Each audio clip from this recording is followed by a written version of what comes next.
So, hey guys. Hope you are doing great. So, this is the story about what if Naruto awakens ASHURA CHAKRA in chunin exam. I am sure you will love this what if. And if you did, please hit the subscribe button for more awesome videos like this. Check out my other videos, share with your friends and enjoy them. Check out the description. Comment down your opinion. So, without wasting any time, let's see today's what if. Chapter 1 Prologue. Long ago in a time forgotten by the people of the world was an era of enduring rage and unending wars. Mankind had been cursed to fight each other in an eternal war. They fought over petty reasons, for performing horrific crimes against one another or for no reason at all other than violence and death. Different factions often tried to better themselves by weakening their enemies so their own military strength could be greater, only for a greater force to overwhelm them later.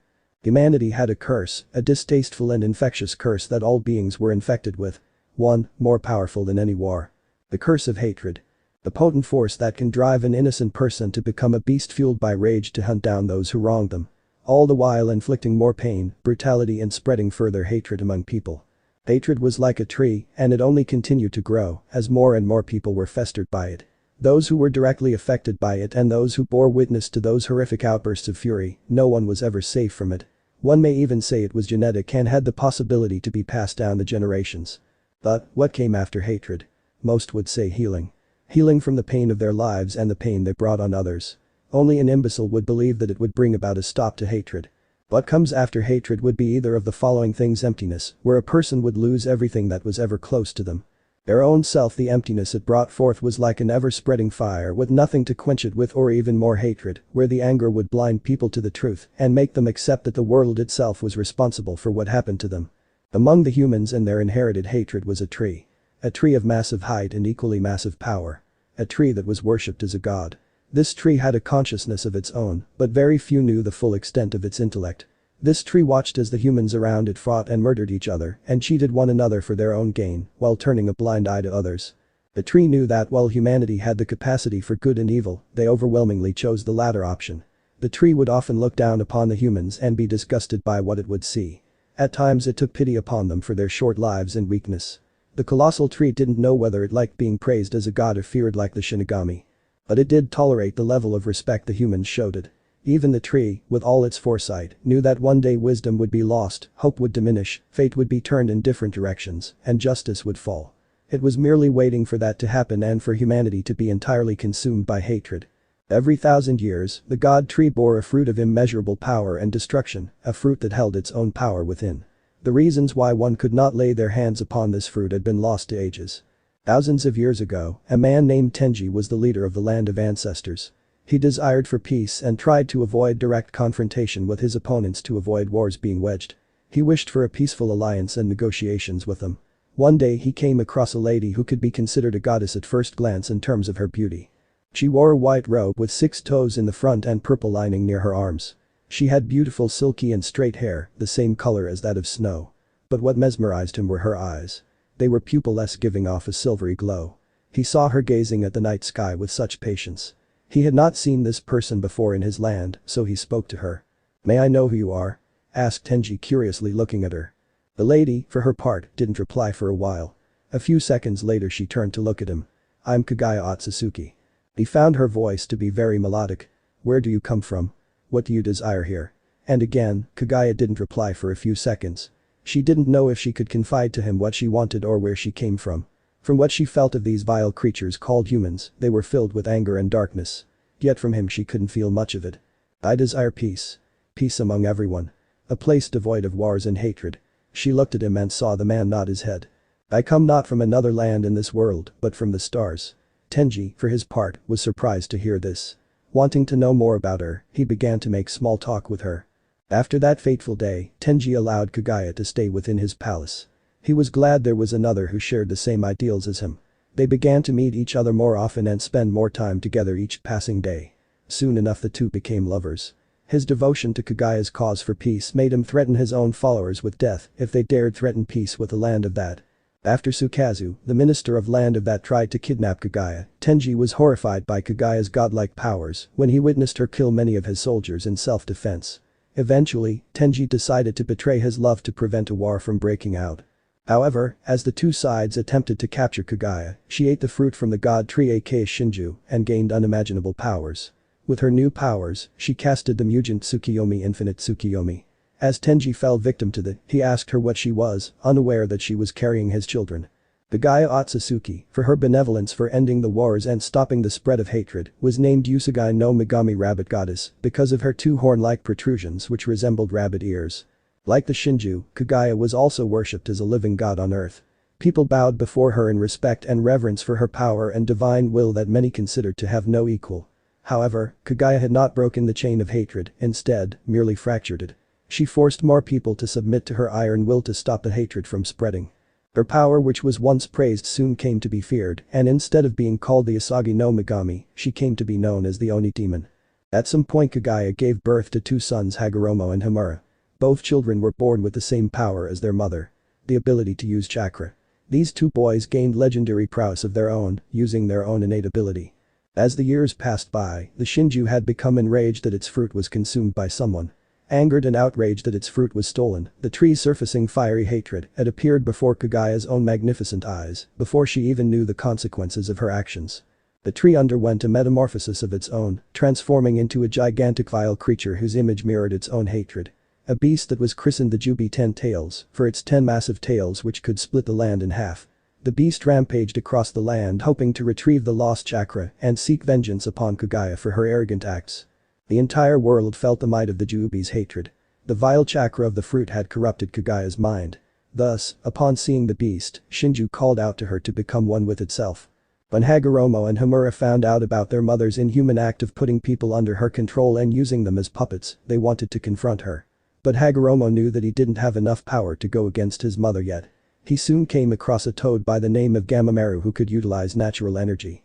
Intrigued by the power in chakra, both Hagoromo and Homura went to Mount Mayaboku along with Gamamaru. There Hagoromo learned to utilize natural energy chakra.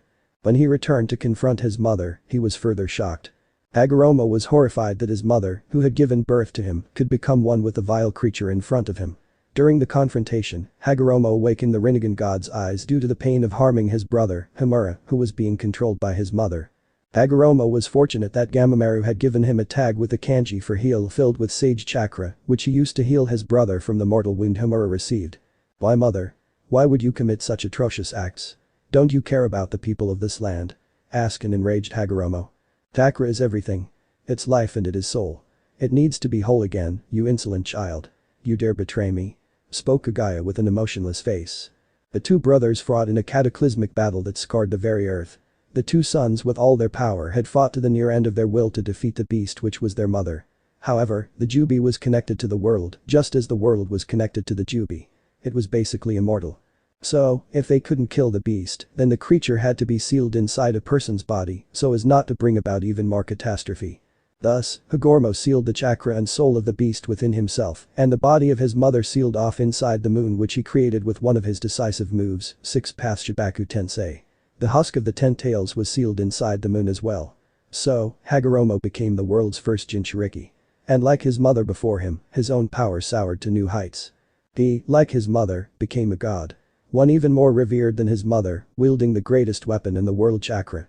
Hagoromo, who later became a monk, came to be regarded as the Rikido Senin sage of 6 paths, while his brother Homura went to live off his life on the moon, where he could be close to their mother. Hagoromo created a religion, one which people would aspire to and believe in and give them hope. This religion was named Ninshu, later known as ninjutsu. He aspired to bring peace across the lands by teaching people about chakra and its uses in a tranquil manner. So, Hagoromo shared his chakra with different people who were willing to follow him in his quest to bring about a change in this world. He hoped people would connect the chakra with their spiritual energy, yin chakra, allowing others to understand each other. Hagoromo later in his life had two sons. The elder one was named Indra Otsutsuki, and the younger one was named Ashura Otsutsuki. Hagoromo knew that even with his strong physical chakra yang chakra, he could not live very long. The reason being the extremely potent and vile chakra flowing through his chakra coils. Thus, he intended to teach his sons and his current followers who he viewed as companions to teach all he knew about chakra and before he could pass on the mantle to one of his sons.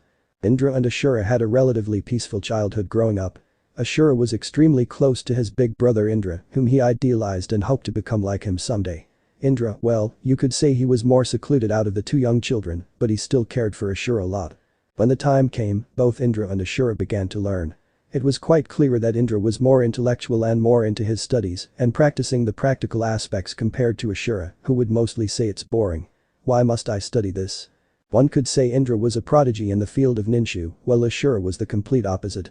One day, Indra created more practical uses of ninshu by stating that one can use various elements of the nature by changing the flow of chakra in their body and molding it in a different manner by going through Hand seals, Saru monkey, Tetsu dragon, Narat, Tori bird, Mi snake, Ushi ox, Inu dog, Yuma horse, Tora tiger, I boar, Hitsuji ram, U hare.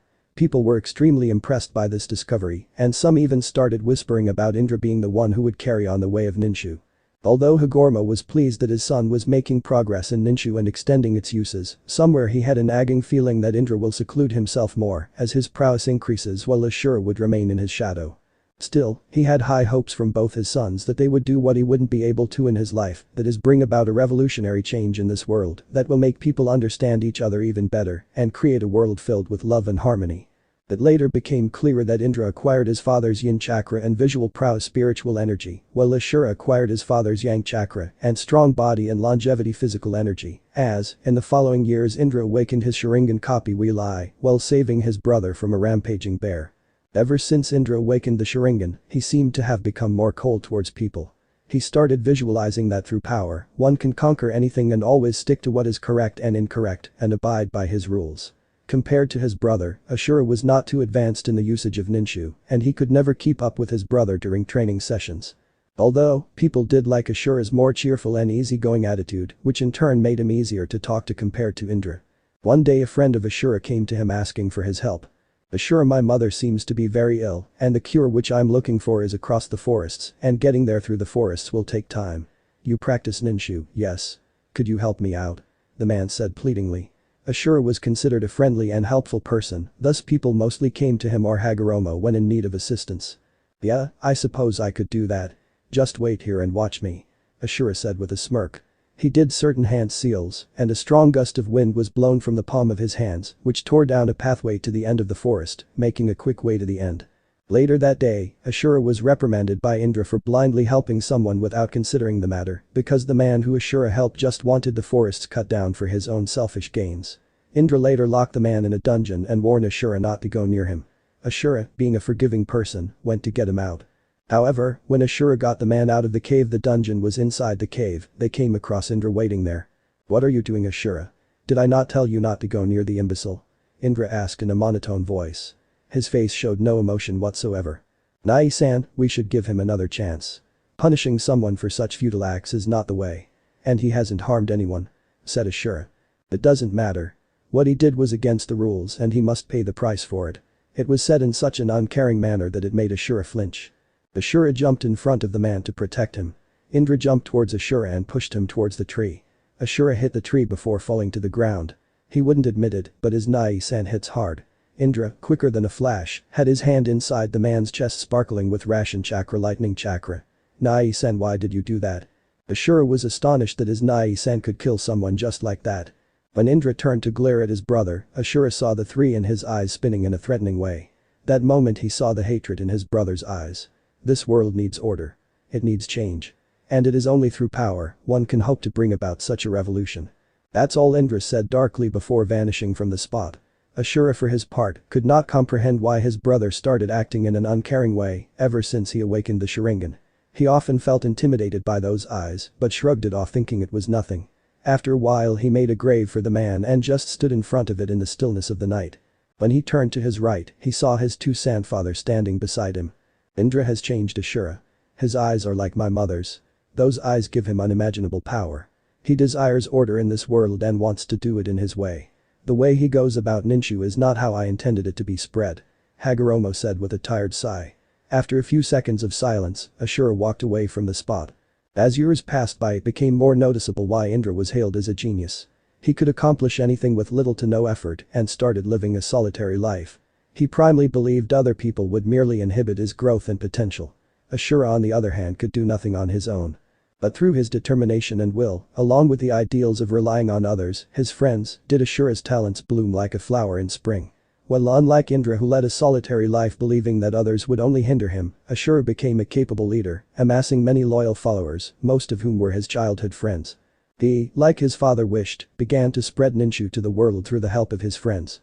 Upon his deathbed, seeing both Indra's and Ashura's accomplishments, did the sage choose between the two of them, the heir of Ninshu, the prodigious son Indra, or the no-good, untalented Ashura? Knowing of his younger son's exploits and the quality of never giving up on the good inside people, gave Hagoromo hope that cooperation and love would bring about true peace. While lust for power and dominance would only bring about a temporary peace. Thus, Ashura was chosen as the heir to Ninshu. Hearing this, Indra walked out of the room angered at his father's choice, while Ashura was shocked. "Father, why me? Nai-san would do a better job compared to me," said Ashura. "Well, I do believe Indra is ahead of you in certain aspects, but Ninshu should be spread to teach love, compassion and be used to bring peace. One must be kind and filled with love and have great patience for that. Those are the qualities I see in you, my son." Later that night, when everyone was celebrating, Ashura went to meet his father again. A doubt somewhere in his mind that his father made a wrong choice is still lingering in his mind. He came upon the door which led to the hall where his father sat and made a slow walk. He soon reached the place and saw his father sitting there with his eyes closed. "Was it the right choice, Otsu-san?" Ashura asked in a low whisper. Hagoromo opened his eyes, which seemed to give an eerie purplish glow and had several concentric circles and a small black dot as a pupil. He stared at his younger son for a while and answered, "Ashura, the world has always been in constant fighting and wars and have started on some of the most unthinkable things. Human life is a precious thing which should not be wasted in fighting wars. It is my belief that one day, the world shall know true peace. Love and compassion are essential parts of that. Indra is turning more and more like my mother each passing day. Bringing peace to the world via power and dominance is only temporary, and with time people come to fear the power dominating them as they cannot comprehend it. Come here, my son, I shall now pass on to you what is now yours." Ashura approached his father, whereupon Hagoromo touched Ashura's forehead with his 2 fingers and passed on his yang chakra, also included 6 paths and jutsu powers. In another part of the village, Indra had just killed his 2 most loyal followers with a tear-stained face and had a single thought in his mind: whenever someone close to me dies, my Sharingan evolves. Soon, his Sharingan evolved to the Manjikyu Sharingan, 3 tomatoes converging together to take the shape of 6 pointed stars. Furious over his father's choice and being denied what he felt was his, Indra challenged his father's decision. Overcome with anger, jealousy and hate, Indra attacked Ashura, trying to claim what he felt was his birthright. However, Ashura, with the help of others' chakra converging with his and his Rikido 6 paths powers, awakened the ability to use Mokuton and could defeat his older brother. Indra, not taking his loss lightly, left the area before stating he would never follow his way of Ninshu and spend his life trying to destroy him. A few weeks after Indra had left, Hagoromo was counting his final few months on his bed. He knew he didn't have very long to live. He also knew once he died, the Jubi would be free again. To prevent that, he separated the chakra of the 10 tails into 9 separate parts and, using Anyutan Banbutsu Sozo, creation of all things, made bodies for the 9 chakras, ranging from Ichibi 1 tails to Kyuubi 9 tails. He later breathed life into his 9 children Hagoromo called the biju as his children and put the chakra in the respective bodies, each biju having a different ability. A few months later, Hagoromo went to his mindscape to have a few last words with his 9 children. He looked at Kurama Kyuubi with a somber look on his face. Kurama had a few tears rolling down his face, although he was trying hard to keep up the tough act. He was his eldest child and knew how much it would hurt him. A few seconds later, he looked at all of them with a serene smile on his face and said, "I will not live much longer. Shukaku 1 tails, Matatabi 2 tails, Isobu 3 tails, Son Goku 4 tails, Kakuo 5 tails, Seiken 6 tails, Jimei 7 tails, Jayuki 8 tails, and Kurama 9 tails. Even if you are far apart, you will always be together. You will be in different sizes from how you are now and have different names. But there will come a time when you will be led down the right path. I hope you learn what true strength is." Hagoromo looks at Kurama and smiles slightly and says, "Before that time." The feud between the brothers escalated between their respective families, causing war to erupt between them, which continued for ages to come. Never ending through the generations, endless bitter hatred. Indra's descendant took the name Ichiha. The flames of their hatred are continuously burning. Ashura's descendants would later be called the Senju clans, inheriting their forefathers' ideals of peaceful coexistence and love. Later down the line, a man named Sato Senju left his brethren who were more concerned with the war era. Sato himself was a peace-loving man. As the years passed, Sato changed his name to Sato Uzumaki and mastered the arts of Fuinjutsu and Kinjutsu to an impressive degree where he could call himself a master in those fields. He soon married a woman named Toshiri Kurihara and lived his life away from the fighting. Although he did keep close relation to the Senjus. Saito lived 4 or 5 centuries before the Warring Era state. However, something occurred that had not been seen before. While the two brothers died, their chakra remained even after their bodies were destroyed. Causing the brothers to reincarnate themselves into other individuals throughout the history within their descendants, fueling and continuing the brothers' bloody battle. And with each transmigration, the reincarnations would grow stronger. Thus, after several generations, came the story of Hashirama Senju and Madara Uchiha, the reincarnations of Ashura and Indra Otsutsuki. They too started out as friends and saw each other as brothers. The two often fought among themselves, but it wasn't something they couldn't shake off. Eventually, the Senju and Uchiha clans founded Kanehagakure no Sato village hidden in the leaves. But somewhere along the line, especially after the death of his brother, Izuna Uchiha, Madara started to see what he currently believed in was only a hollow truth. That his current belief wouldn't bring the kind of peace he and his brother wished for, and coupled with the pain of his brother's death, made his belief waver and his hatred towards the shinobi world increase. So, Hashirama and Madara battled again, continuing the feud between Indra and Ashura. Madara eventually fell in battle against Hashirama. Soon, Hashirama too succumbed to his extreme injuries and passed away. Chapter 2 Birth of Prophecy. In every shinobi village, there is a reminder of their previous leaders and heroes to honor their memory and sacrifices they made to protect and defend their homes. In Kanehagakure no Sato, there is a certain mountain that shows exactly that. The mountain is called the Hokage leader of Konoha Mountain, and in it are carved a previous and current Hokage of the Leaf and portrays the faces of the legendary shinobis. Hashirama Senju Shadame Hokage was the former leader of the Senju clan, one of the co-founders of the Leaf Village, and the first user of the Mokuton element. He was a caring and kind person who only wished for peace among the different lands. All the villagers had an utmost respect for him. He had married a woman named Mito Uzumaki from the Uzumaki clan, who were a sister clan to the Senju clan. Following his battle with his best friend, Madara Uchiha, and during one of the many wars that were raging during the Revolutionary Era, Hashirama had developed mortal wounds that rendered him unable to fight. Due to his weakened state, he had to pass on the mantle of Hokage to his brother, Tobirama Senju. He was at the time of his death, a shell of his former self.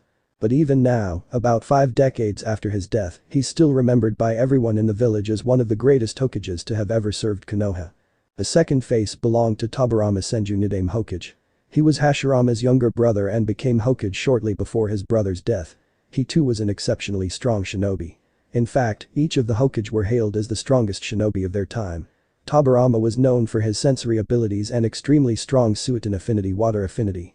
It allowed him to use high-rank Suiton techniques in places without any water source by condensing the water molecules present in the air. He lost his life fighting in the First Shinobi World War. But before his death, he appointed Hiruzen Sarutobi, one of his students, as the Sandame Hokage. The third face on the monument was of Hiruzen Sarutobi of the Sarutobi clan, known for their monkey summoning and extreme skill in taijutsu hand-to-hand combat. Hiruzen is currently around 41 years old. He's one of the most powerful shinobi in the village, but in his prime, he was given the moniker of Shinobi no Kami. Mostly because of his proficient skill in taijutsu and his ability to use all forms of chakra nature that allowed him to use a wide range of elemental ninjutsu. Hiruzen is the current leader of the Leaf Village. It was a time of recuperation among the Great Five Nations: Fire, Wind, Water, Earth and Lightning Nation. The Third Great Shinobi World War had ended a while back. Even though there weren't any more battles taking place among nations, they were still weary of each other and were keeping track of other villages' rate of progress. Nations were left winded and were severely weakened, as most their shinobi had perished fighting for their nation village. Although one could say it was Iwagakure no Sato and Kurigakure no Sato who had suffered the most among the Great Five Nations. Iwagakure because of a man who showed unparalleled battle prowess in the age of this war and one who single-handedly won his nation the war. This man was Konoha no Kuroi Senko Yellow Flash of Leaf. Among his peers, he was called Minato Namikaze. He stands at an even height of 6 feet. His hair was golden blonde, which was rare no matter which country you were in. The hair was spiky and went down to his shoulders, 2 large bangs framed his face, while several smaller bangs hovered just a little over his eyes. His eyes were a mix of violet and blue, although it mostly looked violet in color. Holding up those bangs was a Hidia 8 with Konoha leaf symbol on it, the tie itself was blue. His clothing consisted of a pair of blue shinobi pants, which were wrapped from mid-calf in white bandages that went into a pair of black combat boots. His shirt was blue and covered his whole arms and skin tight. Over it he wore a jounin flak jacket.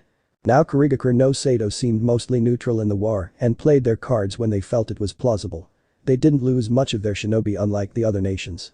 However, they did lose their biju-tailed beast, Sanbi Three Tails to Konoha, in their attempt to set the biju free inside the Leaf Village. Kurigakure is now only left with Rakubi Six Tails, which is sealed inside Yagura. Even though the cards were stacked against Konohagakure no Sato, they emerged victorious in the Third Shinobi World War. They were put against Kumagakure no Sato, Iwagakure no Sato and Kurigakure no Sato, and yet they fought to keep their nation safe from harm. Konoha always believed in the phrase Hai no Ishi will of fire. It is their belief that one must possess the Hai no Ishi to feel the need to protect their home and precious people, which in turn brings out their latent ability to surface.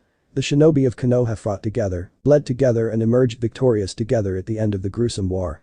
A couple of months after the Third Shinobi War, when the situation around the different villages had cooled down a bit, Sandame Hokage, Sarutobi Hiruzen stepped down as Hokage to pass on the hat to his successor, Minato Namikaze, who was chosen as the Yondaime Hokage fourth Hokage. Minato was beyond glad. He had achieved one of his dreams, of being able to lead his village as Hokage one day, and another one would be coming true too in the coming months, of starting a family. Kushina and he married secretly earlier, when the war was still on. Their wedding gathering was kept to a bare minimum. Hiruzen, Bawako, Jiraiya and Tsunade being the only one. A month ago, Kushina had informed him that he was going to be a father. Words couldn't explain how happy he felt at that time. Being an orphan himself, he understood the value of family. Everyone felt it was time for Sarutobi to step down as Hokage. Even though he was one of the strongest shinobi in the elemental nations, it was obvious the job was demanding a lot of him. Leading your village to victory in two great shinobi wars as Hokage was not an easy job. Sarutobi still grimaced at many of his failures during his time as Hokage. The fate of the Uzumaki clan is such. Aburama Senju had selected him as Sandame after his death at the end of the First Shinobi World War. The Second Shinobi War was almost over. Kurigakure had retreated from the war as they didn't have many soldiers to offer to Kumagakure and Iwagakure. To salvage something from this war in their favor, Iwagakure and Kumagakure formed an alliance with Sunagakure to launch an all-out attack on Uzi no Kuni with their remaining shinobi, which was the residing place of the famed Uzumaki clan. The Uzumaki clan were known for their mastery in Fuinjutsu and Kinjutsu. The other nations feared the might of the Fire Nation when coupled with those from Uzi no Kuni. As the saying goes, to cripple an enemy one must get rid of their allies when the enemy is at their weakest. It was a single clan against three great nations. The Uzumaki clan had gotten sent a request to Konoha to aid them in the battle. Hiruzen knew, at that point of time, his village didn't have the strength to stand up against three great villages. Yet, he sent some of his best men to get those out who were still alive by the end of the battle. Speaking of the battle, it was bloody. The whirlpools surrounding the land were glowing in red. The land gave off a heavy stink of iron. Bodies were slaughtered. Even though the Uzumaki clan was wiped out, they ended up destroying 3/4 of the enemy. There was one girl who was found hidden out of sights. She was Kushina Uzuamki, daughter of the deceased Uzukage. She was taken to Konoha and she stayed with Mito Uzumaki, given the two were relatives. Kushina had an incredibly potent chakra, through which she could make chakra chains. That was an ability Kushina discovered she shared with Mito. Even among the Uzumaki, not everyone had the ability to create chains from chakra. It was said that these chakra chains had the ability to hold down Bijuous-tailed beasts itself. Hiruzen did everything he could to make sure Kushina had a normal childhood in Konoha. For a child to witness the horrors of a war is never a pleasant thing. Mito, who was the Jinchuriki of the Kyuubi no Yoko, in her old age, had to pass on the Kyuubi to Kushina. It was not because she wanted to. It was out of necessity, and only in Uzumaki could contain the great beast. Thus, Kushina Uzumaki became the second Jinchuriki of the nine-tailed demon fox. He grimaced again thinking about Rin Nahara and Naruto's fate. She was a student of Minato. She had an average height, one of the most beautiful brown hair and a single purple stripe on each cheek, like that of the Inizuka clan. She was in a genin team with Kakashi Haddock and Obito Uchiha. Although Kakashi showed a cold demeanor to almost everyone after his father, Tsukumo Haddock's death, he tried to get along with his team. Rin was sort of the moderator of the team. She kept Kakashi and Obito in check whenever they got in a fight. Even though Rin wasn't a frontline fighter like her teammates, she excelled in medical field. She and Kakashi got closer after Obito's untimely death during their first C-rank mission on Kanabi Bridge at the end of the Third Shinobi War. It was that mission that gave rise to Sharingan no Kakashi. Obito, during his final moments, gave his newly awakened Sharingan to Kakashi as a gift for his promotion to Jounin. To make sure she did not have to witness another death of one of her colleagues, she worked hard day in and day out to improve her medical ninjutsu. Hiruzen still remembered Rin asking him if Tsunade would be returning to village anytime soon, as she wanted to further her studies under Tsunade if she agreed to help her. When the Third Shinobi War was its end, Kurigakure kidnapped Rin from within the Leaf Village. She was made into the Sanbi Jinchuriki with an extremely weak seal which would release the Sanbi once she's within the Leaf Village and eventually kill her. It was Kakashi who first noticed that she was missing from the village. He immediately informed the Sandaime and Minato about this. Minato and Kakashi soon went after her trail and found her among several Kiri Anbu. Both of them took quick care of the Anbu around and quickly returned to the village. Fortunately for Rin as well as the Leaf Village, Jiraiya and Minato fixed a seal for the time being. Rin's chakra wasn't powerful enough to hold down a biju. Also, the sudden influx of the Three Tails potent chakra was overwhelming her chakra coils. Hence, their predicament being that they had to look for a new Jinchuriki and somehow convinced Tsunade to come back. She was the only one who had the expertise to save Rin after the extraction of the biju. Rin had to be kept in the hospital's separate wing only meant for the Hokage. She was under constant supervision to ensure her safety. The only soon-to-be-born child who would be strong enough to hold Sanbi down was Naruto. Being an Uzumaki provided him with potent chakra and longevity. Kushina at first was adamant about not being able to bring herself to do it to her baby son. It wasn't any less difficult for Minato. But he knew, as a soon-to-be Kage, the welfare of the village will fall on his hands. Also with Kushina and him alive, they will be able to look after Naruto. Kushina, being a Jinchuriki herself could help Naruto with the hardships that came with the life. Thus, after many arguments and stating the pros of making their son the Sanbi Jinchuriki, Kushina agreed to it. Minato planned to use the Haki Fune tetragram seal for the sealing of the Three Tails. The only people aware of this situation were Minato, Jiraiya, Sandaime, Kushina, Kakashi and the three elders of Konoha. Them being Danzo Shimura, Himura Midokado and Kaharu Udatain. 4 months after Minato was chosen as the Yondaime Hokage and because of the end of Third Shinobi War, a temporary peace had prevailed across different villages. The populace of Konoha seemed pleased and safe with Minato as their Hokage. They knew he would protect them from all uncertainties. The civilians and ninja alike went as far as to claim Minato as the greatest hero the Hidden Leaf Village had seen. He was the first shinobi in the elemental nations to be given the SS rank status and a flea on side order. He was also able to convince Tsunade to return to village. When Minato explained the situation to her, she couldn't bring herself to say no to him looking at his pleading face and the predicament he and his family was in. Jiraiya too, stayed more in the village to have a regular check on Rin's seal and because of Tsunade, Minato and Kushina. 4 months later. In the past 4 months, a lot had changed in the Konohagakure no Seido. Since Minato's ascension to the Hokage position, he had taken control of the Shinobi and Civilian Council in his hand. No council could act without his knowledge, nor could they hold any meetings in the council chamber without alerting him regarding the issue at hand. Only in case of war will the Shinobi Council gain complete autonomy of making any decision concerning the welfare of the village. The Civilian Council, though they argued against that, begrudgingly agreed upon being reminded who the leader of the village is. The medical facility of the village had vastly improved since Tsunade had taken control of workings of the hospital. Her apprentice Shizune Kato had helped her immensely in this aspect. She was glad her suggestion of 1 medic per team was authorized by Minato. This would increase the survival rate of the shinobi during missions greatly if the medics are trained accurately. She had started a program of selecting young genins who had good chakra control to be taught in the arts of medical ninjutsu. Rin's condition, although it was still fragile, seemed to be more stable since Tsunade took charge of her health. She had to apply healing chakra over her chakra network daily to keep the stress of Sanbi's potent chakra to a minimum. The guards were still posted outside of Rin's room in case of an emergency. Kakashi too had changed from his cold demeanor towards everyone. He had joined up in Anbu now, seeing as his team was no more. He started appreciating his comrades more. Though he wasn't sure whether to be thankful for the cause of this change. He had lost a lot in life. From his father committing seppuku suicide to one of his teammates' now closest friend dying and now another on the verge of dying. Kakashi was glad to have found a father figure in his sensei. Minato and Kushina were both close to Obito, Rin and Kakashi.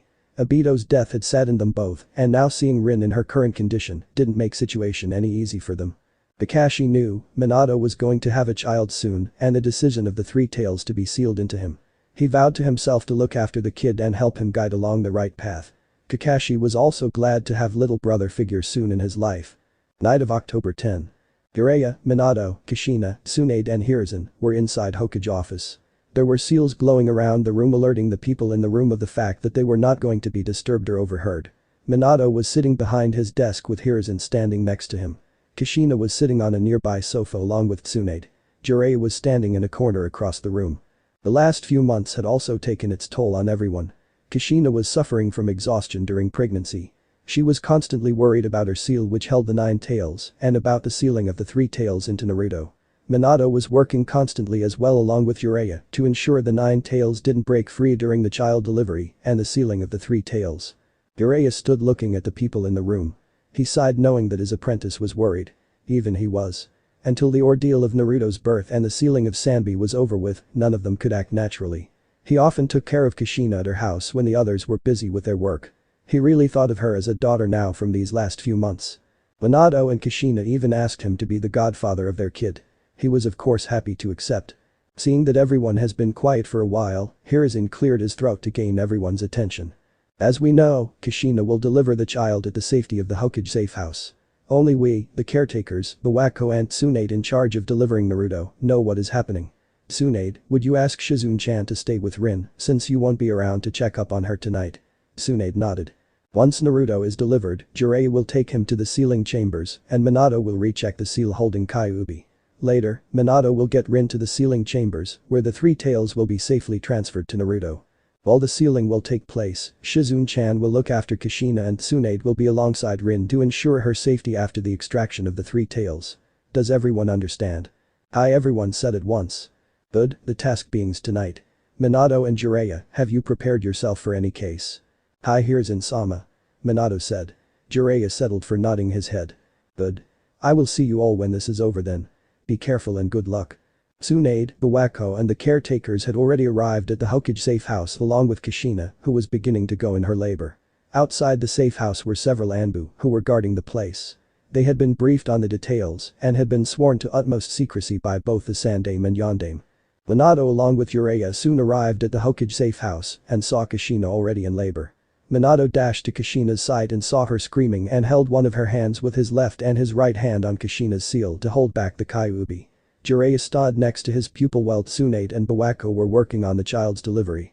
Ah, screamed Kushina as she was starting to push, fully clad in a hospital gown and a sheen of sweat coating her face. Come on Kushina, you're doing fine. Minato said in a soothing excitement as he stood next to the mother of his child. Kushina gulped in more air to let out another agonizing scream. Damn you Minato. This is all your fault, you bastard. She roared at the Hokage as she crushed his hand that held hers as a sign of support. The blonde male did his best to not grunt in pain while also keeping the Kyuubi in check. But he couldn't help himself from falling to his knees from the woman's deathly grip. That's it Kushina-chan, you're nearly there. I'm starting to see the head. Tsunade exclaimed. Just hurry the hell up and get him out of me. Kushina shouted back. You're doing great Kushina. Just a little more and it will all be over soon. Encouraged Minato. Oh, don't give me that. I wouldn't even be in this mess if it wasn't for you. You know. Screamed Kushina. With a sporadic mind in the heat of the moment, she suddenly raised her free hand to strike the young Kage in the face. Before she could hit him though, Minato quickly used the Korami no Jutsu substitution jutsu to replace himself with the nearest thing to him and quickly placed both his hands on Kushina's seal to keep the biju in check. Unfortunately for the target, who was Jiraiya, was quickly launched through the walls by Kushina's punch. Sorry sensei, better you than me. The strength of her hits is almost on par with Tsunade-sama. It's just scary. Minato thought sympathetically as he gazed at the Jiraiya-shaped hole in the wall. The legendary shinobi's legs were sticking out and dangling over the broken piece of the wall and were the only parts of him visible from his laid position on his back. Luckily, the room he burst into was empty, leaving only the small group to hear his groans of misery. Although Tsunade wanted to laugh witnessing the scene in front of her, she couldn't as she currently had to focus on getting Naruto out of his mother. Minato was pulled out of his train of thought when Kushina screamed again. Get this fucking kid out before he kills me. It's almost done Kushi-chan. Just one more push. Tsunade said eagerly. You heard her, you're almost there. You can do it. Minato added with a growing smile. Kushina glared with her violet eyes at Minato and gave him a death glare. Shut up. I would like to see you try and push out a child that doesn't want to leave. It was but after a minute or two when Kushina gave one final shout of exertion and the first cry from the baby silenced the room. Tsunade wasn't stopped and with a gentle smile grabbed the newborn and cut the umbilical cord. Cleaned and wrapped him up in a small forest green blanket before handing her to Kushina. Minato was overjoyed hearing his son's first cry. He couldn't believe he was a father now. By this time Jiraiya had already recovered from his unfortunate accident and stood beside Minato with a wide smile on his face. So, Minato, how do you feel? Now that you are a father? Jiraiya asked eagerly. I don't know sensei. It's overwhelming. Said Minato in a trance-like state. Just as Tsunade handed the baby to her daughter-like figure, she gently said, Kushi-chan, allow me to introduce you to your son, Uzumaki Naruto. Meanwhile, Erzuin was calmly looking at the village from top of the Hokage tower. Suddenly he felt the wind change. He knew something important has taken place or is going to take place. One may call it years of shinobi experience or just an aged man's intuition. He knew the coming time is going to be certainly different. He just didn't know how right he was. The Toads have been one of summoning contracts of Konohagakure no Sado for around 3 decades now. They are said to be among the mightiest summons including the slugs and the snakes. Mount Mayaboku is the place where the Toad clan resides. Among the Toads, there was one extremely old Toad who was known by their summoner and the other Toads as the Grand Toad Elder. He was the size of a battle toad, almost half the size of the Hokage monument. But in his old age, he couldn't move around much. Hence, he sat in his seat almost all the time. The two felt the sudden change in wind and instantly had a small smile on his age-wrinkled face. He now knew the prophecy he prophesied about a very long time back to his friend had begun. He immediately called upon the nearby Toads to ask them to inform Fukasaku to summon Jiraiya as soon as possible. Back in Konoha at the Hokage safe house. The tired but happy Kushina gazed down at the still crying baby in her arms with glistening eyes. "Hello little one." She cooed as she brushed her hands over the baby's bright blonde hair which seemed long for his age, smiling with as much love as she could muster. Soon Naruto stopped crying as he looked up to his mother to show his curious and mesmerizing violet eyes. After what seemed like an eternity of childish contemplation, he finally smiled back, making him look even more adorable to everyone else. Look, his eyes are violet just like Minato and Kushina, although he has Minato's hair and face. He's almost like a mini Minato. Jiraiya said with a chuckle. Yes, but it looks like he has Kushina's nose, chin and ears. His skin tone is even a lighter shade like Kushina's, and his eyes are the same shape as hers. Oh, and look at those whisker marks. Tsunade almost squealed at the end out of pure adoration towards the adorable baby Naruto. He is, isn't he? Kushina whispered more to herself. She couldn't keep the smile from her face as she took in every detail of the baby. In her mind, he was the most adorable thing she had ever seen and most probably the most beautiful entity. Don't you agree, Minato? Kushina asked without looking away. Definitely, and when he gets older he'll be popular with the ladies. Minato chuckled with a slight gleaming gaze. Chan. Like those hussies have a chance with my Naru-chan. Let them try and sink their claws in my baby. They must deal with me then. Said Kushina with mock glare at Minato which made everyone chuckle instead of him, who just felt a slight shiver run down his spine. Minato slowly kneeled and touched his son's face and kissed him on the forehead, making him gurgle. He then looked Kushina straight in the eyes with a loving gaze and said, "Thank you Kushi-chan. He's the most beautiful thing we have ever done together. And I promise, I shall protect our baby boy and you with all that I have in me." Suddenly there was a puff of smoke and Fukasaku was standing on Jiraiya's shoulder. He looked around where he was and his eyes fell on Naruto's smiling form still looking around curiously. Is he the child Great Toad Elder was talking about? Fukasaku thought and then tried to get a sense of his still undeveloped chakra coils in the baby's body using senjutsu. Astounding. The potency of his chakra which is going to be formed will be unimaginable, Fukasaku thought amazed. What are you doing here, Fukasaku-sensei? Jiraiya asked. Oh, Jiraiya-chan, the Great Toad Elder has summoned you, and it's important. It's about the prophecy. Fukasaku said, finally taking his eyes off Naruto. Naruto, meanwhile, was looking at the talking toad in a very manner and gurgled as if trying to laugh. Now? Do we really have to go now? Naruto is born right now. Can't it be done a bit later? Jiraiya asked. No, it can't be, Jiraiya-chan. It's necessary. Jiraiya looked a bit down upon hearing that. He looked at Minato and gave him a knowing look. Soon, Jiraiya along with Fukasaku vanished out of everyone's sight, indicating that they were reverse summoned. Kushi-chan, I'd like to take Naruto to the maternity ward to make sure that he's in good health. I also want to give you a sedative that will make you sleep for a while so that your body can rest and recover from the strain. Said Tsunade professionally. Fine, but I don't want anyone going but you touching my Naru-chan. Is that clear? Kushina requested tiredly, the excitement finally getting to her mentally and physically. She immediately fell into unconsciousness as her eyes became to drool from the heavy exhaustion her body recently go through. Of course, I wasn't going to let anyone near him anyhow. Tsunade whispered slowly before proceeding to take Naruto from Kushina's hands. Just as Tsunade took baby Naruto into her arms, there was swirling of air beside her, from which a man appeared. He kicked Tsunade away and took Naruto into his arms and immediately put a kunai through Bawako's heart, who ran toward Naruto upon seeing him being taken by an unknown individual. Tsunade had quickly recovered upon being kicked away and saw that Minato was helping her up. Screams ran through the room as the pair saw Bawako and the caretakers fall to the ground around them. Minato and Tsunade finally saw a man now standing in Tsunade's previous place, an orange mask on his face and a black cloak over his body. He held Naruto in his arms, who was crying hysterically, with a kunai ready to kill him too. "Naruto!" Minato and Tsunade shouted. Meanwhile in Mount Myaboku, Jiraiya along with Fukasaku, who was now standing on the ground beside him, were now standing in the sacred land of the toads. In front of Jiraiya, there were several statues of toads which seemed to be made of stone. These statues were in fact living toads who failed to control the amount of Senjutsu chakra flowing through their body. "So, what's the matter, sensei?" Jiraiya asked, looking down at the small toad beside him. "Walk with me, Jiraiya-chan, and all shall be explained to you in due time," said Fukasaku.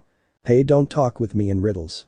Tell me what's going on that you had to bring me all the way here at such an important time," Jiraiya said indignantly. Fukasaku remained calm and did not bother replying to the self-proclaimed pervert and started walking towards the chambers where the great toad elder resided. Jiraiya, seeing that he wasn't going to get any answers from him, decided to follow him to the older sage. On the way to the chambers, Jiraiya voiced his concerns. "You said it's about the prophecy. Has the elder Sama had another dream regarding the child of prophecy?" Jiraiya inquired in a serious manner. "It's not a dream per se. He says he felt a sudden change in the wind. His Senjutsu prowess is even greater than mine. So, it should not surprise you he could feel something or someone as far as in Konoha.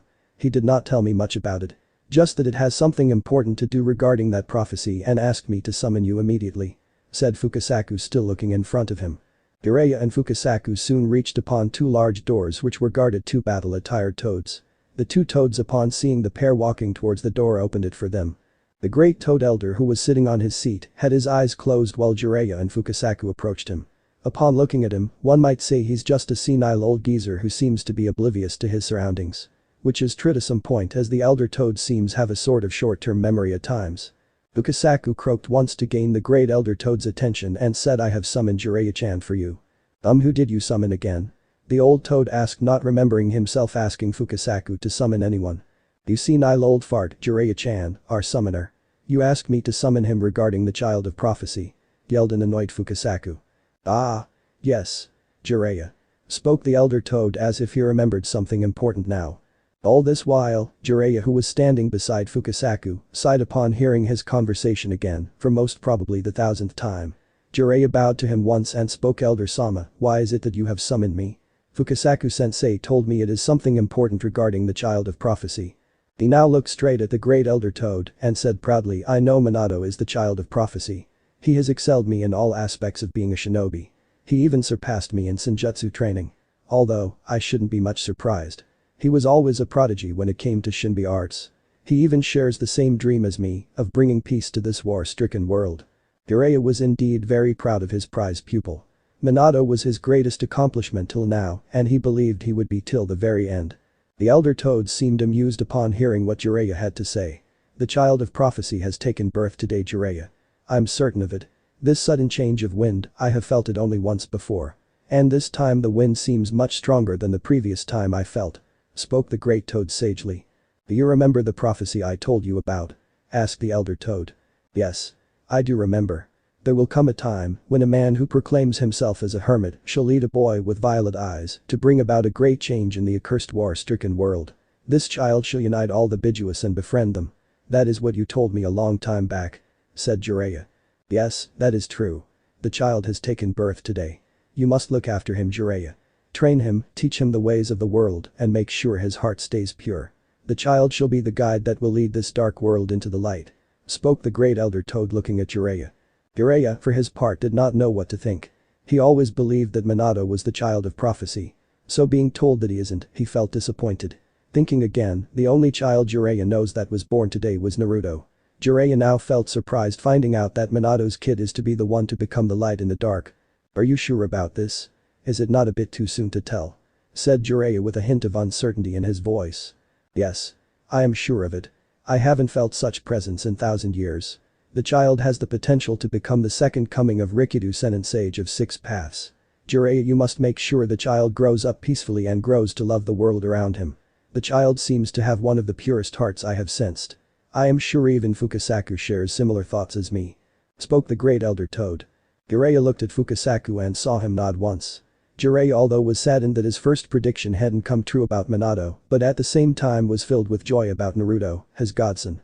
He vowed to himself to be there for Naruto, look after him like his own grandson, and teach him the ways of the shinobi. He would instill every bit of knowledge in Naruto as he would grow up and make sure Naruto enjoys the world around him as much. You don't have to ask me to look after him, Elder Sama. I shall look after my grandson. Jiraiya views Minato as his own son, hence he calls Naruto his grandson to the best of my abilities and makes sure he grows up to be a fine man," said the Toad Sage Hermit proudly and bowed to him once.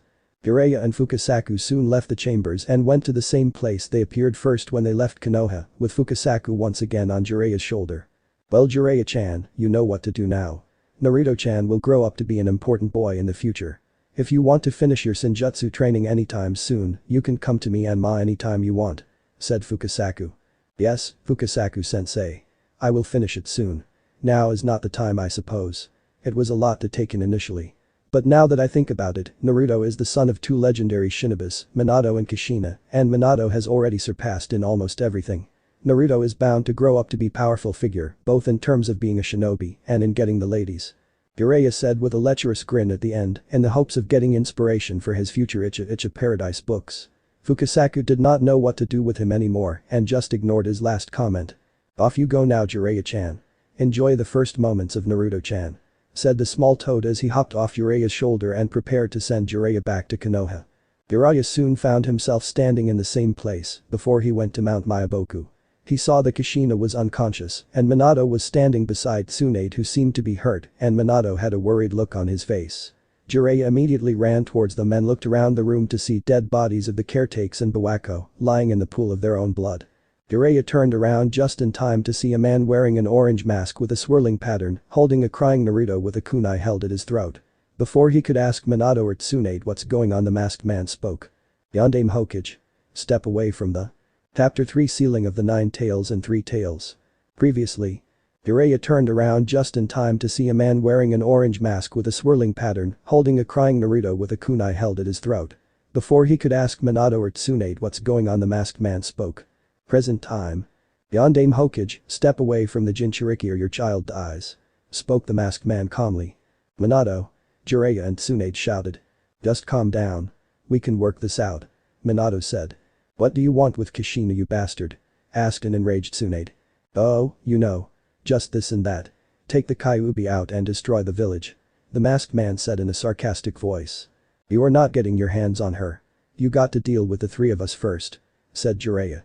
"Jiraiya-sensei, do not do anything too quickly. He still has Naruto with him. We must get him to safety. Tsunade-sama, can you look after Kushina first?"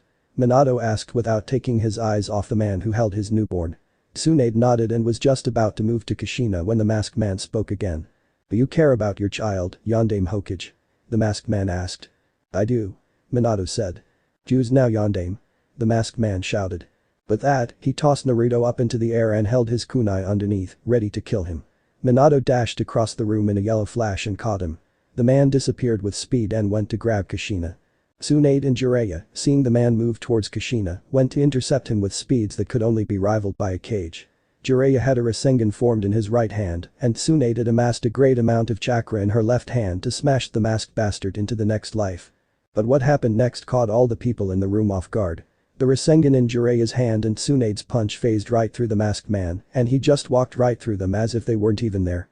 "What?" both Jiraiya and Tsunade asked, bewildered, before plowing straight through the wall leading outside. The masked man grabbed Kushina and disappeared, but not before going through a half-tiger sign, when a sizzling sound was heard straight from Naruto's towel. "Shit." Minato cursed before tearing off the towel and used Hiraishin to teleport them outside their house when an explosion went off. Minato saw Tsunade and Jiraiya kneeling on the grass, silently cursing themselves for their lacks of judgment. "Jiraiya-sensei, Tsunade-sama," Minato shouted and dashed over to them.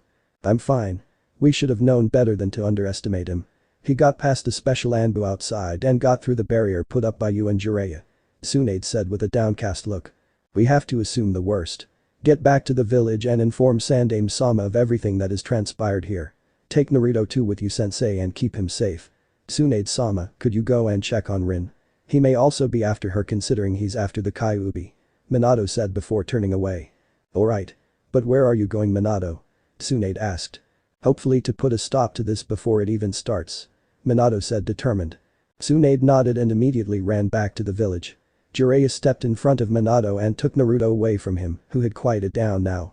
Jiraiya turned to leave, but Minato put a hand on his shoulder, stopping him for a moment. "Let me mark you with my Hiraishin seal just in case.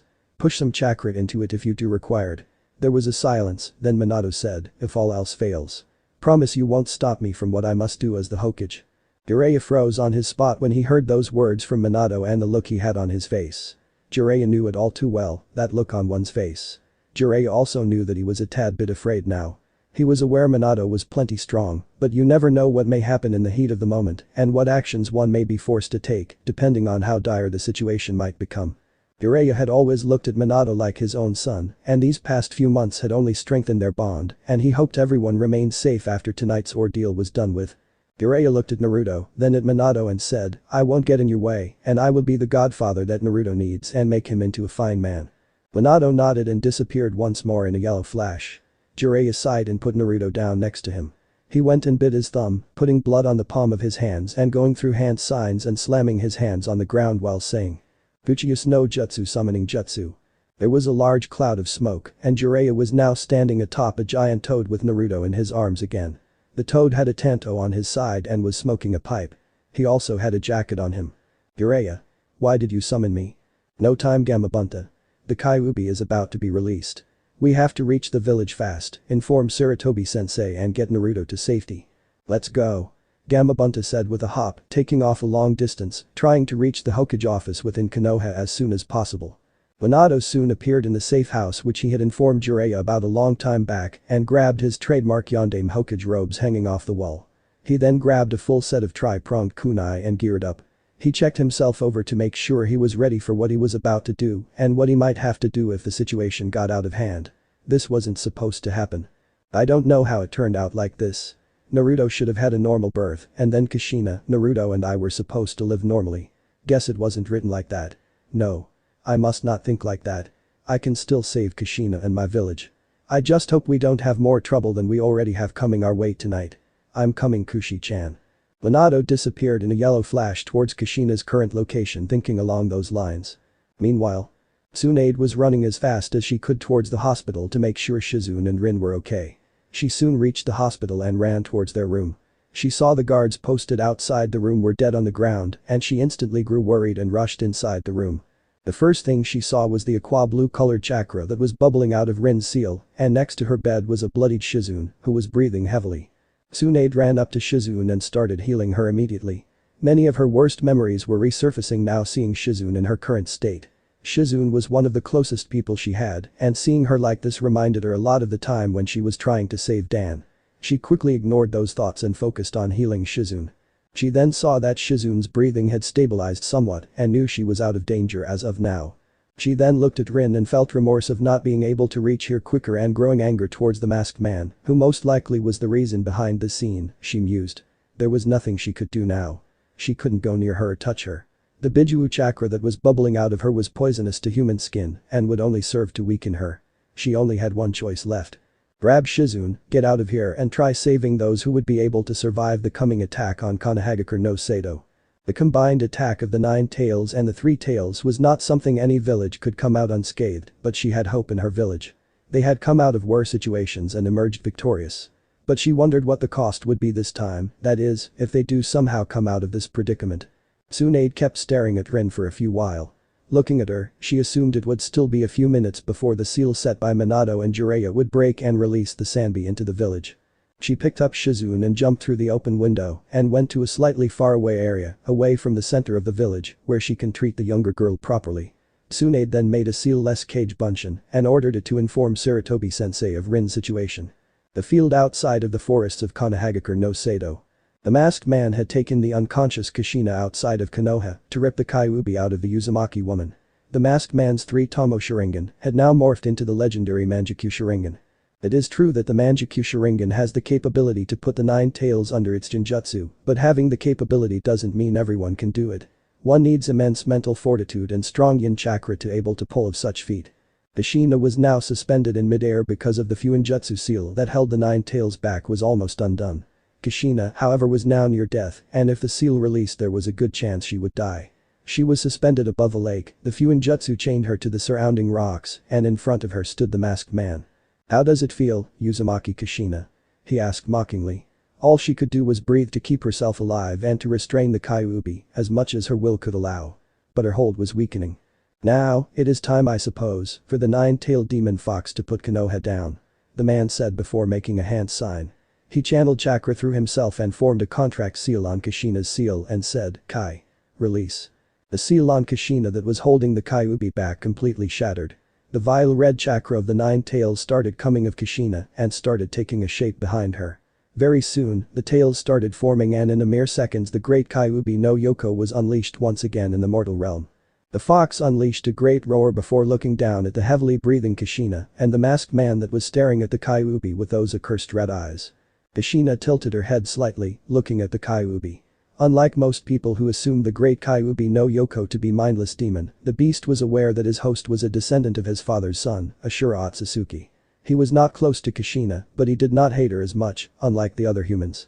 The Kyuubi raised one of its paws to strike the masked man, but was stopped by a single glance from him. The masked man stood in front of Kyuubi and saw it began to calm down and was now under control. "You'll never get away with this," Kushina said, breathing heavily. "Amazing. To be able to survive the extraction of a tailed beast. Those Uzumaki genes are indeed astonishing. It will be befitting for a Jinchuriki to die by its own biju," the masked man said, looking at her. "Kill her, Kyuubi," he ordered. Just as the nine tails was about to strike her down, Minato appeared beside her and vanished with Kushina in a yellow flash. "Not while I'm alive," Minato shouted. "Namek is Minato, still living up to your name of Konoha no Kuroi Senko. I'm impressed that you managed to find me first," the masked man said calmly. "As long as I'm here, Konoha will not fall," Minato said.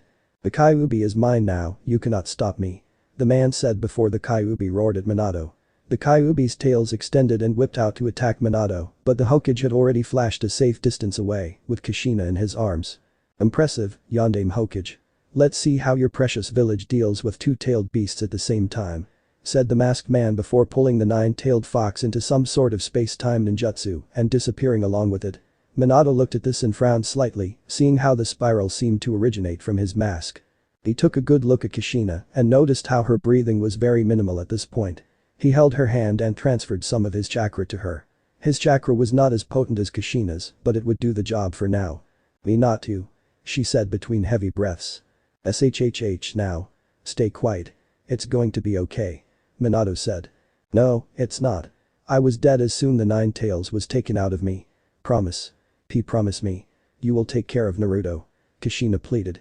"I promise," Minato said, not looking straight at Kushina's face. She slightly nodded before closing her eyes and giving a slight smile. Her breathing was still heavy and he knew she might not make it. Minato now had tears sliding off his face onto her. "Why?" he asked himself.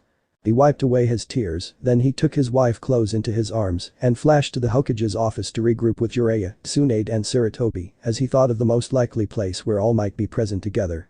Inside the village. It was quiet in the industrial part of the village. It was a full moon tonight in Konohagakure no Sado and the village seemed almost peaceful. But those who were outside in other parts of the village at this time suddenly felt a sudden chill go down their spines, especially the shinobi. The buildings were mostly closed since it was the night time. The masked man landed softly on the ground and kneeled. He looked around to take in the surroundings. He almost smirked, thinking about the state of the village after his two pets would be done with this village. He then went through hand signs swiftly and shouted, "Kuchiyas no Jutsu." There was a huge cloud of smoke where suddenly the Kyuubi no Yoko was standing and all its nine tails were swishing wildly behind it. It gave a tremendous roar alerting the village of its presence. The masked man stood on top of a building far away and smirked. Now all he was waiting for was the appearance of the three tails, which would be any second now, and then he would put the three tails under his jinjutsu to do his bidding. In another part of the village, specifically the hospital, in Rin's room. Her seal containing the Sanbi was almost undone.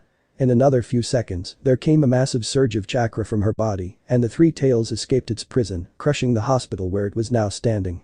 The Sanbi at this point of time was not in its current state of mind. After being sealed away in humans for so long, it wanted nothing more than to destroy these ninjas humans who dared to seal him. He looked straight ahead and saw a masked man with an orange mask. The man looked at the three tails straight in the eye, and the last thing the Sanbi would remember for a while would be the masked bastard. "Oh, three tails. Enjoy your time out for the while. Destroy everything around you," shouted the masked man darkly. An hour earlier. Hiruzen was now working at the Hokage's office with a small pile of paperwork in front of him. He did not know how Minato could go through his paperwork at such an immense speed. He cursed himself for not thinking like Minato and continued working. He stamped an aisle for a shinobi to take leave from his services to the village for a while to rest. He did not even know why his shinobi would want leave at such a crucial period. The war was over only recently and for the time being, the village needed to undertake more missions to maintain their military strength. He was thinking on these lines when suddenly the door to the Hokage's office was broken down with what he guessed was a punch. The Anbu hidden in the office immediately stepped in front of the Sandaime to protect him from any harm. Tsunade stepped inside the office with a worried look on her face. Upon seeing who the intruder was, Sarutobi ordered the Anbu to step away. "Tsunade, what is the meaning of this?" asked a third sternly. "Sensei. It's Rin. Her seal is about to be undone. The Sanbi is going to be released," spoke Tsunade in a rapid voice. Hiruzen immediately turned his rapt attention to her upon hearing that. "What do you mean? Where was Shizune? I thought she would be looking after her while you were with Kushina." "Speaking of Kushina, where is she now?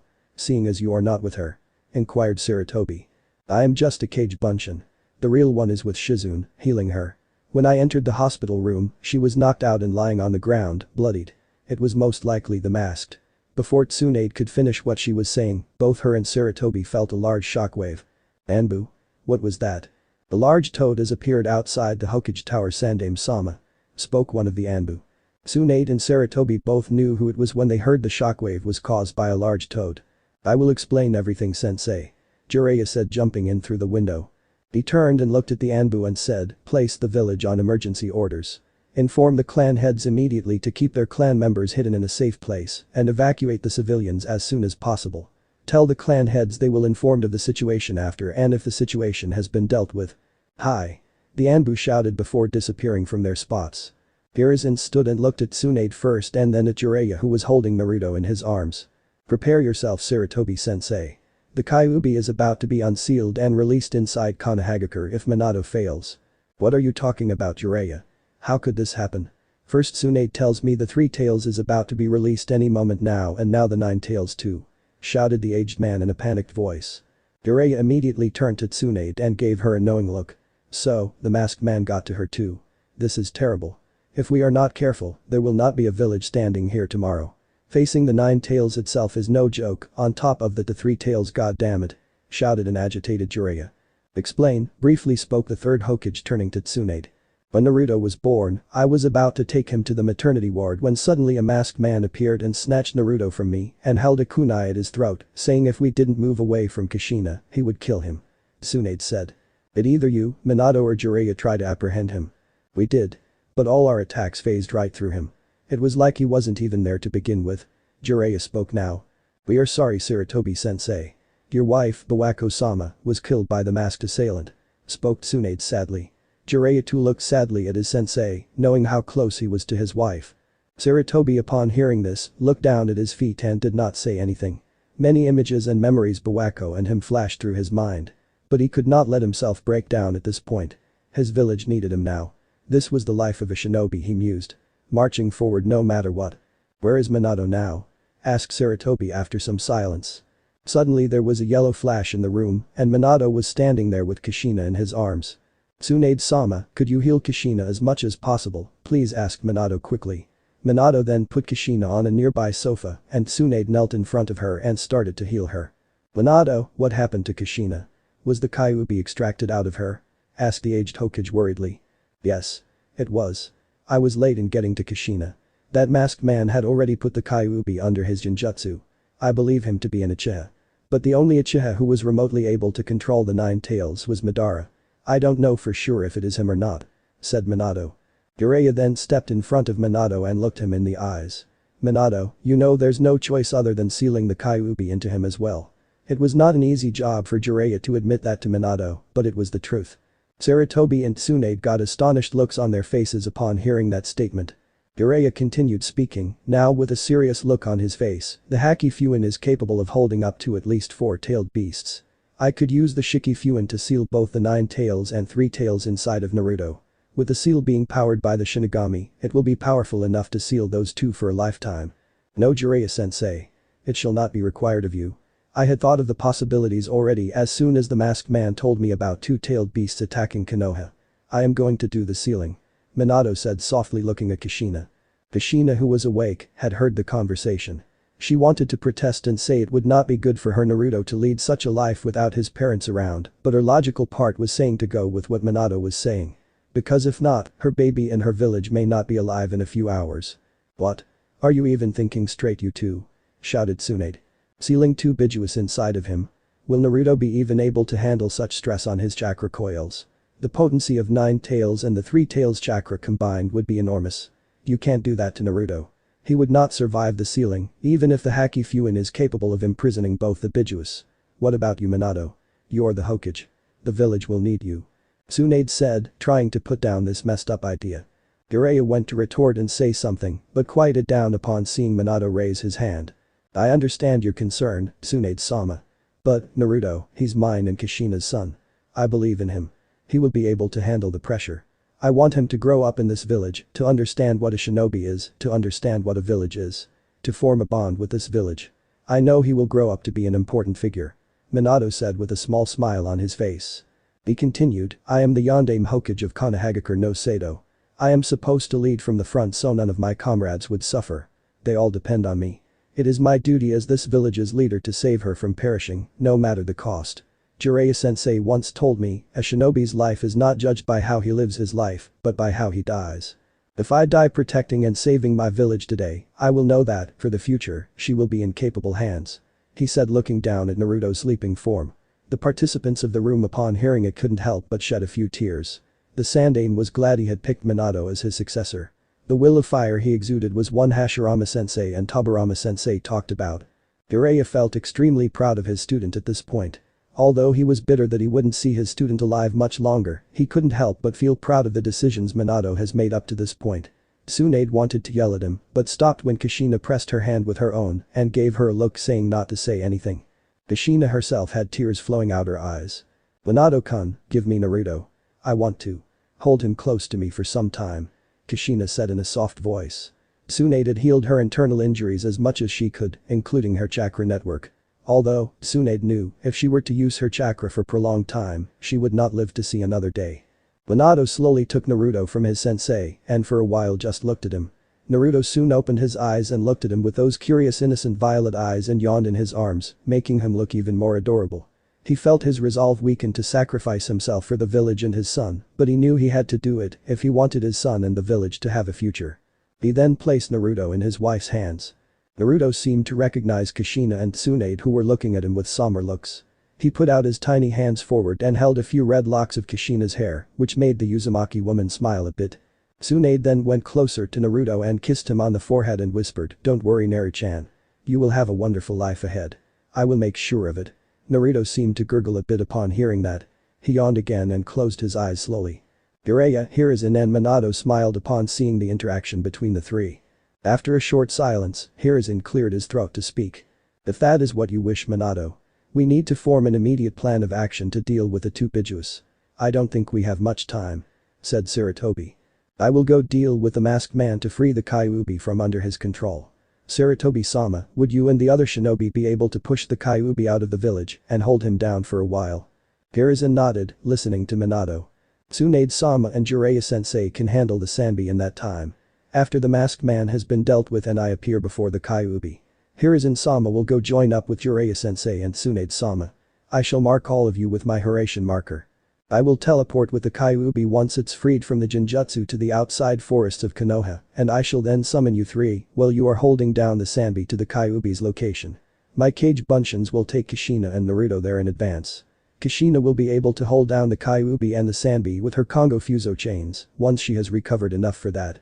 I shall then use the Shiki Fuin to summon the Shinigami and seal both the 9 tails and the 3 tails using the Haki Fuin seal on Naruto," Minato said, forming the plan in his head as quickly as possible. Everyone seemed to agree with the course of action. They knew Minato was stronger than them and he would be fine on his own against the 9 tails.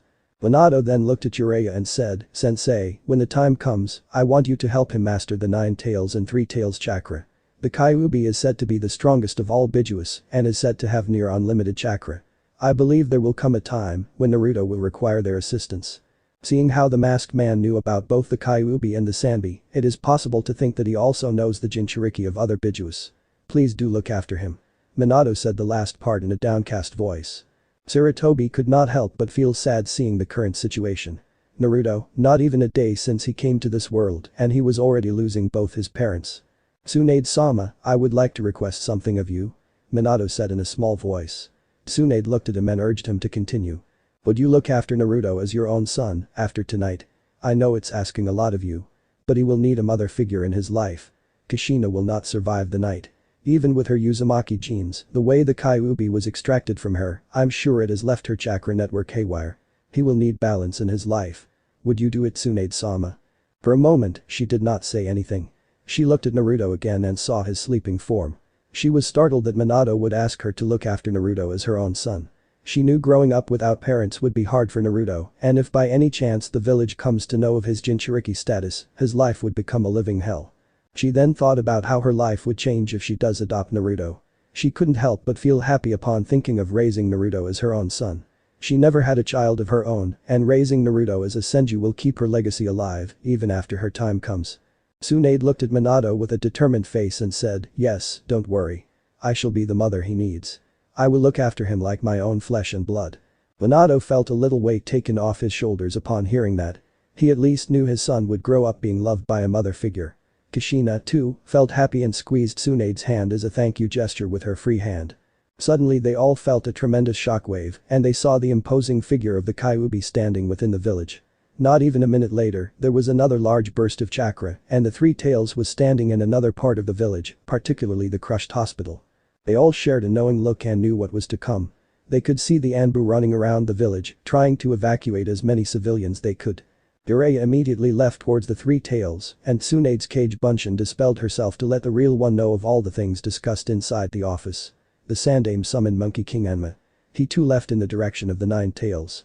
Minato sat down in a lotus position and quickly started amassing Senjutsu chakra. His eyes changed to become bar-like and the outside of his eyes gained orange pigmentation. He got up from his position and took 2 sheets of paper from his drawer. He handed one to Kushina, who looked slightly better from the time he rescued her. Her healing abilities astonished him, even to this day. Kushina, we should probably write a few words for Naruto for when he grows up. I will write instructions for Tsunade-sama to give this letter to Naruto once he's of age, to learn his true heritage.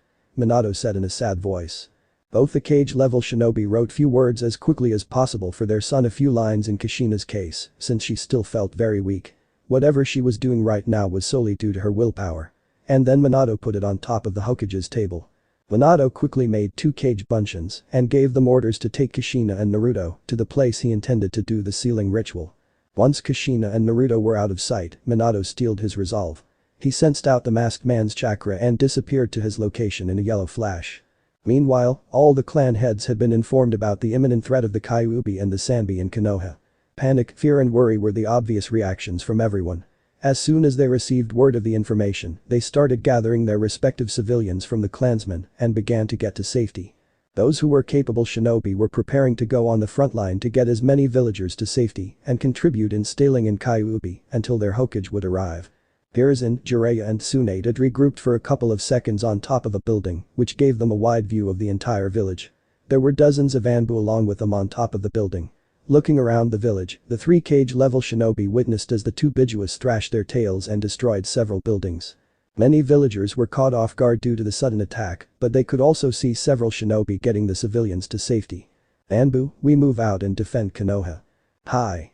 Shouted the dozens of Anbu behind Hiruzen before dashing off into the distance to hold off the Kyuubi and the Sanbi until their Hokage could deal with the tailed beasts. Jiraiya, Tsunade. Hiruzen said, gaining their attention, make sure everything goes as to the plan. Times ahead of us will not be easy. But, we must do what we must for our village to exist in a few hours. This is our duty as ninja of Konohagakure no Sado. Scatter. Jiraiya and Tsunade listened intently to each word spoken by their sensei. They knew how serious the situation in front of them was and they had to give it their all to come out of this alive. Both the Sanins immediately dashed towards the 3 tails. The Kyuubi and the Sanbi were engaged by many ninja from Konoha, moving to distract the beast, preventing damage that would be done. Many shouts could be heard from the different parts of the village where the 2 beasts were rampaging around. Yo! Kyuubi! Over here! Shouted one, throwing a bunch of shuriken at the beast. No! Kyuubi over here! Shouted another, throwing kunai with explosive tags. Of course, none of this did anything except pester the beast, making it more enraged. The Kyuubi roared and flicked its tails to get rid of the annoying flies. In another part of the village near the hospital, the Sanbi was staying put in his place and splashing water from its mouth all around himself to wash away the annoying humans who were throwing different weapons at him. "Sanbi, you blind. I'm over here. Where do you think you're aiming, you beast?" shouted an Anbu who succeeded in gaining the biju's attention. The Sanbi was about to squash the ninjas with his paw when suddenly a kunai with an explosive tag exploded near his right eye, which he kept close all the time. Irritated by this action, the Sanbi went to open its mouth and started gathering blue and black chakra near its mouth. The shinobi battling the three tails knew whatever the beast was doing was nothing good. Just as the Sanbi was going to launch the Bijuadama on the shinobi in front of it, a chakra-enhanced punch by Tsunade sent it flying up, which in effect sent the Bijuadama flying up and exploded away from the village. "Everyone stay back, Jiraiya and I will deal with the three tails. Some of you go to Sarutobi-sensei and help him deal with the Kyuubi. The rest stay behind and come forward when we ask you to," Tsunade said, still looking up towards the Sanbi who was now descending. "Jiraiya, you are up now. Summon your battle toads fast," shouted Tsunade, who looked at Jiraiya standing atop a nearby building. The toad sage jumped high up in the air, sending a minuscule burst of chakra to his soles, and swiftly went through a similar set of hand seals and put an immense amount of chakra this time. Kuchikusyat Kuzashi no Jutsu. Summoning Jutsu Food Cart Destroyer Technique. Out of nowhere a giant toad appeared above the three tails and landed on top of him, causing a shockwave to spread through the village. The toad took out its tanto and stabbed into one of the tails. The beast screamed and tried to parry off the toad, but to no avail. "Stay down, you damn turtle," the toad shouted. "Nice job, Bunta. Tsunade, quick. Try knocking the Sanbi out by punching its shell," Jiraiya shouted, standing on top of the toad boss. Tsunade, seeing the beast struggling, jumped up, gave another chakra-enhanced punch to the Sanbi's hard shell at maximum strength. Upon contact of Tsunade's fists with Sanbi's shell, there was another shockwave, and the large turtle felt weak on its legs and just fell momentarily knocked out. And with Gamma Bunta on top of him applying more pressure, the tailed beast wasn't getting up anytime soon. Now, it is believed that the three-tailed shell is among the hardest thing on this planet. So, to be able to crack that hard shell with a single punch was saying something. Jiraiya shivered upon seeing Tsunade's monster strength. Good lord. I didn't think she would crack the three-tailed shell.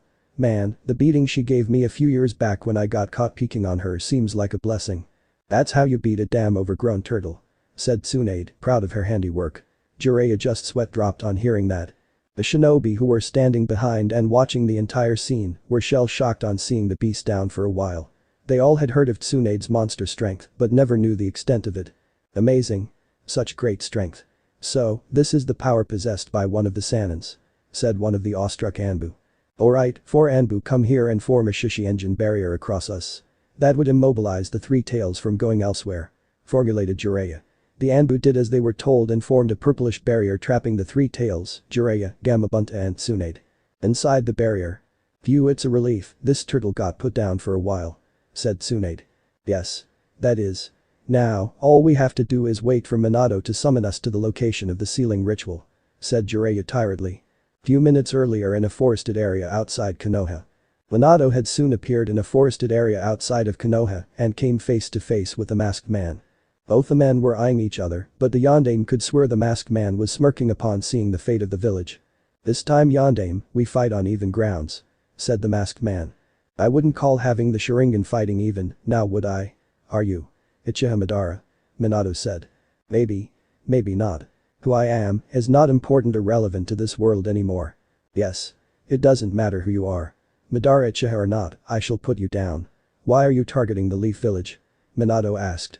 "Who knows?"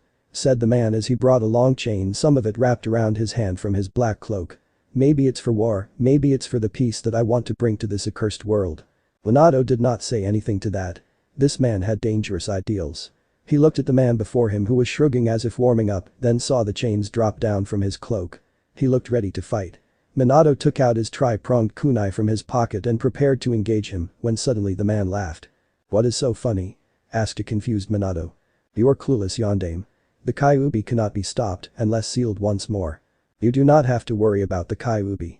His fate has already been sealed by me. I intend to stop to you first and then the 9 tails. Konoha shall not fall while I'm here. So, you plan to make your son the Jinchuriki, huh? You sure that will turn out for the best, yondaime?" the masked man taunted. Minato observed the man carefully, looking for any sign of body language before asking, "What are you talking about?" "I'm talking about your son Yondaime. I know about him. To be raised by the slug Sannin and that idiot of a toad sage. I even know about sealing the Sanbi into him as well." "How do you know such information?" asked an enraged Minato. He shouldn't be knowing all that. No one should be. He thought. "Ah, don't fret over such pointless information, Yondaime.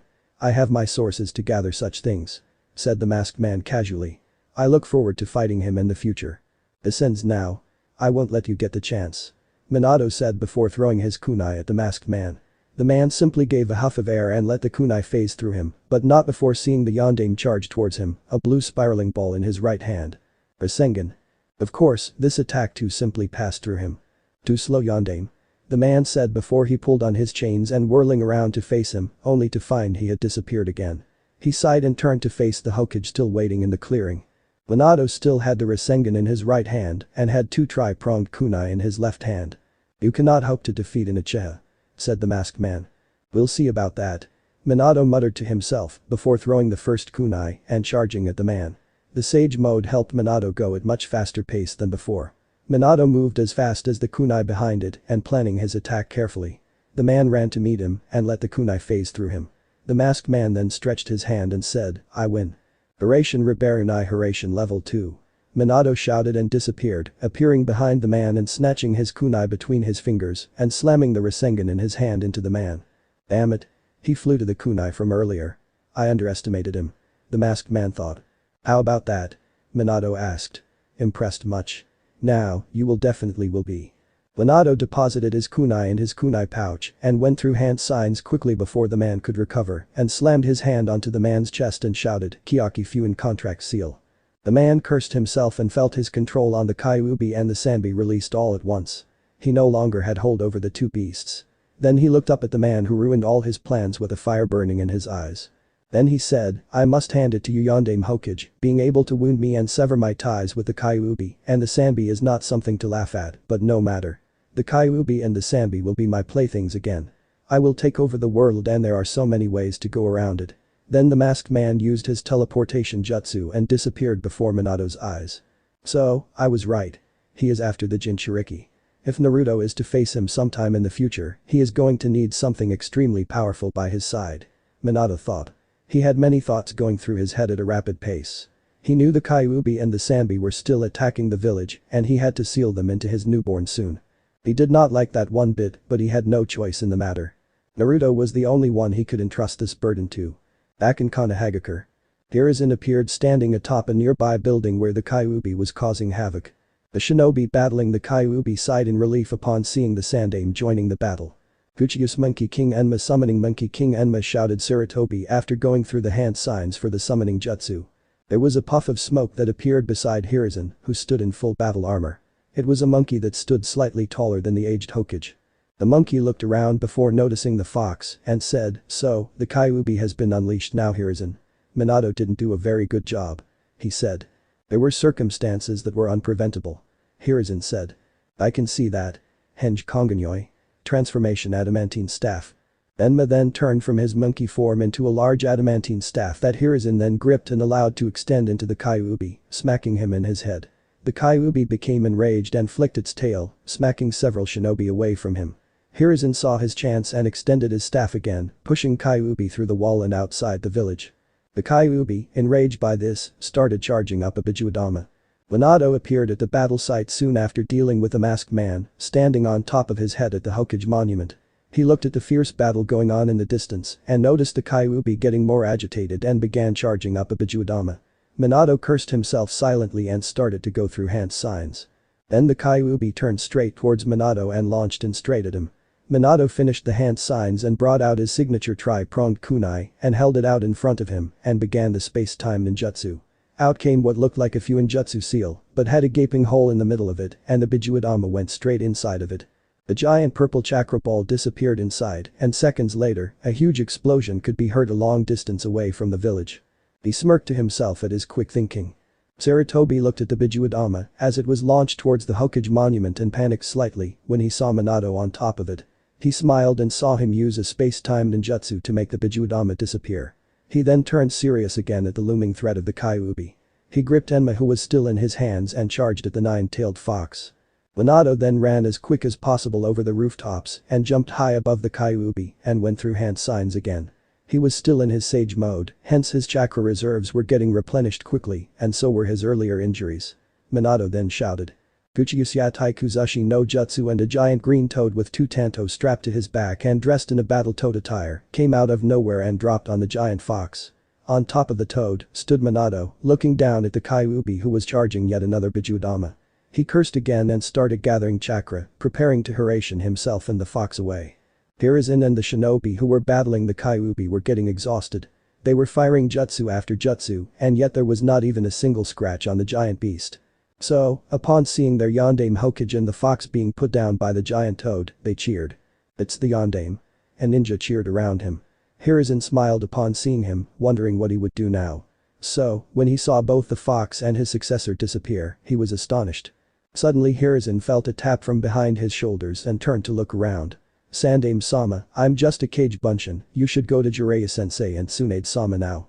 I shall summon you to the sealing ritual place in a few minutes. All three of you, hold on to one tail of the Sanbi each. Said Minato's Kage Bunshin. Sandaime sighed upon realizing that everything was going to plan up till now and then nodded to the Kage Bunshin and asked it to dispel himself.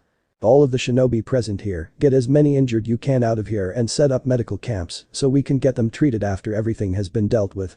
Hiruzen said in a loud authoritative voice. Hi Sandaime-sama. Voiced the shinobi and got to doing their work. Sarutobi immediately left towards Jiraiya and Tsunade's location, hoping to get there as soon as possible. Jiraiya was not having a fun time. Sitting on top of Gamabunta and constantly channeling chakra through himself and the boss toad to be ready at any given moment for the Sanbi to make a move. Tsunade too was slightly exhausted. The amount of chakra she had put while punching the Sanbi on its shell was enormous. The Anbu who were sustaining the barrier around the Sanins and the tailed beast were feeling the strain too and were worried about the situation with the nine tails. Hiruzen suddenly landed in front of them. Anbu dropped the barrier immediately. Said the Sarutobi. Sensei. What's going on? Who's dealing with the Kyuubi now? Is Minato done with the masked man? Asked Jiraiya rapidly. The Kyuubi has been teleported by Minato to the sealing ritual place. He asked me to come here and join you. Get down here fast. We must each hold onto a tail of the Sanbi and channel chakra through the Hiraishin seal placed on us. Sarutobi said quickly. So, then he freed the two Bijuas from the masked man's control. That Minato is too good for his age. Said Tsunade, smirking, while going towards one of the tails. Jiraiya too smiled upon hearing it.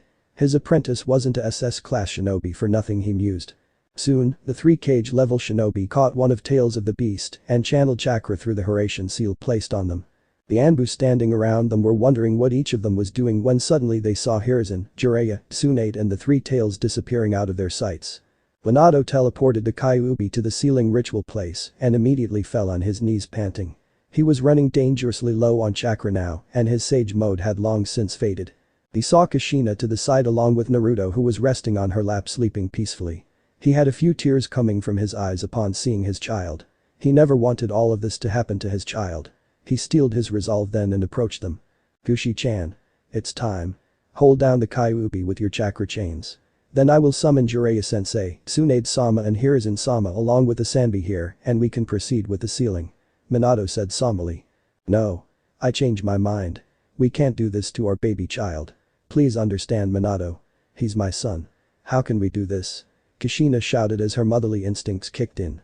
It's not any easier for me to do this, Kushina. Try looking at it from my point of view.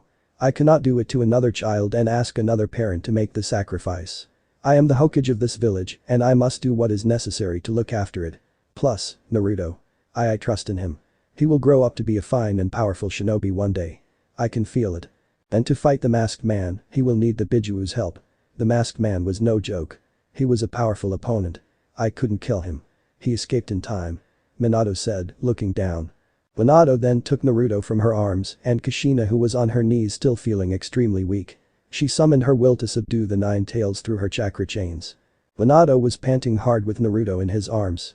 The Kyuubi was trying all it could to break free of the restraints. Suddenly he felt a pull on the Hiraishin marker he placed on his sensei, Tsunade-sama and Hiruzen. Minato then quickly amassed large amount of chakra and summoned those 3 along with the 3 tails, who seemed to be knocked out for the moment. Good. Sanbi won't try to lash out and increase Kushina's problem of holding down two bijus. She is already struggling with the Kyuubi. Thought Minato. Hiruzen, Jiraiya ran to Minato's side and Tsunade immediately ran to Kushina's. Tsunade put both her hands on Kushina's shoulder and started transferring some of her chakra to her. Kushina felt slightly rejuvenated upon receiving chakra and her hold on the nine tails increased, which infuriated the giant fox to no end. So? Isobu is also here. What is the Yondaime planning to do with us now? Thought the enraged Kyuubi. Minato. Are you sure you're up for this? I can still do it in your place, if you want. Jiraiya said sadly, looking at his protege. Yes, sensei. I'm alright. I must do it. It's my job as the Hokage and it is a father's duty to ensure their child's future. Minato said, breathing a bit heavily now. Sarutobi-sama. You must take the mantle of the Hokage back, I suppose, for the time being. There's no one else better for the job now. I doubt Jiraiya-sensei or Tsunade-sama would want to try it now. Minato said, chuckling a bit at the end. Jiraiya just scoffed and looked away, not being able to look at Minato now. Hiruzen, although reluctantly and sadly, nodded his head. Stay back now. Jiraiya-sensei, Tsunade-sama, Sarutobi-sama, I suppose it's time for the sealing now. I am so sorry, kid. Whispered Jiraiya more to himself than Minato. Hiruzen along with Jiraiya and Tsunade walked a distance back from where Minato, Kushina and Naruto were, along with the two bijus. Minato went through few hand seals and said, Kuchiyus no Jutsu, and a small tall toad appeared beside Minato. This toad was Jiratora, whose job was to store scrolls inside himself. Minato asked the toad to stand a bit to the side and explained him what he was going to do and his part in it. Although the toad was surprised upon hearing this predicament, he nodded his head and stepped aside. Minato then took out 3 scrolls and laid one of them on the ground and formed the tiger seal. Yuan Kai. Seal release, Minato shouted. The scroll glowed, then suddenly an altar appeared and Fuinjutsu marks ran across the ground until they reached the Kyuubi and the Sanbi, who were entangled in them shortly. The Sanbi by this time had woken up but could not do anything. The Kyuubi roared at him and Minato just smirked and began to do what he set out to. He took the second scroll and scribbled within it quickly, then rolled it up and set it to the side. He then flew through several hand signs and shouted, Shiki Fuin dead demon consuming seal. There was an ominous chakra that surrounded Minato and behind him appeared the Shinigami. Minato looked at his son and placed him on the altar and shed some more tears. Kushina too looked at her son and was openly crying by now. She felt horrible to be doing this to her own son. In the beginning, Minato had thought about taking the Kyuubi with him and only sealing the 3 tails in Naruto, but then crossed that out of his mind, thinking that his son was the perfect vessel. With the genes of the Uzumaki and Namikaze family, his son is bound to have incredible chakra reserves and potency and will be able to control the Kyuubi and the Sanbi in time. The question was, could he draw on the Shinigami enough to be able to seal both the Bijuus and his son safely and completely? He mulled over it for a while and decided with a yes. Minato then looked at both the Kyuubi and the Sanbi and saw both them glaring at him. Minato saw that Kushina's hold on the Kyuubi was weakening slightly as it was beginning to get free. That Yondaime is planning to seal Isobu and me into that gaki. No. This can't be happening. Kyuubi thought with anger boiling inside of him. Ah man. Not again. Half of my strength was gone breaking free of that seal and now I'm going to be sealed again along with Kurama. Isobu thought, cursing his bad luck. The Kyuubi suddenly raised one of its claws intending to kill Naruto, but just as it was about to reach him, Minato and Kushina jumped in front him, saving Naruto from the danger. One of Kyuubi's claw was now sticking out Kushina and Minato, who was standing behind her. There was blood dripping from the claw and some of it fell on Naruto's stomach, who was now awake, as if sensing his parents' pain, he started crying. Minato looked at Kushina, who was staring at Naruto sadly. He was glad that he still had some strength left to complete the ritual and especially that Naruto was safe from harm. Jiraiya, Tsunade and Hiruzen were now standing on top on Gamabunta, who Jiraiya had summoned again a short while ago. All of them were about to run in, seeing the Kyuubi trying to finish off Naruto before he could be sealed again. They did not know whether to be glad that Naruto was safe or cry about the fact that both Minato and Kushina were just impaled by one of Kyuubi's claw. Tsunade was openly weeping now, looking at the scene in front of her. Kushi-chan, I don't have much time left. We should probably say our last words to our Naruto before that. I want to seal some of our chakra into Naruto before we die. It will a while before we see him again. Minato said, breathing heavily with blood coming out of his mouth. Kushina just kept staring at Naruto lovingly and said, thank you Minato-kun. Thank you for everything you have done for me. Oh, did I wake you up little Naru-chan? Kushina said in a weak motherly tone. Naruto soon yawned again and slowly closed his eyes, hearing his mother's voice. Kushina. Minato said. Don't say such things, Kushi-chan. You made me Yondaime Hokage. Made me your husband. And now. Gave birth to our beautiful child. Naruto. I'm happy Minato-kun. Don't look sad. I'm happy you loved me. Besides, today is our child's birthday. Above all. When I think about our future together as a family if I lived, I can only see. A life. Full of happiness. Kushina started saying slowly. Minato started shedding more tears upon hearing his wife speak. If there is only one thing that I regret. It's that I won't be able to see Naruto grow up. Kushina finished sadly looking at her son's sleeping form on the altar. Thank you Kushina. Minato said. Minato gave the command to the Shinigami to take out the chakra and the soul of the 9 tails and the 3 tails and to seal it inside Naruto. The ominous being put his hand through Minato's soul and stretched his hand towards the Kyuubi and the Sanbi and grabbed their soul and chakra dragged it inside the newborn baby and instantly a spiral-looking seal appeared on Naruto's stomach. It's time. To finish the Haki Fuin seal, Kushi-chan. Minato said slowly. Naruto. Don't be picky with your food. Eat lots so you can grow big and strong. Take baths every day and stay warm. And don't stay up late at night, you'll need your sleep. Make friends. You don't need a lot of them. Just a few are okay, whom you can trust. I'm not one to talk, but do your best in school and ninjutsu. Everyone has their own strength and weakness. So, don't feel down if you are not good at something. Respect your teachers and seniors at the academy. Oh, and don't forget the 3 shinobi vices, be especially careful when lending and borrowing money. Make sure to save money you're earning from every mission. Don't drink any alcohol until you are of age. Drinking too much is bad for your health, so drink moderately okay. It's okay to be interested in women. But don't get hooked on bad women. Find someone just like Kasen okay? Speaking of vices, be wary of Jiraiya-sensei. Kushina said, breathing heavily. Minato just smiled upon hearing the last part and Jiraiya, although feeling down upon seeing the scene in front of him scoffed hearing that. Hiruzen and Tsunade just smiled a little, listening to Kushina talk to baby Naruto. Naruto, you will face a lot of pain and suffering from now in your life. Believe in yourself. Believe in your dreams. And believe that your dreams will come true. There's many more things I want to share with you. I wish I could stay with you longer. I love you Naru-chan. Kushina said crying more at the end. Gomen Minato-kun. I spoke for too long. Said Kushina. Minato just shook his head and said, don't worry. He then looked at Naruto and said, Naruto, my advice as your father. Is everything your chatty mother just said? Minato said smiling weakly. All the 3 shinobi standing on top of the boss toad felt like breaking down looking at the family moment in front of them. All of them at that moment vowed to themselves to look after Naruto to the best of their abilities and make sure to let him have a normal childhood. As normal as he could have. Tsunade, who was crying now, vowed she would be the best possible mother to Naruto, which he would need while growing up and throughout his life. Minato then slowly turned his towards Jiraiya and asked him to come forward. He then took the 3rd scroll and applied some of his chakra into it. The scroll glowed for a second before it turned back to normal. This scroll was the seal for the Haki no Fuin Shiki, which could be used to open the cage of the 2 bijuus sealed inside Naruto. Minato then gave the scroll to Jiraiya, who swallowed the scroll and stored it inside himself. After that, he puffed out of sights to inform the elder toads of Konoha's fate. Minato then closed his eyes and whispered, Haki. Fuin. 8 trigram sealing style, and finished the sealing of the 9 tails and the 3 tails into Naruto. Kyuubi's and Sanbi's body soon disappeared once the sealing was done, and both Minato and Kushina fell on the ground, dead. Jiraiya, Tsunade and Hiruzen quickly rushed to their place to see Naruto still sleeping and Minato and Kushina lying on the ground with no signs of life in them. We shall hold funeral for our beloved Yondaime Hokage and Kushina Uzumaki in a few days. Said the 3rd Hokage sadly looking at his former successor.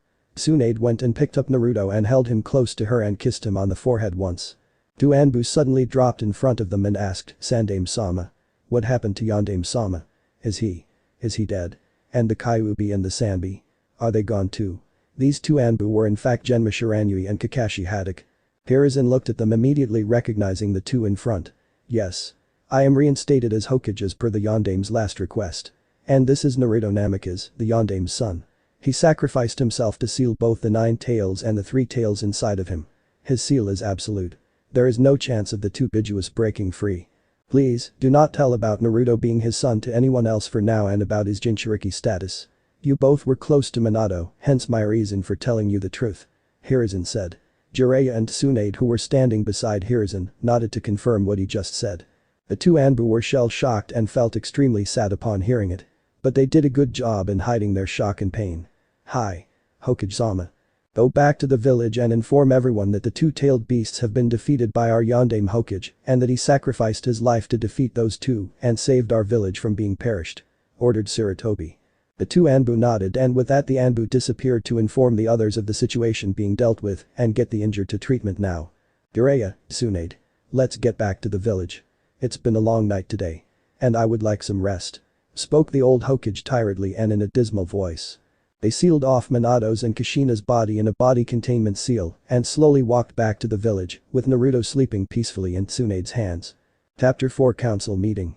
2 days after the attack. Hanahagakure no Sato had once more survived one of the biggest catastrophes thrown at them. Surviving the attack of two-tailed beasts is not something one can take lightly. Many civilians as well as shinobi had perished due to the monsters which the humans call the Kyuubi and the Sanbi. Several of the clans were hit hard due to the attack. Many shinobi from the Nara clan as well as the Aburam clan had died while confronting the Kyuubi. The Inyazuka clan head Tsu Inyazuka bared great dislike towards the Nine Tails for taking her husband away. Although many felt odd that the shinobi from the Uchiha clan were nowhere to be seen during the confrontation with the two biju on the front line, they did not voice their concerns regarding the matter. The village was not destroyed completely.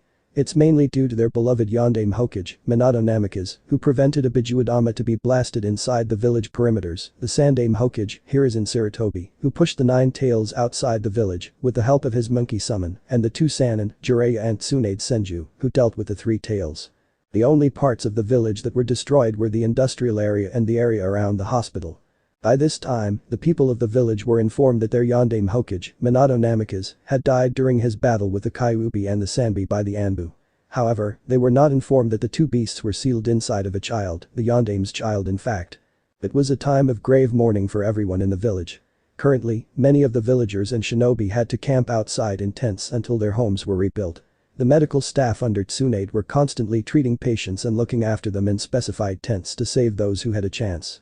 The village security was on high alert at all times to detect the presence of any foreign shinobi or threats lingering around. Jiraiya had informed Hiruzen and Tsunade that he had to leave the village for a couple of days to contact his spy network to be on the lookout for the masked man and other threats that Konoha might encounter due to its weakness now. Luckily, the Senju compound wasn't destroyed during the attack. Soon after the two biju were sealed inside of Naruto, Tsunade had taken him, as well as Shizune, to her home. The compound was protected by various seals that were put on by her grandmother, Mito Uzumaki. It was a wonder, Tsunade mused, that her seals were still in effect. Currently both Hiruzen and Tsunade were in the living room of the main house of the Senju compound. "So Tsunade, how is Shizune doing?" asked Sarutobi. "She's better than before. Most of her internal and external injuries are healed. I have given her some sedatives to keep her asleep for a while until she recovers her strength to get back on the field," Tsunade said absent-mindedly. "And what about Naruto? Is he okay?" He's okay too. He sleeps most of the time and when he's awake he doesn't cry much now," Tsunade said. Hiruzen noticed that Tsunade seemed to be deep in thought at the moment and a bit troubled for reasons he couldn't comprehend. So, he decided to voice his concerns. "Tsunade-chan, is everything okay? You seem a bit troubled," said Hiruzen, deciding to approach a bit soothingly. "Oh, you could tell huh? I was just wondering about Naruto. Now that I think about it, I don't know if I will be a good mother. When Minato asked me that time, looking at the situation before us, I couldn't exactly say no and it was spur-of-a-moment decision. So, I wonder if I will be a good mother figure for Naruto." Tsunade sighed a bit and continued telling, I am a mess. I am a heavy drinker, I gamble a lot, and I just dread thinking if he will ever accept me as his mother." Hiruzen listened to her student speak intently and understood her situation from her point of view. "Do not worry too much, Tsunade-chan. Minato and Kushina trusted you, hence they decided that you should be the one to raise their child. Now, Naruto is not only their child, but yours too. I'm sure you will do a wonderful job raising him. Also, you won't be alone, remember. Jiraiya, Shizune and I will be there for you every step of the way. Naruto will become the living embodiment of the Minato, Kushina and you, Tsunade-chan. About your habits. I'm sure Naruto will keep you busy enough that you won't get much time for your other less desirable habits," Hiruzen said softly. Tsunade did not say anything for a few seconds as she pondered over what her sensei just told her. It was true, what he said just now. As time passes, hopefully, she can come out of her shell which she created around herself and enjoy life around her more, and maybe Naruto could become the reason for that. She knew she loved Naruto. She would treat him like her own child, which he was now. She knew most of her time would pass by looking after her son, and that would keep her busy. "My son?" Tsunade thought. That thought alone brought a sudden smile and change of mood to her face, which did not go unnoticed by Hiruzen. She looked at Hiruzen and said, "You're right, sensei. I should not dwell in such thoughts anymore. He's my son now and nothing is going to change that. He's Senju Naruto, heir to the Senju clan and son of Senju Tsunade." Tsunade said the last part a little proudly. Hiruzen smiled upon seeing the determination in her eyes. It reminded him of the times when Tsunade was hell-bent on doing something and most of the time it ended up doing it her way. "That's good to hear, Tsunade-chan," said Hiruzen. "So, how are you liking it back in your office, Hokage-sama?" asked Tsunade slyly. Hiruzen caught the mocking tone at the end and growled. It was a well-known fact that none of the Kages ever liked to do paperwork. "Oh, don't you dare. The paperwork is endless. I feel the rest of my hair will fall sitting behind that desk and signing those accursed papers." Tsunade had to hold in a laugh upon hearing that. "Anyway, what are you doing here, sensei? Shouldn't you be busy in your work?" "Oh yes, I almost forgot what I came here for. There will be a village gathering at Hokage Tower this evening and I will be making an official announcement regarding Minato and Kushina's death and about my reinstatement as Hokage. There will also be a council meeting tomorrow with the Shinobi and Civilian Council regarding the reconstruction of the village, finances and other matters about the welfare of the village," said Hiruzen seriously. "You must keep the Civilian Council and those 3 elders at bay, sensei. Minato did a good job in reminding them that it is a shinobi village and it's ruled by the Hokage. My grand-uncle had set several laws regarding the Civilian Council and set them up only for the civilians' welfare.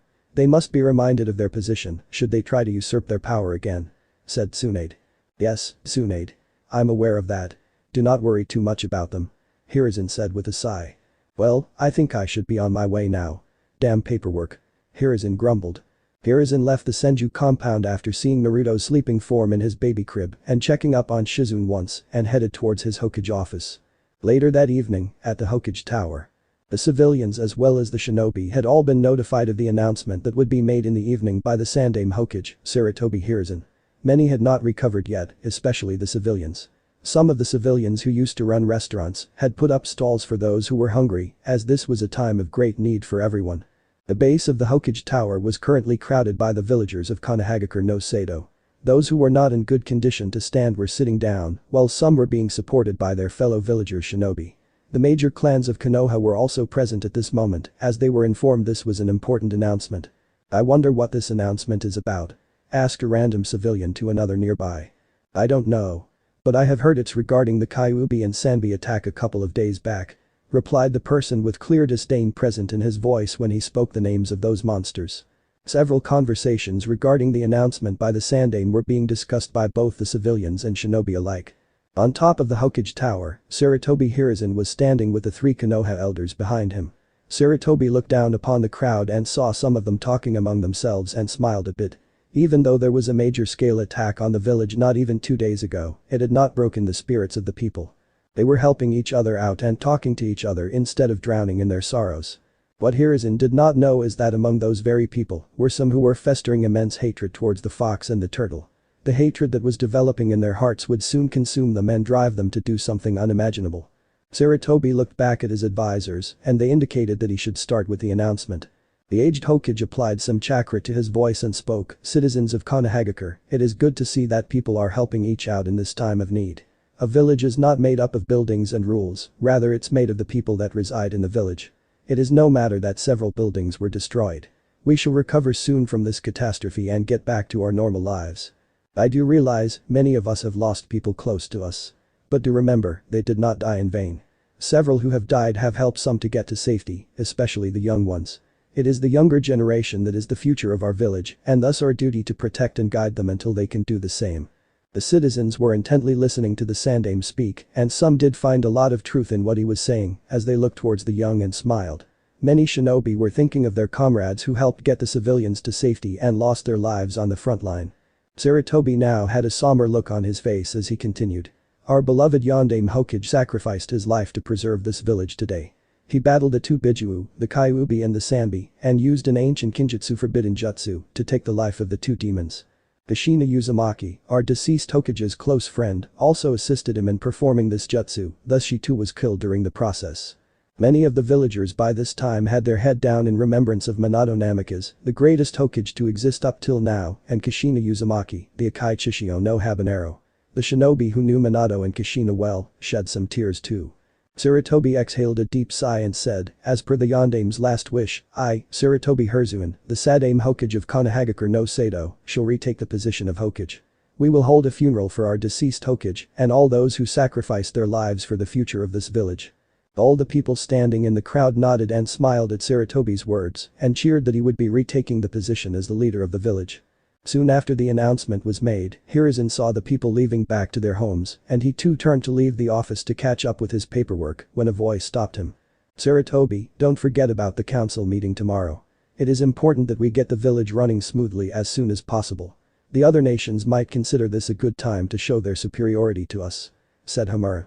Hiruzen nodded and was about to leave again when another annoying voice stopped him. "What of the Jinchuriki, Sarutobi?" asked Danzo. "It's Hokage-sama to you, Danzo. Do not forget your place. I am still the leader of this village and even though you are an advisor and hold a certain amount of power, it is still beneath me. And no, there is nothing to discuss about him right now. Whatever there is, it shall be told in the council meeting tomorrow in front of all the clan heads," spoke Hiruzen sternly without ever giving a glance to the old warhawk and walked off to his office. Unnoticed by anyone else, Danzo had gripped his cane tightly upon being put down like that. It still infuriated him that Tobirama had picked Hiruzen as Hokage instead of him. No matter. My time shall come. I will continue to protect my Konoha from the shadows. All I must do is play my cards right and wait for the right opportunity, thought Danzo. He looked towards Koharu and Homura and disappeared in a sunshine after giving them a nod. Do you think it's wise, Homura? I mean, to side with Danzo against Sarutobi. Hiruzen may be a pacifist, but our village has still come on top in 2 great shinobi wars with him as leader and he's still among the strongest kage in the elemental nations, Koharu said after seeing the look on Danzo's face. Both Homura and Koharu knew how infuriated Danzo had become when Hiruzen was given the position of Sandaime Hokage.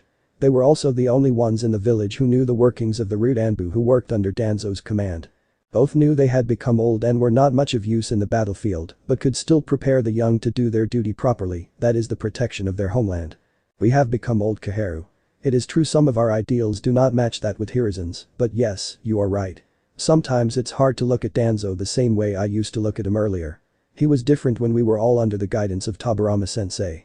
Our village is built on the foundation of the will of fire. I do not want to change that. We old people are not the ones who should stand out among everyone. It is the job of the younger generation, Homura said, looking straight down at the village, his home. So, what should we do? We know what Danzo does is not ethical. But he is still useful to the village. Homura thought for a few moments and said, we'll keep an eye on him. He trusts us, as of now. So, it will be much easier for us to keep him in check and if he ever endangers our village, he will have to be put down. We'll discuss this later with Hiruzen in private. Both then headed back to their place after their discussion. It was night time and the village hidden in the leaves. Most of the people by this time were asleep in their tents, while some of the shinobi were patrolling on the outskirts of the village to keep a lookout for any enemy ninja or other threats. While the village was deep in sleep, Hiruzen was cursing to himself, sitting at his desk in the office for retaking the position. Not even a few days since he retook the job and his desk was already flooded with so much damn paperwork. HHH. Will these nuisances ever end? How did Minato ever do it? Shouted the Sandaime as he looked towards Minato's picture on the wall beside the Hokage office door.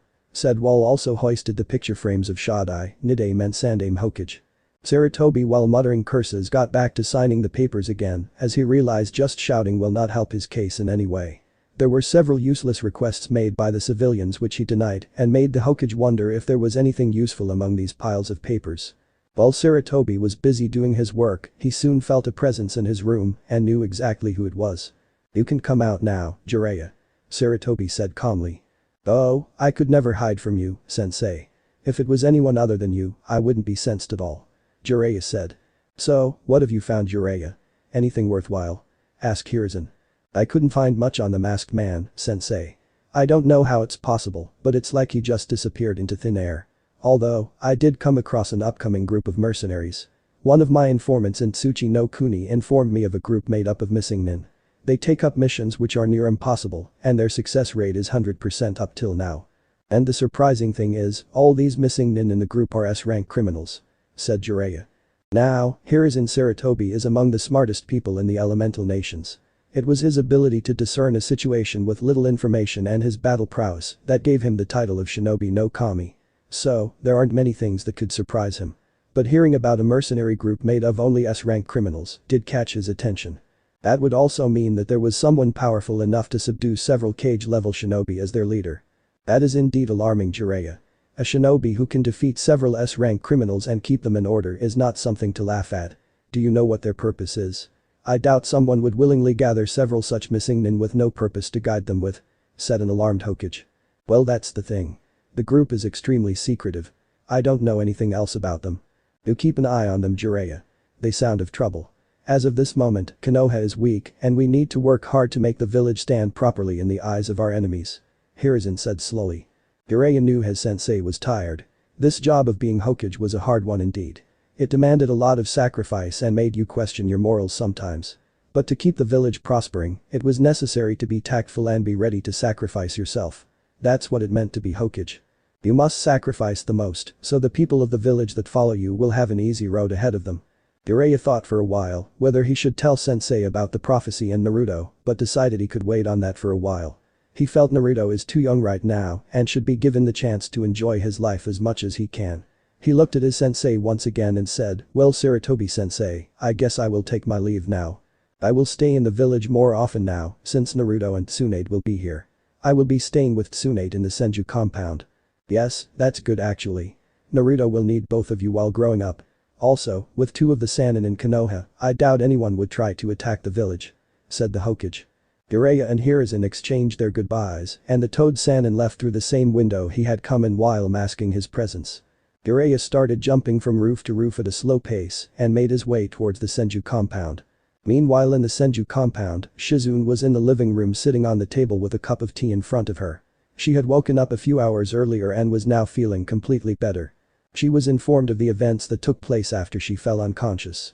She was extremely sad after hearing of Minato, Kushina and Rin's death. She may not have known them very well, but they were still good people in her books. She felt even more horrible after hearing of Naruto's fate.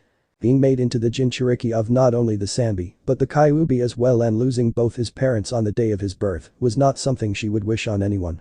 Although even among so many grim news, she was glad and shocked to hear the last thing her master had told her. The fact that her master, Tsunade Senju, agreed to adopt Naruto and raise him as her own son was surprising to her. She did not think the Senju woman would be capable to commit to someone in such a way after the death of her deceased lover, Dan Kato, and her little brother, Nawaki Senju. Tsunade was sitting on the sofa in the living room with little Naruto in her hands. He was one of the most beautiful and cutest things in her opinion. She sat in an Indian position with both legs crossed and Naruto cradled safely in her arms. Naruto, meanwhile, was sleeping peacefully. After Hiruzen had visited Tsunade, Naruto had woken up a while later and surprisingly, he did not cry. She expected the child to cry considering most babies of his age do when they wake up from a nap. Although she did notice he felt uncomfortable when she was away from him. Tsunade felt extremely happy that her son felt such an attachment to her already. He would always have a wide smile on his face and giggle when he is in her arms awake. She had spent most of the time today sitting at the koi pond in the Senju compound with little Naruto in her arms. As she was lost in her thoughts, she felt a slight movement in her arms and looked down to see those curious violet eyes looking at her. She immediately got rid of her thoughts and smiled and said, "Oh, my little Naru-chan is awake. Did you have a good nap?" asked Tsunade in a very motherly tone. Naruto just stared at her and smiled once again while moving his tiny hands in air up and down. Tsunade, seeing his happy face, seemed to take that as a yes and leaned down to kiss him on his forehead. Shizune, who was sitting on the side, smiled upon seeing the interaction between Naruto and Tsunade. "I am really glad for you, Tsunade-sama. Now, you can put down the wall that you grew in your heart and be happy again. I am sure you will be a wonderful mother to Naruto," she thought. Unknown to the two women, a person had just entered the room from the open window in the living room and immediately had a massive nosebleed upon seeing the situation in front of him. What he saw was the massive cleavage of Tsunade while she was leaning down to kiss Naruto on his forehead. Both Tsunade and Shizune got into defensive stances upon hearing the intruder. When they saw who it was, Tsunade had a scowl on her face and said out of all the people, it had be him. Damn that pervert. Shizune approached Jiraiya and tried to wake him up as he had a perverted grin on his face. Naruto during all this time just kept staring at the strange man who entered and was now lying on the floor. After around 20 minutes or so, when everything was settled down, Jiraiya, Shizune and Tsunade with Naruto in her arms were sitting on the sofa. "So, what are you doing here, Jiraiya?" asked an irritated Tsunade after she fixed her clothes. "And a man come to visit his godson, huh? I just came back to the village a while back after contacting my spy network. So, I thought I should see little Naruto and you." "Yeah, right. All you want to see is perverted stuff. Mumbled Tsunade. Jiraiya just scoffed and looked at Shizune and said, how are you now Shizune? Feeling better now? Yes. Thank you Jiraiya-sama. Tsunade-sama treated all of my injuries and I'm fine now. Said Shizune. Tsunade, I will be staying in the village a lot more now. I want to be there for Naruto while he grows up. It's still hard to believe Minato and Kushina are gone, but their legacy, and now your son, Naruto is still here. So, I want be there by his side. Jiraiya said in a soft tone looking at Naruto, who too was staring at Jiraiya. Tsunade felt a bit down thinking about Minato and Kushina, but she knew it was no use thinking of what has already happened. She then looked down at Naruto and saw him staring at Jiraiya and smiling a bit. I guess, it will be okay. Naru-chan will need a male figure in his life. Thought Tsunade. God if you ever try anything perverted and do something inappropriate around him Jiraiya, I swear, you won't be a man anymore after that. Threatened Tsunade. Jiraiya just gulped and nodded his head listening to Tsunade, while Shizune was covering her mouth trying not to laugh at that. Tsunade could be scary when wants to be. For the next few hours, Tsunade and Jiraiya chatted with each other while Naruto was being held by Jiraiya. Shizune went to the kitchen to prepare dinner for everyone. After the dinner was made, Tsunade put Naruto back in his baby crib as he showed signs of falling asleep. The three adults then had their dinner in a tranquil way, where Tsunade, Shizune and Jiraiya were talking about Naruto and how he would grow up. The next day. Jiraiya and Tsunade were both currently in the Hokage's office sitting on a futon. Naruto was currently all wrapped up in a forest green blanket and awake in his mother's arms. He would often yawn and close his eyes for a while and at times look around the office with his wide innocent eyes. Sarutobi was standing near the window looking down at his village and puffing at his pipe. So, Sarutobi-sensei, when does the meeting start and why did you wish to talk to us before it? Asked Tsunade. Tsunade, during the council meeting, many topics will be brought forth. Reconstruction of the village, finance situation, shinobi duties during this time, and the attack on the village. Spoke Hiruzen. Yes, you told me sensei. What about it? Obviously, you didn't just want to speak with me and Jiraiya for those matters privately. I know. What I mean about the attack on the village is of the fate of the two biju. Some of the people are not so ignorant as to believe that a mere human could kill a biju. I am certain that Danzo will bring up that topic, seeing as how he approached me yesterday regarding the Jinchuriki. Said Hiruzen calmly. What? But how does he know? He was not even on the battlefield. And I'm pretty sure none of us would just go to him and tell him about the Kyuubi. Tsunade said worriedly. Don't worry. I put down any discussion he could have brought right there. We have to reveal Naruto's heritage to the Shinobi Council and also the fact that he's now your adopted son as per Minato's last wish, which he also stated in a letter. Sarutobi said, taking out a letter out of his desk. He then handed the letter to Jiraiya and Tsunade, who then went over the letter once each. Minato was always a smart person. Even during battle, he remembered to make sure Naruto will have a good life. Said Jiraiya. Both Tsunade and Sarutobi nodded their head at that, remembering some of the instances when both were appalled by the sheer brilliance and kind nature which was exuded by Minato. Tsunade, I must warn you, you may not like some of the things Danzo might say during the council meeting, or some of the reasons he may bring forward to be handed custody of Naruto, so please refrain yourself from destroying anything. Hiruzen spoke looking at the slug Sannin. I will try sensei. Can't make any promises. Naruto is my son now. If someone tries to do any harm to him, they will meet fists sooner or later. The tone in which Tsunade said that made both Jiraiya and Sarutobi flinch a bit. I hope everything goes well. You can be scary when you want to be, Tsunade-chan Hiruzen thought. While Tsunade, Jiraiya and Sarutobi were discussing their matters, there was a knock on the office door, followed by an enter from Sarutobi. A few seconds later, a woman in her mid-20s with short brown hair entered the office. This was Mitsuki, the secretary of the third Hokage. She walked inside and saw Tsunade and Jiraiya standing there with Hiruzen. Her eyes then fell on the small blonde-haired baby that was Naruto sleeping in Tsunade's arms. She wondered who the baby was and then realized she spaced out for a few seconds. She turned to face her Hokage and spoke, Hokage-sama, the council is ready for the meeting. All the clan heads and the members from the civilian council have gathered in the council chambers, along with the three elders. Thank you for your assistance Mitsuki-san. We will be there shortly. You may go back now. Hiruzen acknowledged. Mitsuki bowed once and left the office to get back to her desk to continue her work. Sarutobi, Jiraiya and Tsunade along with Naruto too left the office towards the council chambers. Council chambers. The council chamber was currently in a bustle of activity as they waited for the last three members to come in for the meeting. There was an air of tension in the room which was evident on the faces of all the council members. Most of the clans as well as the members from the civilian council had lost someone close to them during the attack 3 days earlier. Many of the civilian council members were eagerly awaiting this, having made plans earlier to reacquire power once again. The elders were also another group that were present in the chambers. Danzo was standing with a stoic mask on his face and holding a cane in his left hand. Hamura and Kaharu were standing beside him, waiting to see what Sarutobi would do during this meeting. It was about 10 minutes later that the door to the council chambers opened and in walked Hiruzen Sarutobi, donning in his white and red Hokage robes, followed by Jiraiya, Tsunade and Naruto, who was still asleep in his mother's arms. The Hokage sat down at his seat, which was at the head of the table. At the opposite end of the table were the three elders. On Sarutobi's left side were the civilian council members and on his right were the shinobi council members' clan heads. There was an empty seat near the Hokages on the shinobi council side, which was taken by Tsunade and Naruto.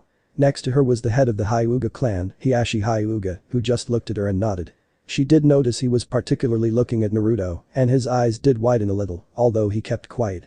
Next to him was the Uchiha clan head, Fugaku Uchiha, who did not spare her a glance, followed by Aburam Shibi, head of the Aburam clan head, Tsu Minyazuka, head of the Inyazuka clan, Nara Shikaku, Jonin commander and head of the Nara clan, Inoichi Yamanaka, head of the Yamanaka clan, and the last one on the shinobi council was Choza Akimichi, head of the Akimichi clan.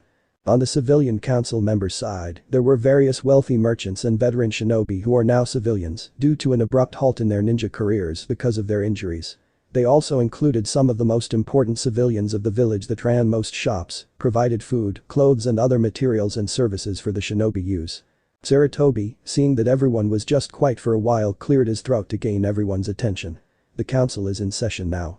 Amura took a few steps towards the table and spoke, as we all know few days ago, our village was attacked by two biju, the 9 tails and the 3 tails, which destroyed some parts of our village. We were lucky that our Yondaime Hokage, along with Kishina Uzumaki, Sandaime Sama, Jiraiya and Tsunade, could deal with them effectively, thus decreasing the damage the two beasts might have caused. As it stands, I doubt we could call Konohagakure no Sato the strongest village among the elemental nations anymore. Our village morale is down now, and we must act immediately towards those matters concerning our village as soon as possible. He paused for a while and saw that everyone on the shinobi side seemed to agree with him, and along with those on the civilian side. Now Nara Shikaku, briefly tell us the damage that was sustained by the village and the number of casualties for both the shinobi and civilians. He said, looking at Shikaku. Troublesome. Why must it be me? Shikaku muttered.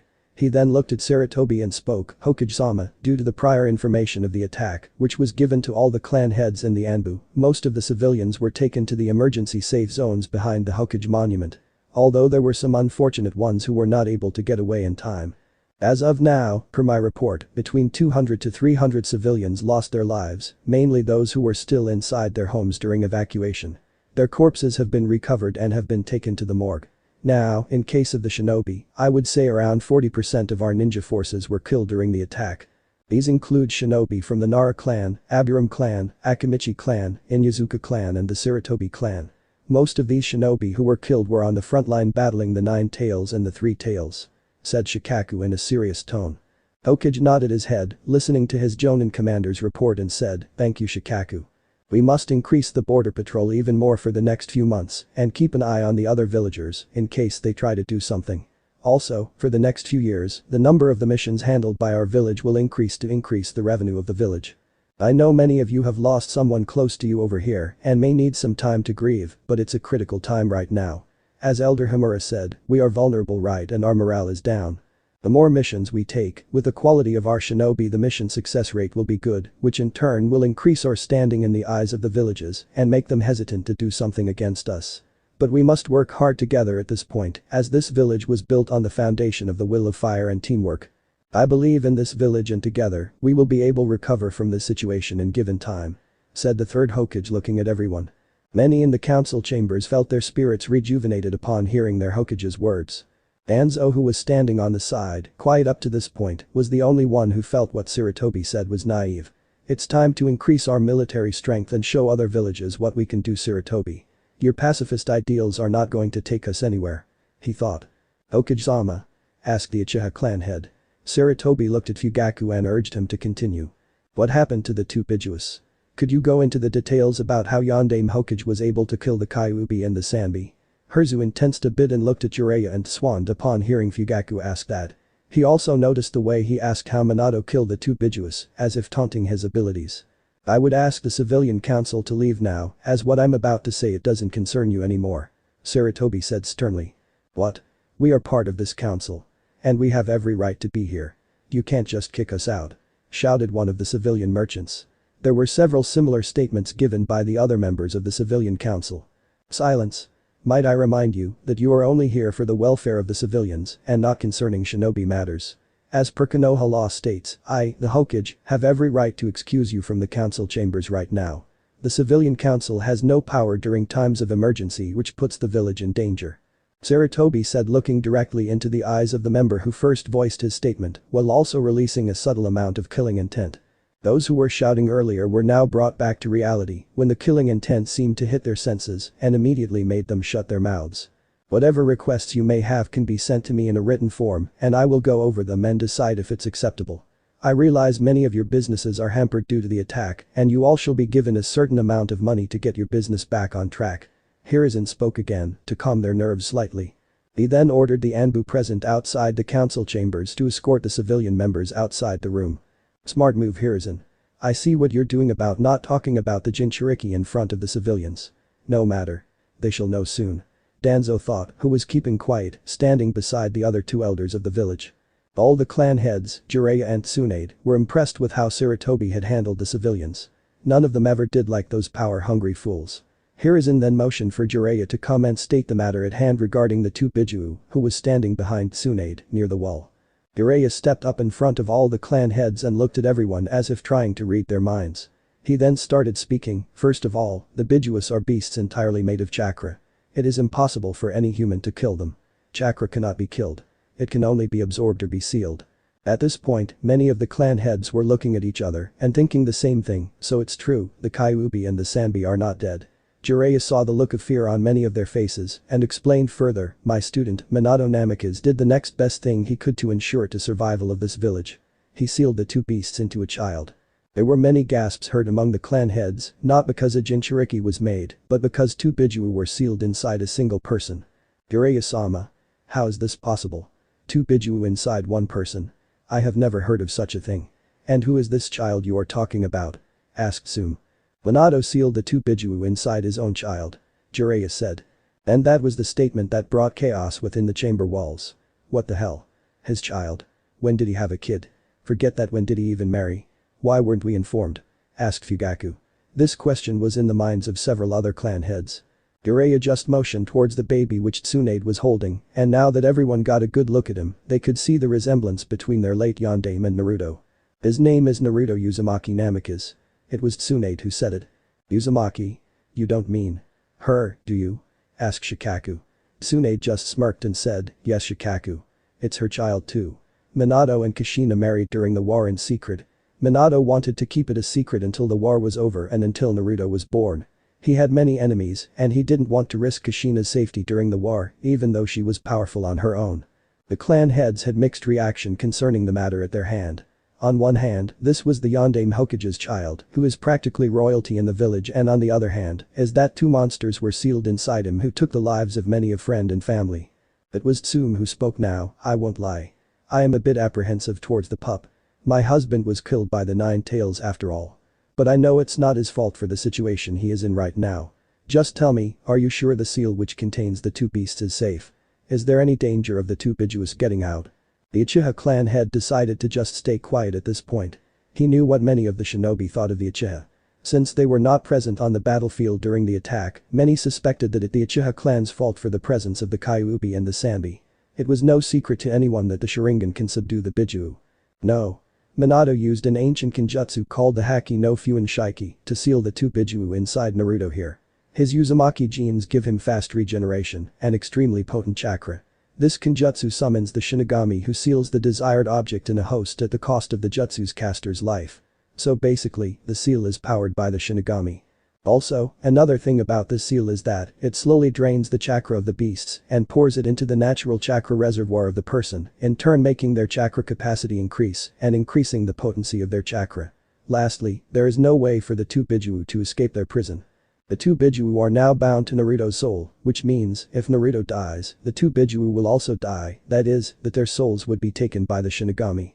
So, do not worry about them getting out. Naruto also is not going to be affected by their presence," explained the Toad Sannin in detail. The explanation seemed to calm the nerves of several clan heads who now looked relieved. Danzo, who was quiet up till now, spoke. "Hokage-sama, I request a boy be given to me for training when he's of right age. He is a Jinchuriki, a human sacrifice. He needs to be molded into the perfect weapon for this village. Under my training, he will prosper much, and with the might of the 9 tails and 3 tails at our disposal, other villages will definitely cower before us." Tsunade, who became enraged upon hearing this, was about to yell at him when she saw Sarutobi raise his hand. "That will not be required, Danzo. I have a letter signed by Minato which asks Tsunade to raise Naruto as her own child, and my student has already agreed to raise Naruto. As for training, I believe Tsunade and Jiraiya will be adequate for him as he grows up. We do not need a weapon, Danzo. We need a loyal shinobi who cares for this village. One who fights and protects this village till his or her last breath," said the Hokage firmly. "He's right, Danzo. Your training methods will do nothing but kill the boy's emotion.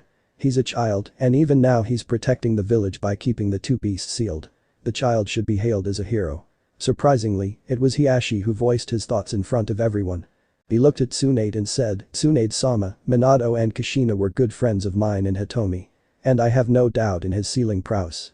It makes me sad that he won't be there to raise his child with Kushina, but I'm also glad you are offering to raise Naruto as your own son. The Hyuga clan shall offer you any assistance you may require." I must concur with Hiashi-sama. Naruto is only a child. It is more important for him to have a normal childhood and come to love this village on his own terms. The more people he associates with, the more friends he may make, and thus he will be forming roots in this village. That will only increase his love towards Konohagakure. The Nara clan will also provide help when required to Naruto and Swan-sama. One by one, most of the clan heads agreed with Hiashi and decided it was best for Naruto to have a normal childhood and come to love the village with his own views. Eventually even Hamura and Kaharu agreed with this decision. Tsunade was glad. Mere moments ago, Danzo was planning to take her child away. Like I will let him. That old bone must go through me first. She thought, and now nearly all the clan heads were in support of Naruto being raised by her. The only one who didn't say anything was Fugaku. He didn't like the fact that a new Senju heir was coming in the village. His clan's status was drastically decreasing within the village, and so was their power. "I will think of something when the situation is unavoidable," he thought at the end. "This is outrageous. He is nothing but weapon. Kami has gifted us with a boy with immense untapped potential. If I train the boy, we can be on top against all the other 4 great nations," shouted Danzo. "My decision is final, Danzo, and watch your tone when you're speaking to your Hokage. I shall not remind you again. Naruto will now be known as Senju Naruto, since Tsunade will be adopting him into the Senju clan. When the time is right, he will be told of his birth parents and the burden he bears. Until then, I make it a S-class secret. No one is to talk about Naruto's heritage outside these chambers or discuss about his burden to anyone else without his permission." Hiruzen said in a dead serious tone. "Damn you, Sarutobi. It doesn't matter. Soon things will go my way. Let's see how the civilians handle the news of the Jinchuriki. He will be my weapon sooner or later," thought an enraged Danzo. "Now setting that aside, we will require some new treaties with other villages soon. Sunagakure is an option. They are the closest to our village and were mostly neutral towards us during the last war. Let's wait a few years and then we'll approach them." He paused and looked at the reports in his hands which Shikaku had given him earlier in the meeting and said, "The hospital and the industrial parts of the village were affected the most as per the reports. The Akimichi clan could provide the manpower required for moving heavy objects, along with the Nara and Aburam clan. The finances will be arranged soon. I will have a talk with the fire daimyo soon to ask for his assistance in the matter."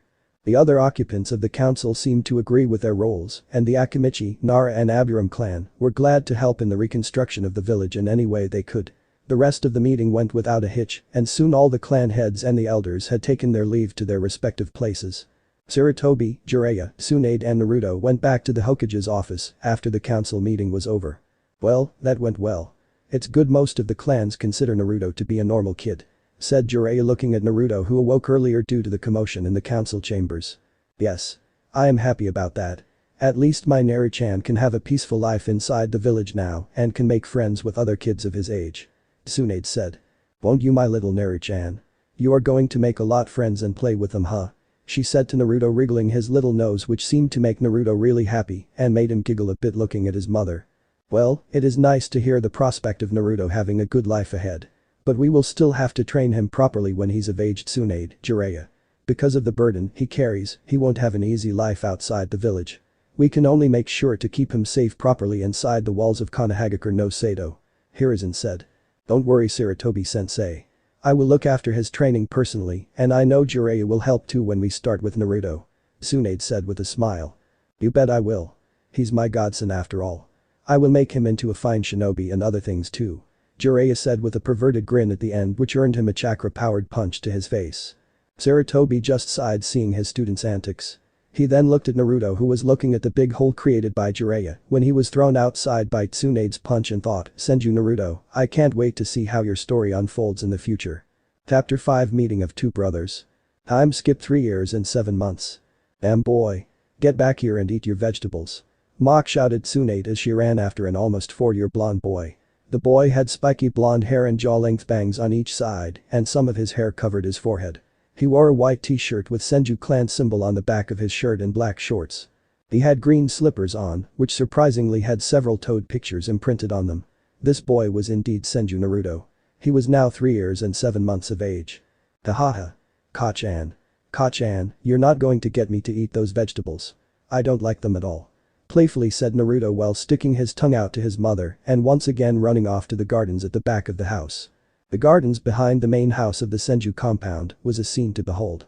There were trees, bushes, lush green grass and beautiful flowers as far as one could see. There was one tree in the middle which was the largest among all and provided good shade for someone sitting under it.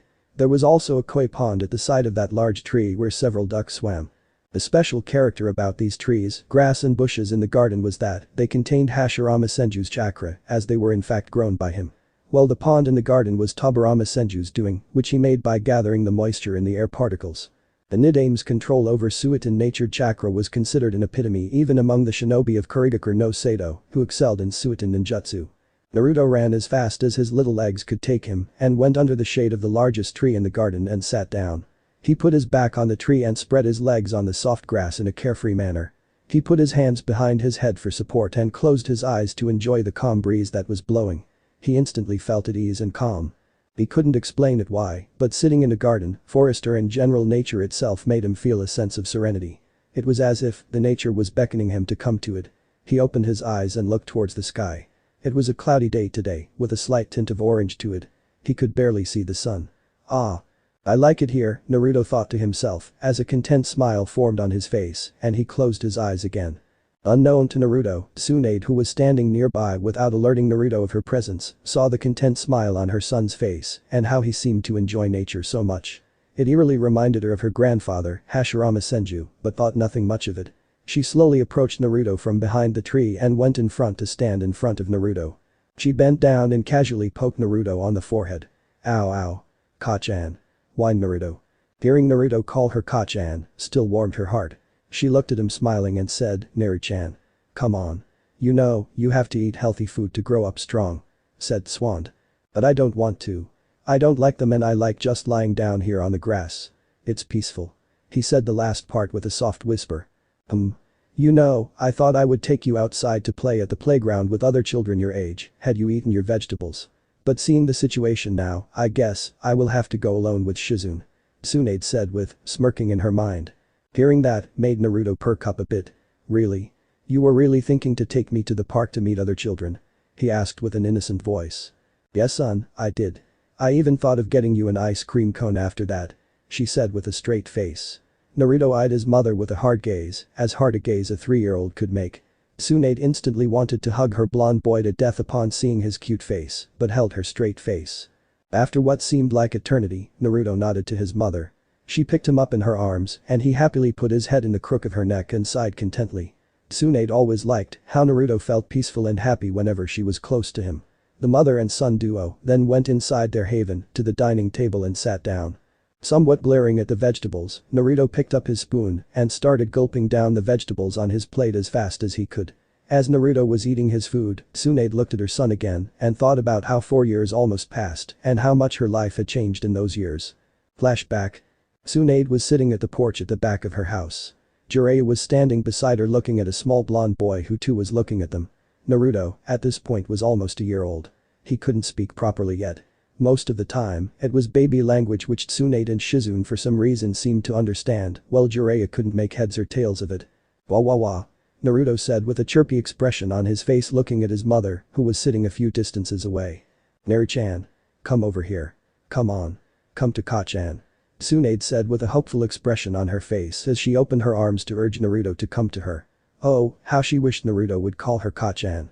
Naruto smiled again widely when he saw his mother speak to him. He then started crawling towards her so he could sit on his mother's lap. Tsunade then immediately put her arms down.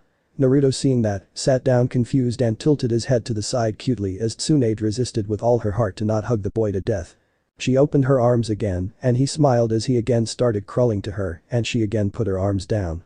She giggled a bit as she saw Naruto puffing his cheeks, making him look all the more adorable in the eyes of both Tsunade and Jiraiya. Jiraiya just stood to the side and watched the mother and son pair having a good time. He saw Tsunade teasing Naruto a bit and laughed as he saw Naruto puffing his cheeks. Jiraiya saw that Naruto never cried, no matter how much Tsunade teased him, and the most Naruto would ever do was puff his cheeks. Tsunade opened her arms again and saw Naruto put his hands to the ground and stood up with shaking legs as he took a step towards her and her eyes widened. Jiraiya gasped as he too went closer to Tsunade to watch Naruto take his first steps. Tsunade's face had a big smile on her now as she saw her baby son take his first few steps. She saw him look at her with those ever-curious eyes and urged him more to come to her. "Come on Naru-chan, just a bit more. Come to Ka-chan," she said in a motherly tone. Naruto took few more steps and she saw him stumble a bit. She immediately ran to him and grabbed him in her arms before he could fall and hurt himself. She saw him gazing at her. Then, he put his little hand on her left cheek and kissed her sloppily, making her giggle. She pinched his nose slightly, making his face scrunch a bit, and she embraced him even more tightly. Naruto was only glad that he was in his mother's arms and tried to put his tiny hands around his mother's neck and put his head at the crook of her neck. "Oh, Naru, you walked so much just because of me. I love you so much Naru-chan," she whispered and he snuggled in her arms, making her smile. She gazed into his violet eyes that always mesmerized her and kissed him on the nose, making him giggle. "You're Ka-chan's little boy, aren't you Naru-chan?" She cooed and kissed him again, making him giggle. Tsunade then started to tickle the boy, making him laugh even more. Flashback end. Tsunade smiled fondly as she remembered her son's first steps and how happy she felt at that time. She too had changed a lot in the past few years. She had toned down on her drinking and gambling habits a lot as most of her time now went spending with Naruto. In her free time, when Shizune or Jiraiya were looking after Naruto, she had gotten back to her medical studies. She found it refreshing to get back to the medical field after so long. One of the few techniques which she invented during these 4 years was the Uedo no Shingu no Jutsu wet nursing jutsu. This technique was meant for nurses who wanted to breastfeed newborn children who were orphans. Tsunade used this jutsu to breastfeed Naruto when he was younger and required mother's milk as his nourishment. The level of chakra control required for this technique was extremely high and thus it was considered as a breakthrough in the medical field. Several medic ninjas from other shinobi villages had traveled to Konoha to learn this jutsu. Tsunade obviously had charged them for it, never giving up the chance to make easy money. Tsunade was brought out her musings as she felt a tug on her kimono and looked down to see Naruto staring at her. "Ha-chan. I finished eating the vegetables. Can we go to playground now?" Naruto asked happily. "Yes, Naru-chan. Come on, wash your mouth now quickly and we'll go outside to the playground," Tsunade said, getting up from her seat to put on her sandals. Naruto quickly went to the washroom and cleaned himself and came out to the front door to see his mother waiting for him. As soon as he was about to step out the house, Tsunade saw her son stiffen and halt his steps. She noticed he had a downcast expression and wondered what he was so worried about, although she had a nagging feeling it wouldn't be anything good. Tsunade kneeled on the ground in front of her son and lifted his chin to meet his gaze, and in a motherly voice she said, "What's wrong Naru-chan? Do you not want to go outside? Other kids will also be coming, you know. What if the other children don't want to play with me?" Naruto sniffled a bit, saying that. "What if they say bad things too about me?" he said, looking down again. Tsunade felt immense sadness and anger upon hearing her 3-year-old son say that. Somehow, the news that Naruto was the Jinchuriki of the Kyuubi and the Sanbi had spread like wildfire throughout the entire village. While none of the civilians and even some shinobi dared not say anything while she was out with Naruto, she knew as soon as her back was turned to them, they start cursing Naruto's existence. Some even went as far to call him terms like monster or demon in front of her. The culprits obviously paid the price of being dragged by Anbu to interrogation and torture department and then thrown to prison. But that did not stop the people from whispering. In time, even Naruto seemed to notice the harsh glares and shrill treatment towards himself. She often found him just lying in his bed silently staring at the ceiling, a lone tear often escaping his eyes. She felt anger towards the unjust treatment the village showed towards Naruto, or a 3-year-old child in fact. Tsunade engulfed Naruto in a hug and just held him close to her for a few minutes while stroking his hair and whispering soothing things to him. Naruto calmed down a bit and put his arms around his mother and laid his head on her shoulder. "Don't worry, Naru-chan. None of them are going to say anything. Plus, most of the kids in the playground will be clan heirs just like you. And knowing the clans, I am sure the children will love to play with you," Tsunade whispered slowly. Naruto nodded, listening to what his mother said, but still had his downcast look. Tsunade, seeing that, started tickling him in his belly and under his arms, which got the desired result. Naruto started laughing loudly and fell on the ground on his butt, clutching his stomach. Tsunade giggled seeing Naruto give her a glare. She too sat down and motioned for him to come to her. Naruto got up from his position and then went to sit on his mother's lap. "Naruto, I want you to promise me something today, okay? Our clan, the Senju, it is a shinobi family, and life of a shinobi is never easy and is filled with obstacles and enemies. I won't force you to become a shinobi, but if you do want to become one, promise me that you will not sulk down like this. That whatever comes in your way, you will always keep that happy attitude of yours and never give up no matter what. Can you promise me that, Naru-chan?" she said sweetly, looking straight into Naruto's eyes. Naruto's eyes widened a bit upon hearing that, and he gazed at his mother with a determined look in his eyes. He got up from his mother's lap and stood before her. He then made a fist with his left hand, pointing the thumb towards himself, grinning and said, "Of course, I will become a shinobi. Just you wait and see, I will make you proud, Ka-chan. I will become the best shinobi in our village, that way no one will say bad things about me. I won't get sad either from now. The name Senju Naruto will be known by everyone. I promise." It sounded a bit childish to Tsunade, hearing such a proclamation from Naruto, but she was glad he was not feeling bitter now like earlier, and that smile on his face radiated such joy. It made her heart melt. "Come on now, Naru-chan. Let's go to the park, okay?" Tsunade said. Hi, Ka-chan," happily chirped Naruto as he held on to his mother's hands as they walked out of the Senju compound towards the park. The lot had changed in Konohagakure no Sado. The village had recovered well within the span of last few years. The buildings had been reconstructed and those who had lost their business during the attack and got back to it with the ample amount of money they were given by their leader. The shinobi worked hard during the mission, which kept their visage outside the village still strong. Also, the fact that the village now had 2 of the Densetsu no Sannin in the village kept their standing strong among the great 5 nations of the elemental nations. A few months after Naruto was born, the news that the Senju heir is the Jinchuriki of the monsters that attacked their village spread to almost every shinobi and civilian in the village. At first, the people found it hard to digest that heir of such a noble clan could be a demon. But looking at his whisker marks, the civilians and some shinobi could not retort that the fact to themselves that it could be true. It's amusing how human nature works. People tend to fear something they do not understand. Naruto was hailed as the hope of the village, as the heir of the noble Senju clan, and almost immediately scorned and hated by the population of Konoha when news of his container status got out. The glares, the whispers, the ignorant behavior, all pointed towards an innocent toddler. A child who could not even speak and understand the rights and wrongs of the world against the ignorant fools of the village. Tsunade was livid upon seeing her son treated in such manner. There were many times when Shizune and Sarutobi had to hold down Jiraiya and Tsunade so they wouldn't beat these fools to a bloody pulp. But, even the prospect of bringing forth the anger of 2 Sanins did not stop the vile acts. The Sandaime Hokage of the village had to make a S-class law stating that if anyone ever talked about the Kyuubi or the Sanbi in front of Naruto, they would be taken to torture and interrogation department and thrown to prison. That somehow seemed to tone down from openly glaring at the boy. So, they did the next best thing possible. They started to ignore him. Several of the major clans in Konoha had heirs born to them in the past 3 years. The Yamanaka clan had a girl born to them, named Ino Yamanaka. The Aburam clan had a boy born to them, named Shino Aburam. Choji Akimichi, heir to the Akimichi clan. Kiba Inyazuka, heir to the Inyazuka clan.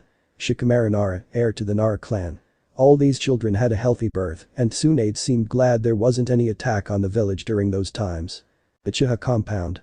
The Uchiha clan is one of the founding clans of Konohagakure no Sado, along with the Senju clan. It is known all over the elemental nations that the battle prowess of the Uchihas is on par with Senju. And it is indeed true, as the devoted Dijutsu of the Uchiha clan, the Sharingan gives them an immense advantage during battle. The Uchiha clan have produced some incredibly powerful shinobis since the Warring Clan era states.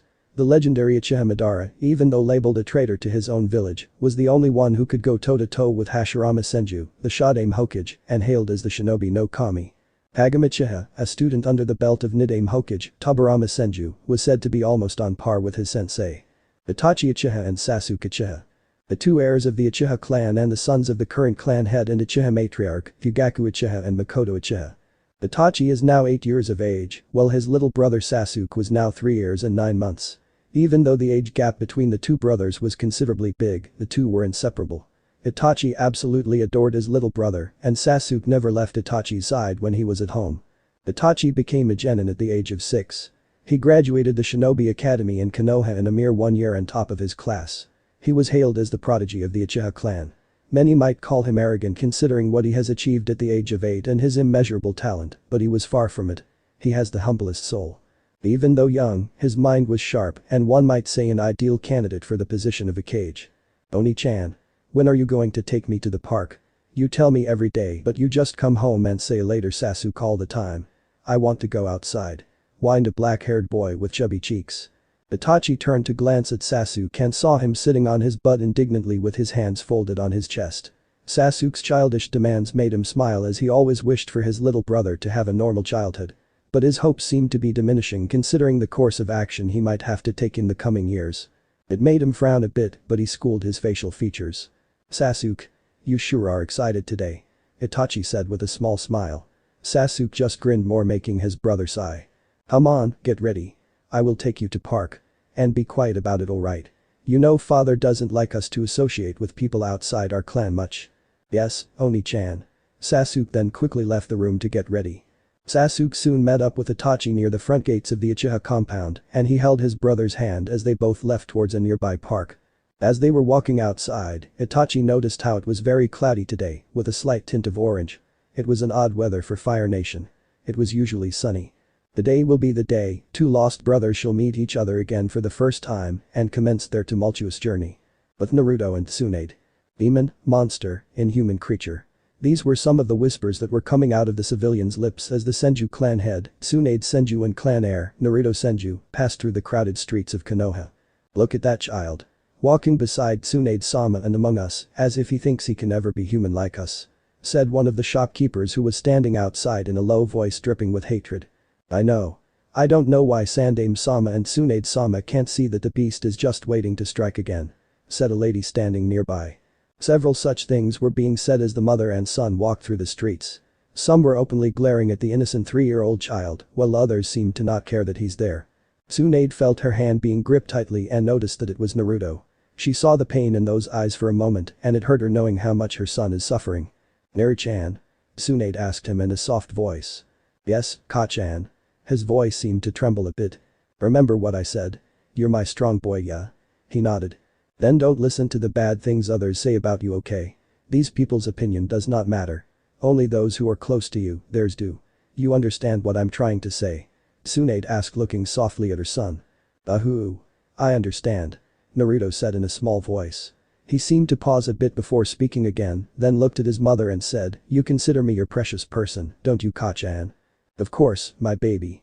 You are the most precious thing to me in the entire world. She said with a happy smile on her face. Naruto beamed with happiness on hearing that and his mood instantly became a lot better. The mother and son duo soon walked out of the crowded streets, ignoring all the obscenities thrown towards Naruto and made their way towards the park. Oni-chan. We have been walking for so long. Can you carry me on your back? Sasuke asked looking at Itachi. Sasuke, it's not too far now. There will be many children in the park we are going to. You can walk a bit longer can't you? Itachi asked with a straight face. Nah. You have to carry me. All brothers do that. Please. Itachi felt his resolve weaken seeing his little brother's pleading face and gave in. He kneeled on the ground and asked Sasuke to get on his back.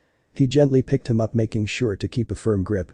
Sasuke put his arms around his brother's neck and hugged him from behind. He felt extremely happy being close to Itachi and the fact that his brother was spending time with him. Arigato Oni-chan. You are the best. Exclaimed Sasuke. So, Sasuke, do you want to become a shinobi? Yes. I want to become the strongest Uchiha to ever live there was. Proudly said Sasuke. Strongest huh? You will have to train and work hard a lot you know. Itachi said with a small smirk. Of course, I will. I will train hard and soon surpass you also. You just wait and watch. Sasuke said with determination. Itachi heard the determination in his little brother's voice and smiled. He couldn't help but believe in what he said. Maybe Sasuke could be the one to change the Uchiha. Our clan has lived in darkness for long enough. I will make sure you're strong enough, Sasuke, for the upcoming battles you will inevitably face. Thought Itachi with a frown at the end. Naruto and Tsunade soon reached a park, which was near the Hokage monument. Naruto was still holding his mother's hand when they entered the grassy field which was rooting many trees. He looked towards the Hokage monument and saw the faces of the 4 Hokages. He stopped his gaze, seeing the face of Yondaime Hokage, Minato Namikaze. Naruto had been told a lot about the Yondaime by his Oji-san, Jiraiya. He didn't know why, but he felt feeling of familiarity staring at Yondaime's head. Tsunade saw how Naruto was staring at the Hokage monument so intently. She followed his gaze and saw him staring at the head sculpture of Yondaime Hokage. She felt her skip a bit as she saw the look on her son's face. It was one of serene calmness. "Neri-chan?" Tsunade called to him. "Yes, Ka-chan. Is everything alright? We are at the park already. You should go play with the other kids.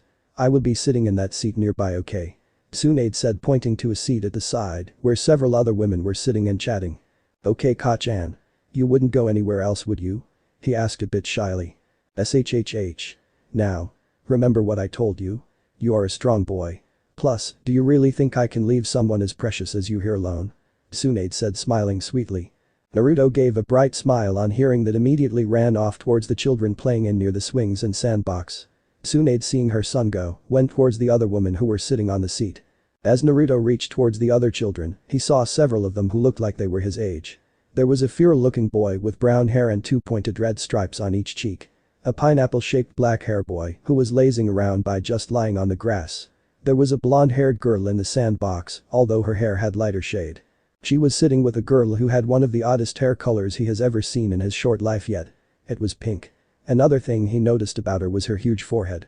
He giggled a bit seeing her, but covered his mouth with his hand so others wouldn't hear him. He also noticed that there were many other children just running around and playing a sort of a game. He approached a brown-haired boy who was sitting with the lazy-looking one. "Hello. My name is Senju Naruto. What is your name?" jovially said Naruto. "Kiba Inuzuka. I'm from the Inuzuka clan." The Kiba said proudly with his thumb towards himself. "Do you want to play with us?" he asked again. "Yes. Of course, I would love to. By the way, what is his name?" Naruto said, pointing towards the lazy boy. "Is he sleeping now?" "I don't want to disturb him if he's asleep," Naruto said softly. "Oh, him? No. He's not. He's just very lazy all the time," he said with a laugh, then went and shook Shikamaru from his dazed state. The lazy boy yawned once and muttered something incomprehensible under his breath which Naruto didn't quite get but did giggle a bit seeing his facial expression. "Hi. I'm Shikamaru Nara from the Nara clan," the boy said with a yawn.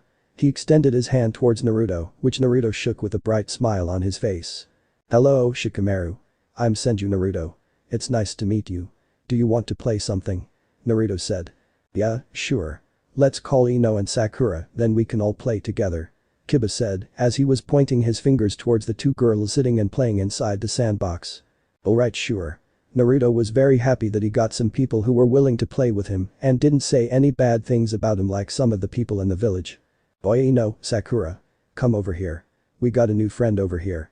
We can play something together," Kiba shouted on top his voice. "Geez, Kiba. Would you calm down please? I can clearly hear you from here," Ino said. Ino gestured Sakura to come along with her where all the boys were standing. Sakura was shy if she meets someone for the first time. She is from a civilian family. Although her father did serve as a ninja during the Third Great Shinobi War. Ino and Sakura walked to where the boys were standing. Ino noticed Naruto who was standing and personally she found him to be attractive with his spiky blonde hair. She was about to extend her hand to say hello to Naruto when Sakura screamed with anger, "Demon, it's the demon boy who killed so many civilians during the attack 4 years ago. My mother told me to stay away from him." As soon as those words left Sakura's mouth, everyone was now staring at Naruto with dumbfounded expression while Naruto just knelt and started crying. But Tsunade and the other women. Tsunade went and sat with the other women, Tsume and Yoshina, who were Kiba's and Shikamaru's mother respectively. They were a bit startled to see Tsunade here but greeted her nonetheless. She sat down with them and started talking about their children, their life and day-to-day chores. Both Tsume and Yoshina knew Naruto was the son of Yondaime Hokage. They of course were surprised to see how Naruto looked right now. With his jaw-length hair and the way it spiked in certain areas, he sure looked a lot like his old man. All the 3 women were talking calmly when they heard a shout which brought a feeling of dread in Tsunade's heart. Demon, it's the demon boy who killed so many civilians during the attack 4 years ago. My mother told me to stay away from him. She heard a girl scream. She immediately ran to Naruto's side and saw him clutching to his knees and sniffling slowly in his hands. It broke her heart to see her baby boy in such condition. She also noticed a couple of Anbu coming and apprehending the now scared girl who screamed that obscenity. Tsunade glared at the pink-haired girl heatedly who screamed such an awful thing to her son and felt anger rising towards her parents. Tsume and Yoshino came by the children's side and took them away to explain things to them. One of the Anbu she noticed was wearing a dog mask and she approached him. Dog, I don't believe it's her fault entirely. Get her parents to interrogation and torture department and have Ibiki question them. She said sternly. Hi Tsunade-sama. Dog said as he took hold of the girl's arms and vanished in a swirl of leaves. She couldn't help but notice the apprehensive look on her face when the shinobi took her away. Although, personally that girl deserved it in her opinion. She carefully went and sat down in front of Naruto, who was still crying. I should have seen this coming. What was I thinking of being hopeful that these damn civilians won't pass on their idiotic ideology to their children? Damn it. Tsunade thought with frustration. She approached her son and quickly embraced him in a tight hug. She felt him stiffen slightly and then he relaxed in her presence. She started stroking his hair gently and whispered softly, I'm sorry Naru-chan. I'm so sorry. You shouldn't have heard that awful thing from the girl. Naruto continued to sniffle a bit but he felt better now that his mother was close to him. He always felt so much at ease when she hugs him and strokes his hair. He put his small hands across his mother and gave her a tight hug in return, burying his head in her neck. Why Ka-chan? Why do they call me such bad names? Did I do something bad to them? Tell me please. It hurts. SHHH. It's alright Naru. Don't worry about them. I'm here with you. I will keep you safe, okay? Tsunade said as she cupped his cheeks made him look at her. She could see his eyes had become red and puffy. She put his head back down and started stroking his back gently. It hurt her, knowing that her son cried for a reason that was out of his control. She cursed the person who let his Jinchuriki status out. I will need to have a talk with Sarutobi-sensei regarding this. There weren't many people who were aware of Naruto being the Jinchuriki of Kyuubi and Sanbi. The person will pay. Whoever is the cause for my son's suffering. She promised herself. She noticed that Naruto's body went limp in her arms and realized he must have fallen asleep. She scooped him up in his arms and laid his head on her lap so he could sleep comfortably. Unknown to the people who were involved in the incident that took place a while back, both Itachi and Sasuke had witnessed that entire thing. Itachi felt a bit of sympathy for the blonde boy, scorned for reasons not in his control. Itachi felt Naruto should be raised as a hero in the village. So young, yet protecting everyone in Konoha against the wrath of powerful bijuus like Kyuubi no Yoko and the Sanbi. He turned to his brother to see he was intently staring at Naruto. Sasuke had been quiet during the entire ordeal. His young mind didn't know what to think. Here, a boy almost the same age as he was being called a demon and he did not know the reason why. But, looking at the blonde, Sasuke felt a certain connection. He couldn't explain it. He slowly started moving toward the position where Naruto was peacefully sleeping in his mother's arms. Itachi watched as his brother walked towards the Sannin woman. In a way, both have hindrances which will make it hard for them to make friends.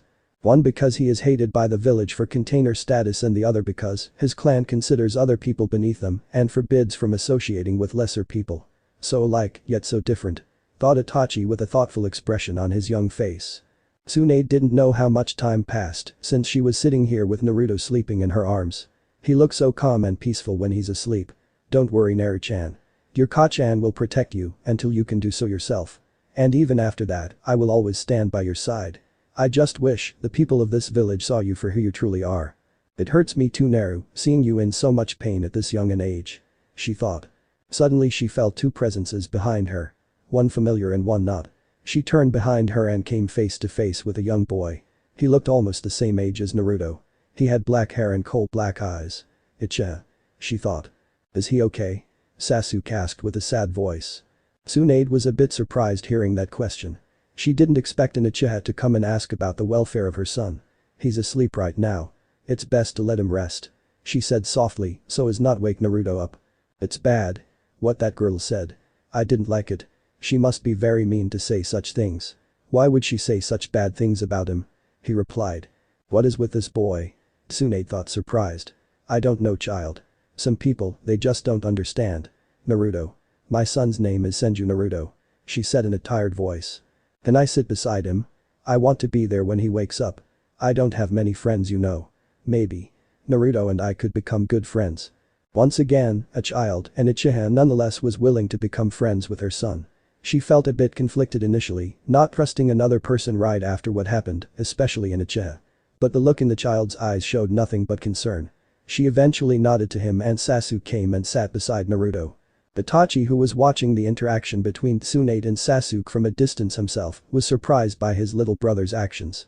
He had never seen such a caring side of Sasuke. Maybe. Just maybe. The Uchiha clan still has hope in the form of Sasuke. He thought. I know you're there, Itachi. You might as well come out here. Tsunade said. Itachi felt a bit ashamed being caught like this, but came out of the trees and went towards the Sannin. He bowed in front of her and said politely, "Greetings Tsunade-sama. I apologize on my brother's and my behalf for intruding you and Naruto at such a time. I hope you do not mind." "It's no problem, Itachi-kun. So, he's your brother, huh? I'm glad he's willing to sit beside Naruto and befriend him," she said with a small smile. Itachi could see she was tired looking at her face, but he chose not to comment on that matter. "What is his name, Itachi-kun?" she asked. "Sasuke Uchiha. Our father chose to name him after Sandaime-sama's father," Itachi replied. Tsunade looked toward Sasuke and saw him gazing at Naruto's face intently. Tsunade felt Naruto move in her arms and she looked down to see him waking up. Naruto moved his hands to his face and started rubbing his eyes with his little fingers to remove the excess sleep. Soon, Naruto opened his violet eyes and his gaze was met with cold black eyes. He sat up from his mother's lap and just stared at the boy in front of him. Both Tsunade and Itachi chose not to say anything and just observe how things went. For a reason unknown to Naruto, he moved his right hand towards the boy in front of him and said, "Hello, I'm Senju Naruto." Sasuke placed his own left hand in Naruto's right and said with a big smile, "I'm Uchiha Sasuke." Thus, began the story of two lost brothers who share a bond which is centuries old. The story of Sasuke and Naruto. Chapter 6 Dreams and Revelations. Time skip 1 year and 4 months. Brothers. Senju Naruto and Uchiha Sasuke. That's how they felt when the two were with each other. The two young boys met almost every day and spent their time either sitting under the shade of a tree or sitting near a lake, skipping stones. Tsunade and Itachi too were slightly surprised at how close the young kids had gotten to each other. It wasn't hard for Sasuke to notice how the villagers treated Naruto and it infuriated him because he didn't know why. So, he did what he could to protect his best friend. He glared right back at them.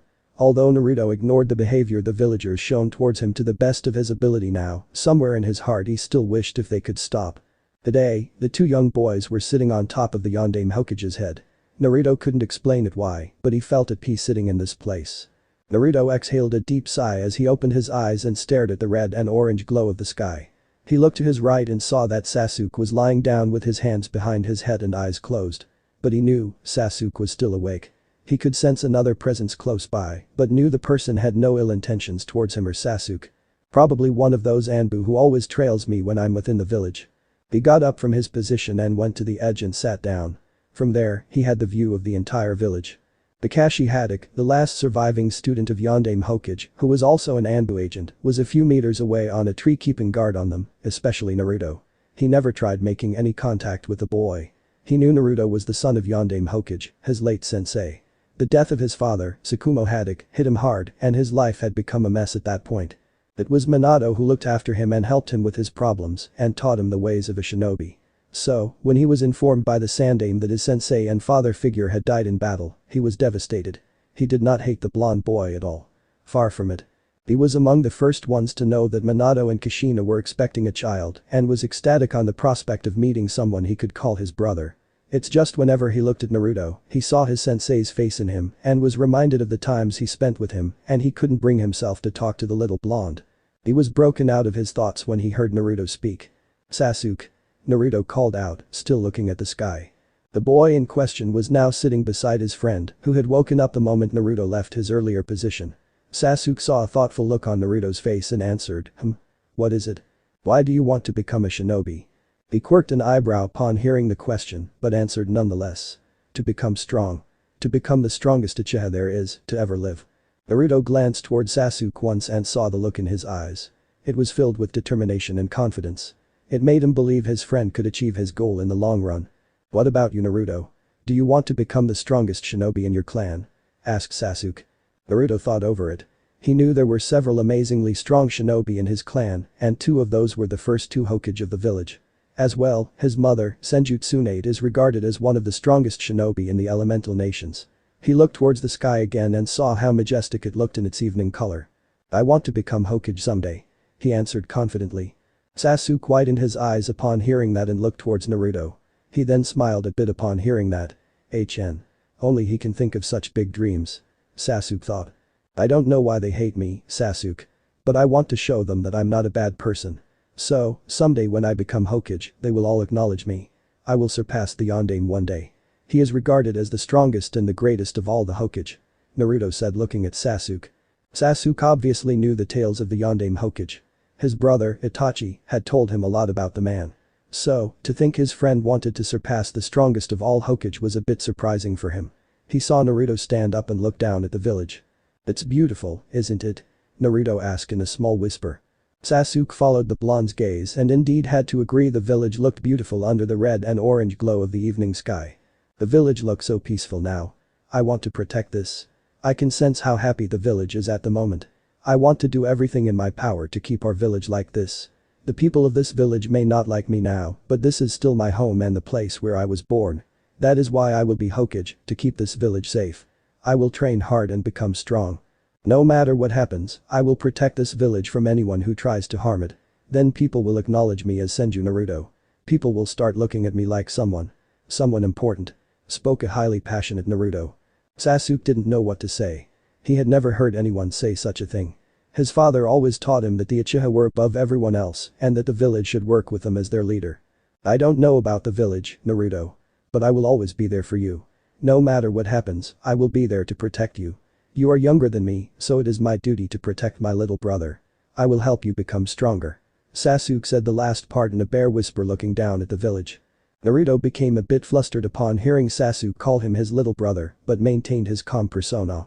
Ah-chan and Jiraiya Oji-chan did tell me that I should remain calm in all circumstances. Naruto thought. Kakashi, who was watching them from a distance away, widened his eyes upon hearing Naruto proclaiming his dream.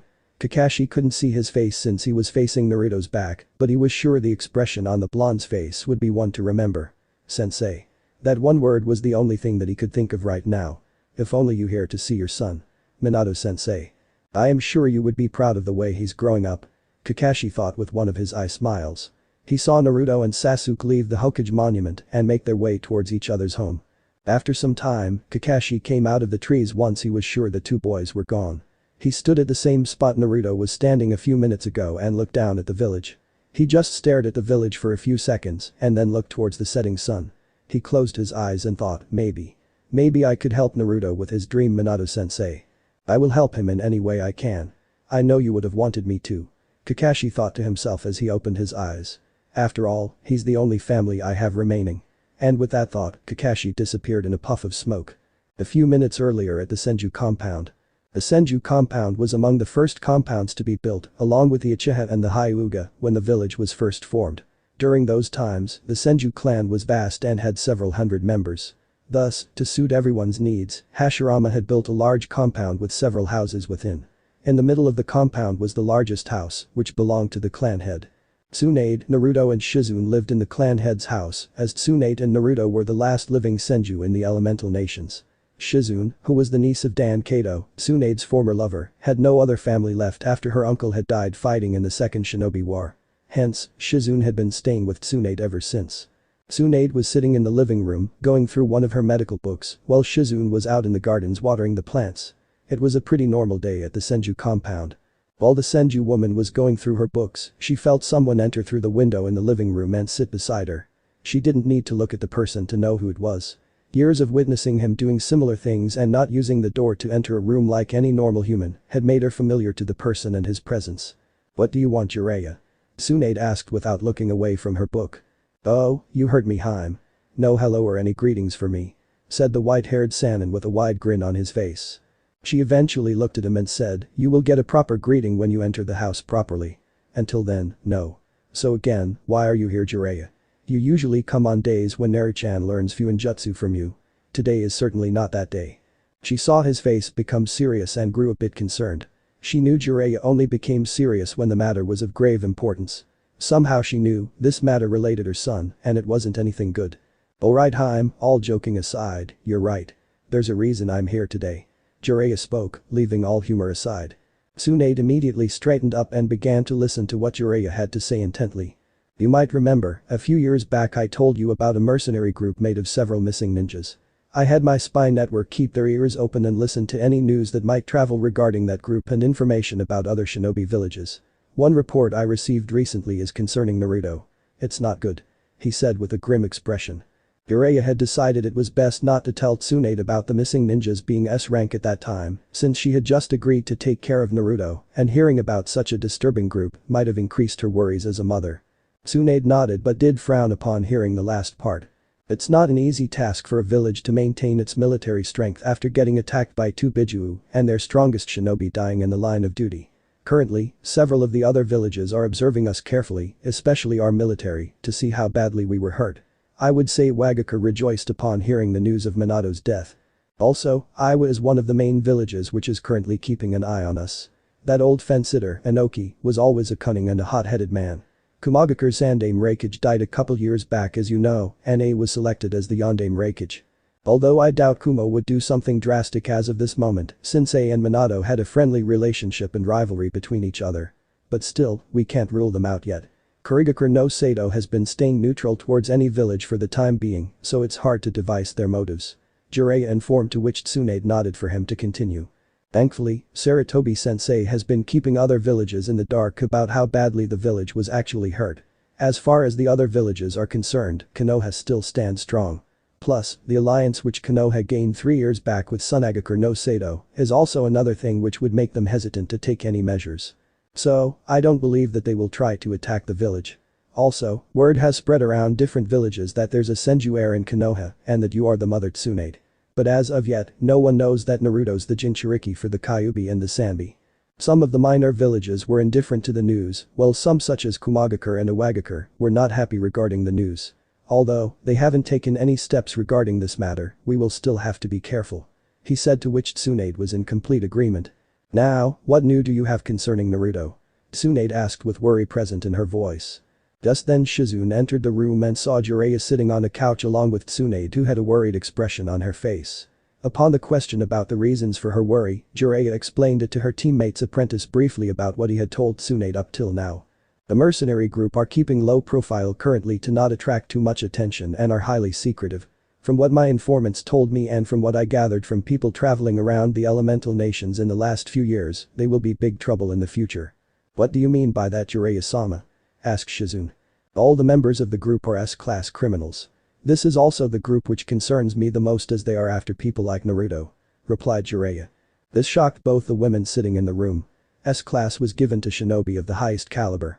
These types of ninjas could take out an entire army by themselves and still not be wounded. Only a handful of shinobi were ever granted double S-class status due to their impeccable battle prowess. Those being Tsunade's grandfather and Naruto's great-grandfather Hashirama Senju, Sarutobi Hiruzen, the legend of the Uchiha clan Madara Uchiha, and Naruto's father Namikaze Minato. It made Tsunade extremely worried since shinobi of such caliber rarely ever try to work together. The only way they would ever work together would be if they were being led by someone who was even stronger than them and able to defeat them simultaneously. It worried her because shinobi of such battle prowess would have to be extremely powerful. She then suddenly registered the last part which Jiraiya said. What do you mean, people like Naruto? It was Shizune who blurted out the question before Tsunade could even ask. She had a bit of suspicion, but she hoped what she was thinking was wrong. Jiraiya looked at Shizune and could understand her dilemma. It's exactly what I mean, Shizune. I don't know their exact plans are, but from what my sources tell me, they are after Jinchuriki. More preciously, they are after the biju inside them. Jiraiya answered, shocking both the women. Are you certain, Jiraiya? Asked a worried Tsunade, to which the sage nodded. Does this group have a name, Jiraiya-sama? Asked Shizune. Yes. They call themselves Akatsuki. They wear high-collared black cloaks with red clouds on them. The members of this group usually travel in pairs. From what I have gathered, these people won't make any real move towards any of the Jinchuriki for a while. This type of plan requires a lot of strategy and funding. Also, they don't know who the Jinchuriki for the Kyuubi and Sanbi is. I don't think anyone has ever been made into a Jinchuriki for 2 biju before. It was only due to Naruto's strong life force that the ceiling of 2 biju was even possible. Sensei is keeping a tight lip to the people outside the village about Naruto. Although, I can't say the same about the villagers. Jiraiya grumbled the last part, showing his utter dissatisfaction towards the actions shown by the people of Konoha. Jiraiya straightened himself and looked straight into Tsunade's eyes. "Tsunade, listen to what I have to say carefully now, okay?" Tsunade was a bit surprised upon hearing it, but nodded her head. "Naruto. He is not a normal child. He has blood of among the strongest shinobi running through his veins. Now, I may not know about biology much, but I believe when you used to breastfeed him, the milk he drank contained your dormant DNA too. So, it is possible to say he also has your DNA, but it will remain dormant in him unless he works on his physical prowess. He is bound to become a shinobi of great battle prowess. Believe me when I say this, he can surpass all the previous Hokage Konohagakure no Sato has seen. I'm not only saying this because he's my godson and your son now. But what, Jiraiya? Get out with it already." She was getting frustrated now. Tsunade was never known for her patience. "Do you remember the night Fukasaku-sensei came and asked me to come with him to Mount Myaboku?" Tsunade nodded. All the while Shizune just kept quiet and listened to the Sannin talk. She herself was worried about Naruto. Ever since the blonde boy could talk, he had started to call her Shizune Ni-chan. She felt horrible about just thinking of the dangers he might face when he grows up. "At night I was summoned by the Grand Elder Toad. Years back, when I first became their summoner, they told me about a prophecy. A prophecy about a child who shall rise in the time of darkness and become the savior of this world. He told me that night Naruto was the child. He will be the one to become the light that shall eradicate all darkness that lingers in the elemental nations," Jiraiya said slowly. Both Tsunade's and Shizune's eyes widened upon hearing that. "Naru-chan. The child of prophecy?" Tsunade thought. Jiraiya. What are you saying? He's just a child for God's sake," shouted Tsunade as she stood up from her sitting position and started leaking her killing intent unconsciously. "Calm down, Tsunade. I know what I'm saying. I don't want to burden Naruto with anything. I love him just as much as you do. But we must face the facts now. He won't have a normal life. The moment he was made into a Jinchuriki, his normal life had ended. With groups like Akatsuki behind him, he won't have time to slack off. He will need to be as strong as possible. We both are strong, Tsunade. But none of us can handle more than 2 S-class criminals on our own. They will eventually come to know Naruto is the Jinchuriki for the Kyuubi and the Sanbi, and when they do, we should assume they will come to get him with full force. So, it will be better for us as well as for Naruto if he will be prepared to face them," Jiraiya said sternly, while also releasing his own killing intent to match Tsunade's. It seemed to calm Tsunade down as her facial features relaxed a bit and sat down on her seat. She understood the meaning of Jiraiya's words. She knew what he said was true. While she herself was a powerful shinobi, even she would have trouble going up against more than 2 S-class criminals. "Now that you know what I'm saying clearly, you also know we don't have a choice. We will have to increase Naruto's training. He has way too much chakra for a 5-year-old kid, he has as much chakra as an elite jounin. For the past year, he has only been doing physical exercises, Fuinjutsu studies and chakra control. The kid is a genius in Fuinjutsu. He's just like his father in that department," Jiraiya said with a wide smile on his after the heated discussion that took place.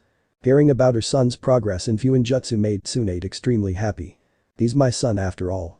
He's bound to be good in everything," Tsunade said proudly. Shizune too smiled upon her master say that. "Tsunade, I will take care of Naruto's ninjutsu and Fuinjutsu. I know you want to teach him medical ninjutsu. That's okay. If he becomes capable of doing medical ninjutsu, his chakra control would be almost perfect then. That will just make his ninjutsu much stronger," Jiraiya explained. Both Tsunade and Shizune understood where the white-haired man was going and nodded. "Don't worry. I will take care of his physical health, chakra control and medical ninjutsu," Tsunade said. "Tsunade-sama?" Shizune asked a bit shyly.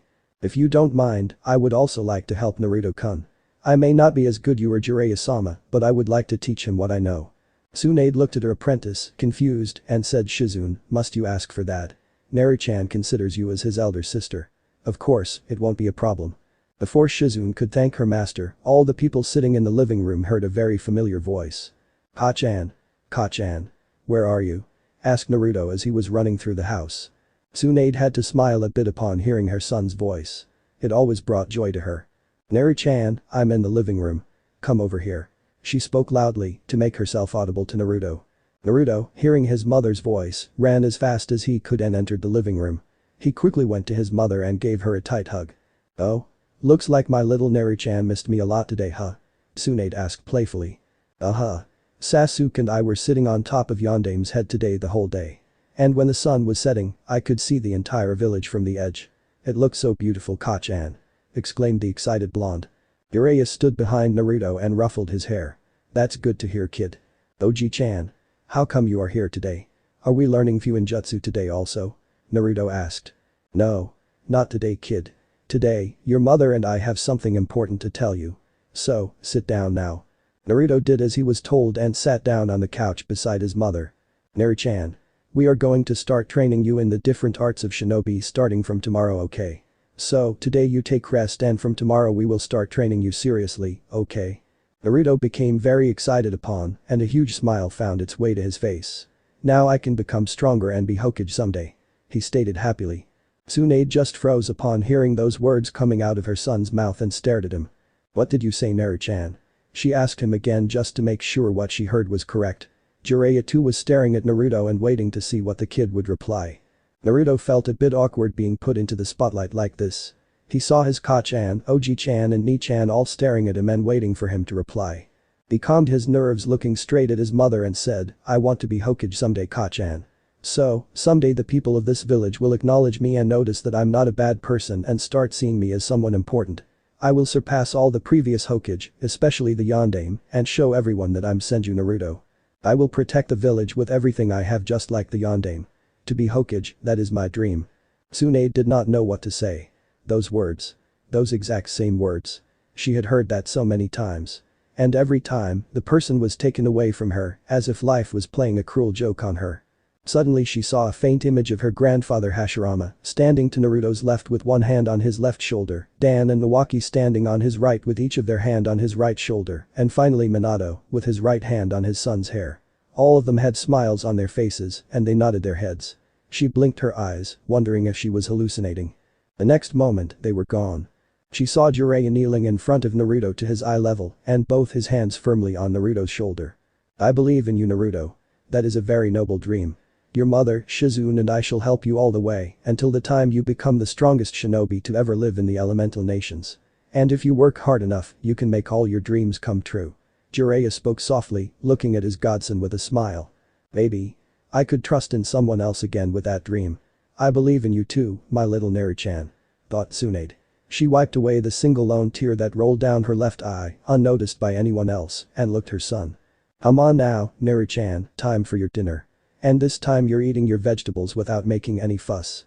Or else no ramen for you, for a week. Stated Tsunade in a dangerous voice. No ramen. No ramen. No ramen, no, that's not good. Naruto thought as he heard his mother say those awful words. Ha-chan. You can't do this. Ramen is the food of gods. You know how much I love it. Whined Naruto as he just sat down on the ground with a thud. Jiraiya, who had now moved to the side, laughed a bit upon seeing the interaction between Naruto and Tsunade. He smiled seeing how his godson could be so mature at one second and act his age the next. Do not take that tone with me, young man. I can and I will ban you from ramen if you don't your vegetables this time. She stated. Naruto just huffed and looked away from his mother pouting and grumbling something about uncool mothers. Shizune had to cover her mouth upon her master being referred to as uncool. Tsunade heard what he said but just ignored it. She took a softer tone and said, Naru, you know you have to eat healthy food. It will make you strong. I don't tell you not to eat ramen, do I? I'm just saying also eat healthy food along with it, okay? I wouldn't want anything for you, you know that, yeah? Naruto looked at his mother and nodded slowly as he understood what she was trying to say. Shizune, would you take Naru-chan to the kitchen and prepare him some dinner? Then put him to bed, alright? I will see Jiraiya off and then come. Tsunade asked her apprentice. Yes, Tsunade-sama. She took Naruto's hand in her own and walked out towards the kitchen. Jiraiya, who was quiet up till now, walked up to Tsunade and said, well Haim, I got to leave now. I have to go see Sarutobi-sensei and tell him what I told you and talk to him about a few things. A Kumagakure diplomat will coming to Konoha in a couple of months regarding the treaty offer between our two villages that has been going on for a while now. Tsunade raised an eyebrow upon hearing that. Kumo, huh? I hope everything goes well. She said. Yeah. Well, I will drop by tomorrow to explain further to Naruto about the training he's going to undergo. Jana. Jiraiya said, vanished in a swirl of leaves. Ah well, I should go check on Naru-chan. Tsunade said to herself and left towards the kitchen. The next day. It was early in the morning when the morning's first sunrays hit the village of Konohagakure no Sato. It was certainly a sight to behold. The village hidden in the leaves was not only regarded as the strongest of all 5 villages, but also the most beautiful among them. It was the month of November and there was a slight snowfall within the village. For a visiting civilian or a shinobi, this would be a sight to behold, unless they come across an adult and a child wearing green spandex with bowl-cut hairstyle and bushy eyebrows, yelling about flames of youth and being in their springtime of youth. Most of the children within Naruto's age group that belong to the major clans of Konoha are now between the ages of 4 years 8 months and 5 years 3 months. In the past few years, a sort of temporary peace has prevailed across the different villages. Due to this, the graduation age of the Shinobi Academy in Konohagakure has increased from 10 to 12 years of age. The major number of shinobi who are above average and useful on a battlefield are normally provided by the clans of the village. Hence, most of the children belonging to major clans begin learning their clan's techniques as well as the theory behind those techniques from a young age. The Uchiha compound. Sasuke groggily woke up from his sleep and got up to fresh himself. Today was one of the days when Itachi usually spent some time with his little brother and helped him train in the shinobi arts. Itachi had started training Sasuke in the shinobi arts at the young age of 4. One word to describe Sasuke's talent as a shinobi would be incredible. He had large amounts of chakra for his age, although surprisingly, he had an average control of it when he started training in chakra control exercises.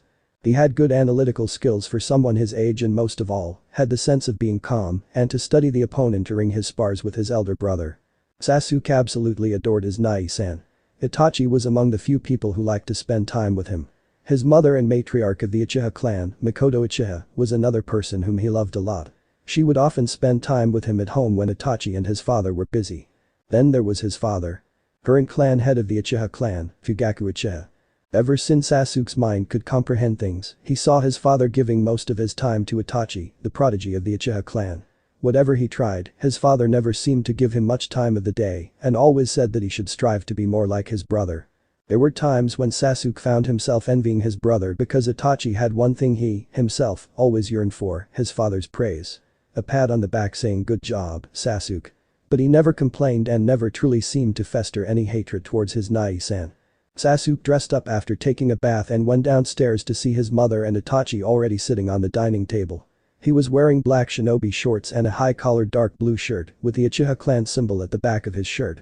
"Ha-san, Nai-san," Sasuke said happily as he took a seat next to Itachi. Mikoto smiled looking at her youngest child. She was glad he wasn't born during the age of war and did not have to grow up and mature as quickly as Itachi had to. He still has his innocence, she thought. "Sasuke-kun, you got up early today. Will you be going out to train again today?" Mikoto asked as she got up from her seat. She took Itachi's and her plates and headed towards the sink to wash them. "Yes, Ka-san. I need to go practice my shuriken throwing with Nai-san today.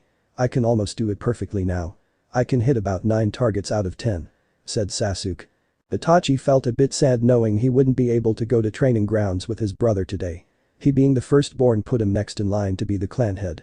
So, he had to spend a lot of time studying politics and the history of his as well as other clans of the village in details. Plus, his training with Shishui was another thing that kept him busy.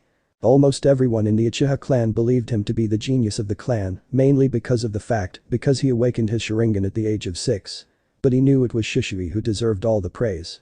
Half of the things that Itachi knew about being a shinobi had to be credited to his elder friend, Uchiha Shishui. Sasuke finished his food soon while Itachi waited for him. The two Uchiha brothers then walked out of the kitchen and found themselves waiting at the main door. "Nai-san, what else are you going to be teaching me today?" asked Sasuke with a bit of excitement in his voice. Itachi, who was standing a bit away from Sasuke, smiled sadly upon hearing that. He motioned for Sasuke to come to him, who smiled and ran towards his elder brother. As soon as Sasuke was standing in front of Itachi, he put forward his left hand and poked him on the forehead gently with his index and middle finger. "Forgive me, Sasuke. Maybe tomorrow. I have a busy day today. Why don't you practice everything I have showed you up till now on your own and tomorrow you show them to me, okay?"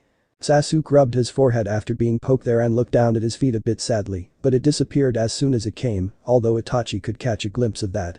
"Okay, Nai-san," Sasuke said as he ran off towards the area in the forests where he practiced his shuriken and kunai throwing.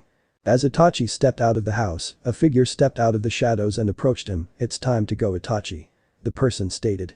Itachi nodded and both vanished from their spots, leaving no trail of them ever being there. At the Senju compound. On the opposite side of the Sakura tree, there is a training area and gardens at back of the house where Naruto lives. The blonde boy is currently standing in the middle of training ground with his eyes closed. He was dressed up in a high-collared gray t-shirt with the Senju clan symbol on his left and right side of the high collar and black shinobi pants. Around 10 or 12 feet away from him, there are 5 training dummies that are located at an equal distance of 4 feet from each other. Naruto takes a deep breath, opens his eyes and immediately takes out 5 shuriken from his pouch, located at the back of his pants, and 5 kunai from the pouch, located at the right side of his pants. The next second, he flicks his wrist with such grace and speed, the shuriken and the kunai flew right towards their target. All the shuriken and kunai were lodged right at the vital points of the training dummies. During the entire process, not a single sound was made. That is how Naruto was taught. Stealth is among the main aspects of a shinobi.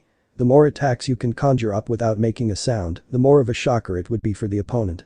Jiraiya and Tsunade, standing at the side watching the blonde, smiled upon seeing his progress. Naruto was special indeed. Not just because of his Jinchuriki status or whose child he was. Naruto is always eager to learn more. He soaked up everything that was taught to him like a sponge. He may not get all the theories behind certain aspects instantly. But that doesn't mean he gives up. He keeps on trying and redoing the thing again and again until he gets it right. That is something Jiraiya respected immensely about the boy. The patience and the ability to not give up when you are stuck. "Look, Kachan. I did it. I finally hit all the targets," exclaimed Naruto happily as he came running towards his mother and the white-haired sage. Tsunade ruffled his hair once and said, "I'm proud of you, Naruto-chan. The way you are progressing is astonishing." Naruto smiled wider upon being praised by his mother. Jiraiya patted the kid's back and said, "Ah, the kid gets all the compliments. That was a good job, Gaki. Even I couldn't hit all the targets at your age." "Thank you, Oji-chan. Really? But you are so strong now," Naruto said. Jiraiya looked towards Tsunade once. He saw her nod and then sat down on the grass. He then motioned for Naruto to sit down. "So what are we going to do today, Oji-chan? Are you going to teach me some really cool jutsu?" asked the blonde happily. "No, not today, kid. From today, we are going to start training you in all the fields of the shinobi arts. The physical exercises that you have been doing the past year should be more than enough for the taijutsu style your mother has in mind to teach you," Jiraiya said. Naruto nodded as he heard his godfather speak. Tsunade decided to step in and said, "Naru-chan, Jiraiya is going to be looking after you in ninjutsu and fuinjutsu, and with me, you will be studying medical ninjutsu, your taijutsu style and chakra control. Shizune will be helping me teach you from time to time." "Okay. Really?" Naruto asked, amazed at what all he was going to be learning. In the past year, Naruto had also been made to read several books regarding the different villages, shinobi and the history of elemental nations. He knew his Kachan and Oji-chan were extremely strong ninjas and not many could stand up to them. So, to be taught everything there is in the shinobi field by them was an exciting aspect for Naruto. Both Tsunade and Jiraiya laughed a bit upon seeing his mouth wide open in amazement and nodded to his question. "I will train really hard and become a strong shinobi, Kachan and Oji-chan. You will be proud of me that day," Naruto said proudly. Tsunade moved closer to Naruto and kissed him on his forehead gently and said, "I'm already proud of my little Naru-chan." Naruto's face flushed a bit upon being kissed by his mother in front of his Oji-chan, but did not say anything. Tsunade did got an evil smile on her face which sent shivers down the spine of Jiraiya and especially Naruto. "Naru-chan, I think you are ready to go through my special physical training regimen now." "Yes. You will do fine." Tsunade said the last part very slowly while rubbing her hands together, almost making her look sadistic. Jiraiya paled upon hearing that. He knew what she was talking about. He had been one of the people she had tried that special training with when they were young, and the sage wanted no part in it. He looked at Naruto and saw the boy giving him a questioning look. "Oh, I wish the kid survives. Tsunade can be brutal when she wants to be," he thought. Hours later in the forest surrounding the Uchiha clan compound. Several of the trees around had scratch marks on them, indicating that they were either done by a shuriken or a kunai. Several of them were lying on the forest floor while some were lodged deep into the tree. Some trees also had intense burn marks on them, showing that a Kaiten jutsu was recently used here. At first glance, one might think it was all the doing of a trained shinobi. But, it was not. The 5-year-old boy with black hair stood at a height of 3 feet and 4 inches. He quickly went through hand seals for a jutsu which he had been practicing to improve on for a few months now. He stopped at the tiger seal and molded superheated chakra inside his stomach before releasing it through his lungs and mouth. "Paten Gake Aku no Jutsu Fire Style Fireball Jutsu," shouted the boy before releasing a medium-sized orb of fire from his mouth, burning several of the trees in its path. Since most of the trees were covered in snow at the time, the impact of the intense hot fire was mostly absorbed by the snow, which made sure the forest did not catch fire. Sasuke Uchiha smiled upon seeing his work and allowed his body to fall freely on the ground covered in snow and relaxed when his body contacted it. He didn't know how long he had been out there practicing. But, seeing the color of the sky, he guessed it was evening now. He still had a couple of hours before he goes back home and decided a little nap wouldn't do any harm. About 10 or 15 minutes later, Itachi came upon a rare sight of Sasuke sleeping while having a fond smile on his face. He looked around himself and was amazed. All the marks were perfectly struck with kunai and shuriken, and those which failed to stick to the tree were lying on the ground. He looked to the other side and saw the results of Sasuke's Kaiten Jutsu. A smile formed on his face as he thought, "You are improving at a phenomenal rate, Sasuke. But you still have years before you can catch up to me. I'm sure the time will come soon when you will surpass me, Sasuke."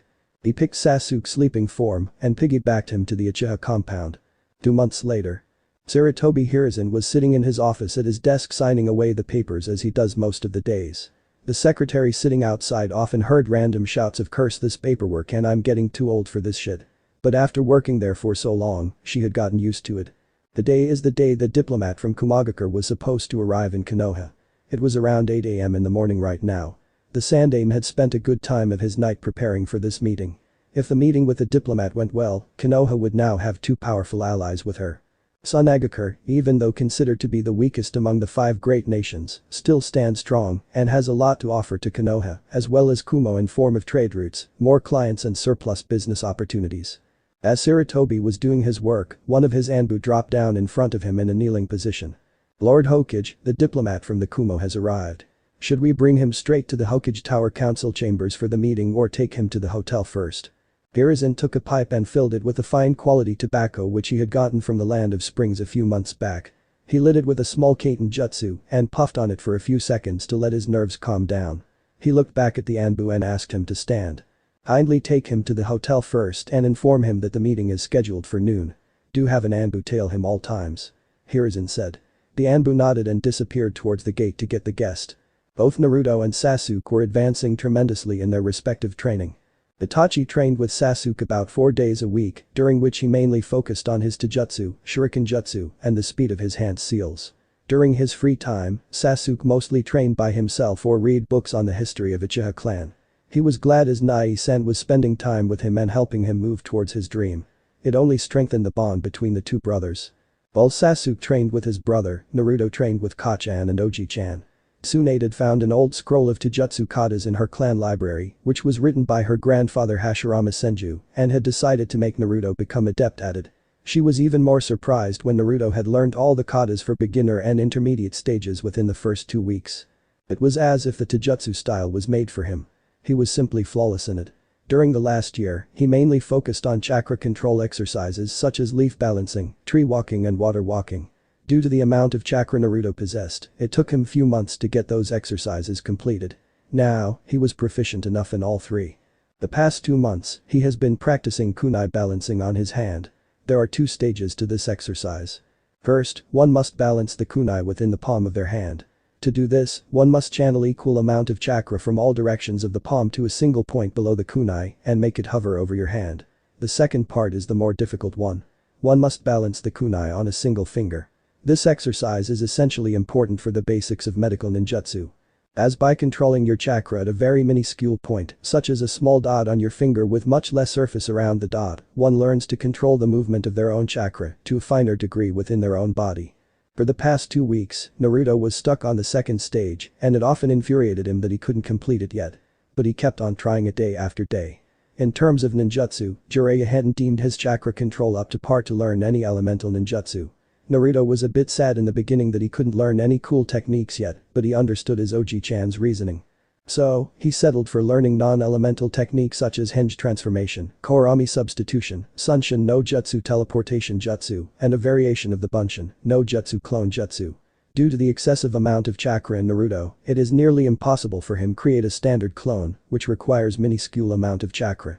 So, in its place, he was taught the Kage Bunshin no Jutsu shadow clone jutsu.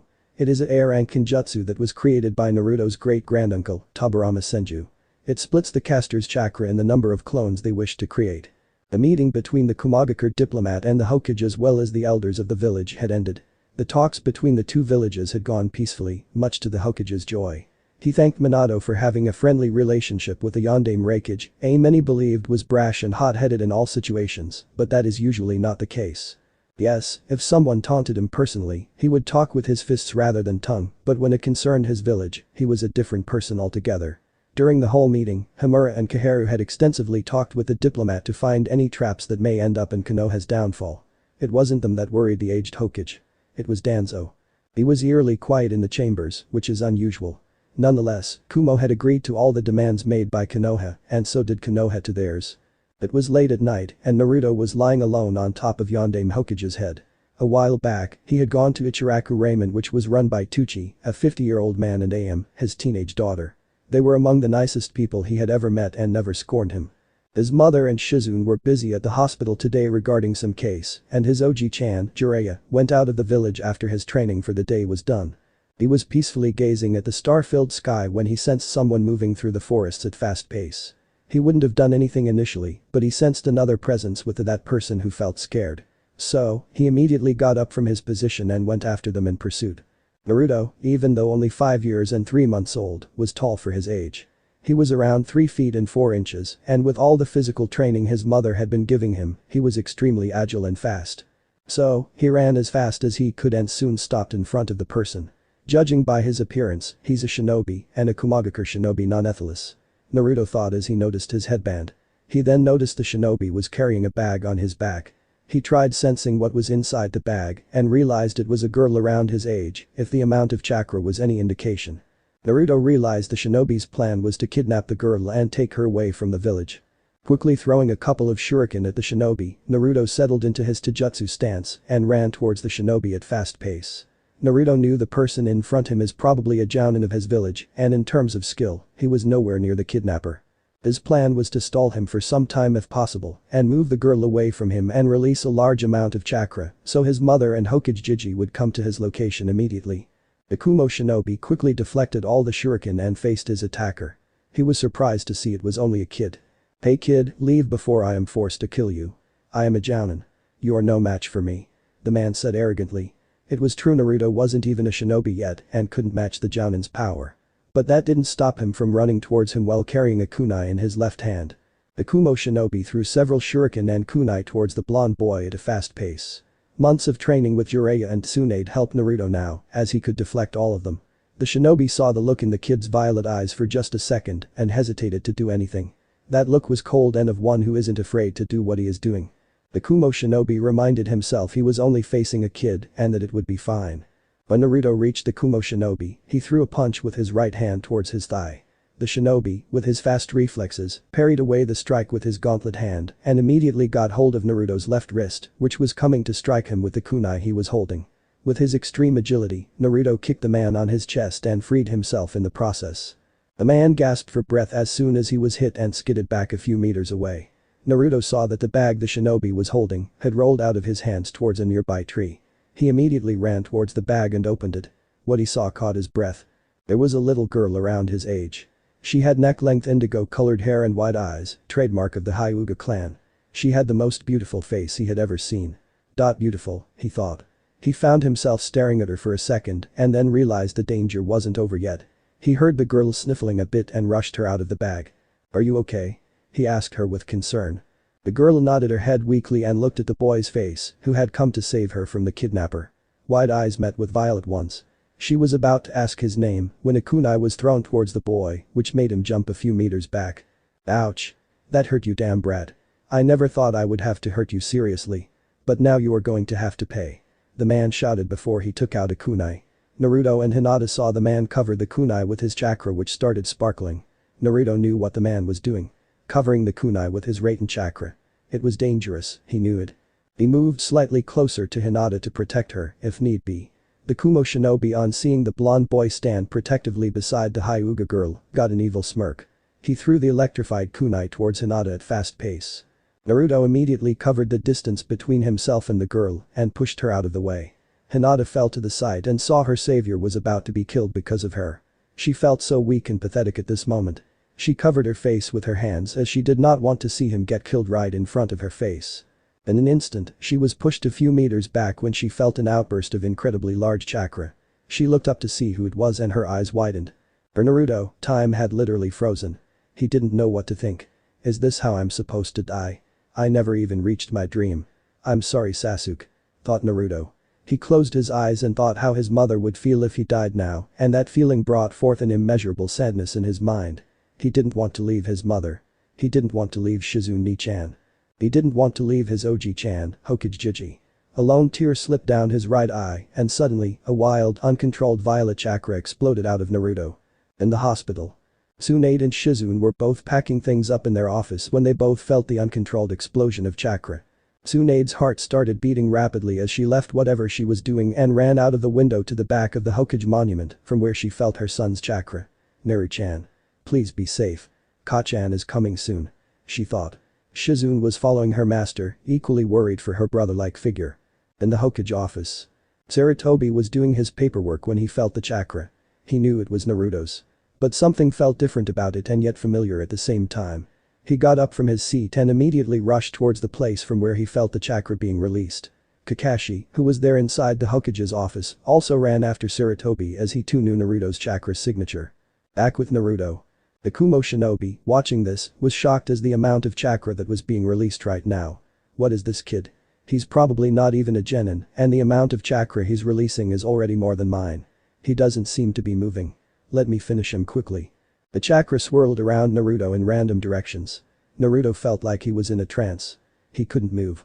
He saw the Kumo shinobi move towards him but couldn't do anything. Suddenly he felt both his hands moving towards each other and clasping. Isn't everyone's eyes widened to extreme proportions when suddenly, several tree branches came out from the ground and went right through the Kumo shinobi, killing him instantly. The look of horror on Naruto's face upon realizing that he just killed the man was unbearable. He wobbled for a moment before he slumped down and fell unconscious. Hinata, who saw the entire event, ran as fast as possible towards Naruto. She went and sat close to him.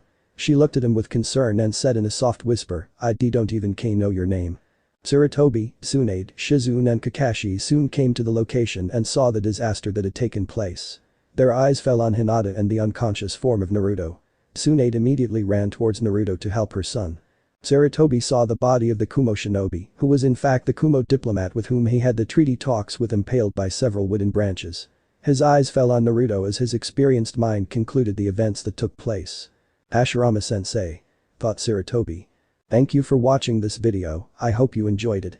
If you want to see the next part, don't forget to turn on notifications by hitting that bell icon. Please like, subscribe, and comment below to let me know your thoughts. Check out my other videos for more content you might enjoy. Until next time, take care.